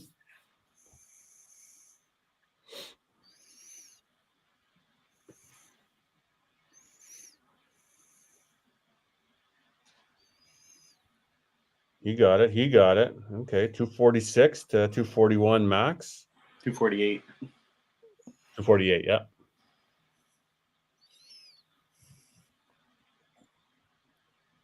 So David, Curtis has to throw more than a side, more than a middle side. Good finish. Oh, there's some pressure on this shot, Curtis Dunas. An 8 will tie, 9 or higher to win. And we're not saying that 9's impossible. And he got it. 45. Okay, so 2-2. And we tried to place that. That's it. Yeah. Yeah, that's a tough one.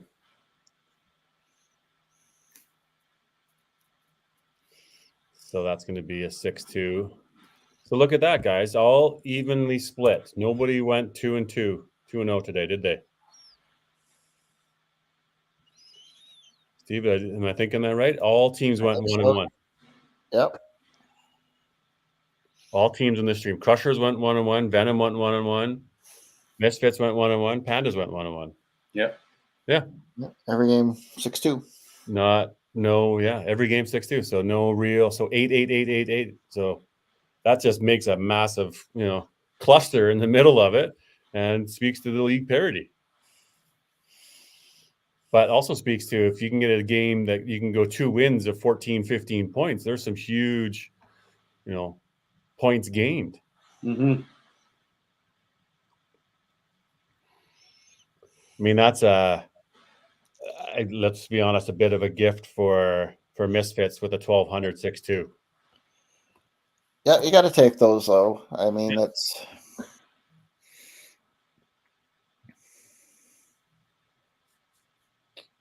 just not having that low game, right? Yeah.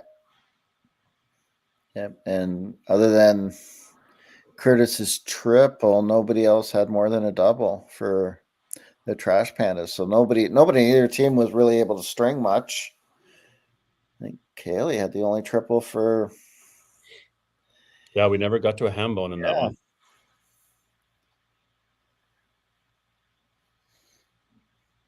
Just a bit of a crapshoot. Yeah. We'll just let them all get their scores, and we'll bring in the managers and we'll wrap things up. But yeah, what a solid day. Couple of highlights, couple of nice scores. Some good debuts by some teams, but no real two monster defining wins for them. So let's bring in our managers, Ken and Barry. I'll just pull this guy out of here. We'll go there. We'll go at the stage there. Barry and Ken, you're in the show. Obviously, nice fought battle for you guys, Barry, to get that win. 6-2, obviously 1200. It's one of those ones we take it and run. You guys got to be feeling good on that. A little bit better, but still could be a little bit more improvement. We're trying to get marks on marks and continue to try and get past that doubles. And they fought through a few matches here, and some of them were pretty close here. So. Neither team could really pile on. Just one triple, I think, for each team. Very just curious. Michelle having 300 the first game, and then in the second hole, and then putting the third hole. Is there a history between Kaylee and Madison you were looking to match up there, or just not overly? Usually, like from last year, Kaylee's comfort zone was the 2 spot, so that's why I put her there. Michelle, being a veteran, I'll put her anywhere. She just throws. So yeah. Oh, that's kind of what we were thinking. Just wondering if there was a special effort to get Kaylee against Maddie there, but no. Good bounce back. A win's a win. Ken again couldn't really get anybody going other than Curtis. Curtis got a few strikes, and a couple of those were from favorable breaks as well, but nobody else really could get going with them. Oh, you're on mute there, Ken.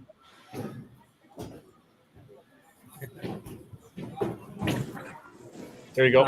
Yep.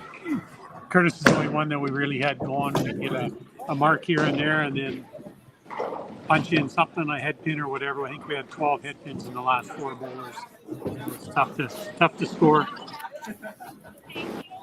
Yeah, we noticed that. And Steven made a comment about even specifically Maddie. She had 4 head pins, but still had an opportunity for a 240, and just goes to show her picking her wood that you can stay yourself in the game. But ultimately head pins were the downfall on that one for you guys. And in the 5-hole, unfortunately, that was a tough one. Were you considering a move there with Danny late on to maybe put Kara in? Was we sort of saw a stall? Was there some conversation going on? Is that what that was about? I was thinking about it, but Kara said she didn't want to bowl.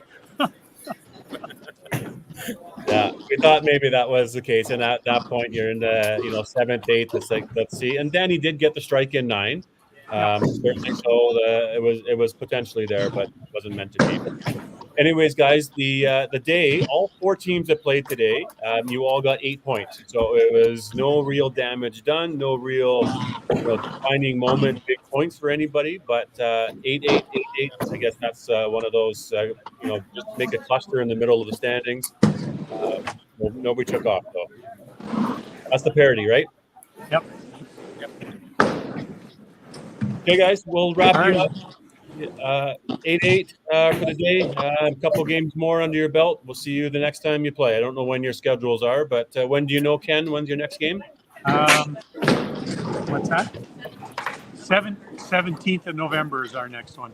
So you are, like you said, Steve, you're quick, or Mark, lots before Christmas. And how about you, Barry? November 24th. Okay, so not too long until you both get to play again. Yeah. So, all right, carry on. Best Thanks, of luck guys. to you out there. We'll Thanks, see you guys. guys. Have a Sunday. Take care, See you guys. Bye now. All right, we'll let them go, guys. Yeah, like we talked about, 8-8, no real big damage in the standings. Nobody hurt their chances. Nobody really gained their chances. Mark, what do you take out of the day? Yeah, like you said, a couple of teams came out slow as their first game of the year, and then they ended up winning the second one. Trash Pandas kind of won their first one in a close one, and then lost a tough one in the second one. So everybody, kind of like you said, is kind of a cluster for the standings wise. Nobody really went really high or really low. So I don't think anybody's days are. Everybody's doing okay after today. Nothing. We're not out of it, or we're running away with it, kind of thing. So yeah, I think it was an okay day for everybody. Yeah, the last game, neither team could really get anything going on a streak. Before that, the 6 games were solid. We had the 13-70, and then everything else 12-70 to 13-0. Not a lot of monsters or anything, but a lot of grinding and a lot of pedal to the metal and stuff coming down to the end, which made for exciting play, and that's what you want. You want close games, whether it's, 1,500 to 1,480 or 1,200 to 1,170, right? It's always interesting when games and matches are really close. Yeah, so if we're looking at the standings a bit, here we are on the Cargill side. So again, Trash Pandas will pick up 8 points. That's going to move them to 16 points. So it'll actually look like they're in first base. Take a picture while you're at it there, Pandas. Of course, Crushers are on the board now with 8 points. The Venom are in the mix, and the Misfits are in the mix. So it'll look a little bit shadier for the Pin Slayers and Pinsanity and Carnage. Obviously, only playing 1 game and 2 games, so that's hardly anything. But there's just a few more teams now getting some games in. Of course, Eclipse and Roses haven't played yet here on the Cargill side. So lots yet to play for, right? Lots going on. Obviously, the points won percentage, if you're looking at that, the Rock and Rollers and the Rebels have the best. Trash Pandas have now played 5 games. So they'll move that percentage 0.33, but it won't get to 0.5. Mayhem, obviously, you guys had a solid one, Barker. Yeah, just 1 game. Yeah, we've got 2 games next week. So okay. And if people are still interested, the other feed is still going for 3 more frames, and it's actually a pretty dead even match right now. So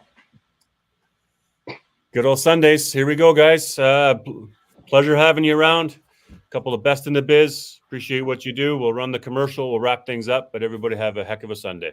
Have a good day, guys. See you next week. Thanks, guys. Yep.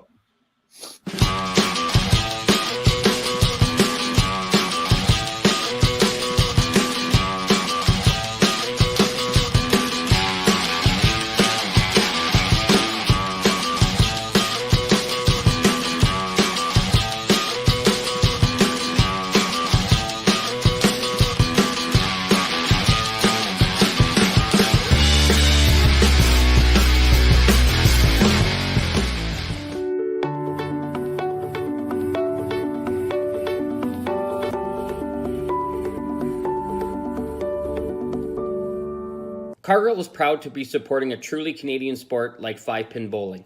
We look forward to watching some great competition from many competitors and bowling centers across our country.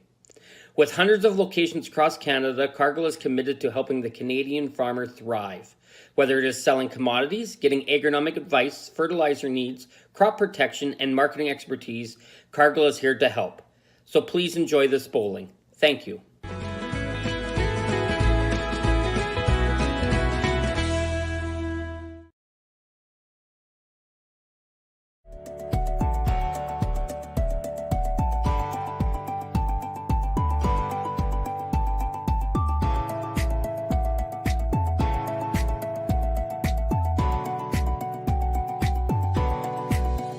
Financial freedom begins with financial literacy.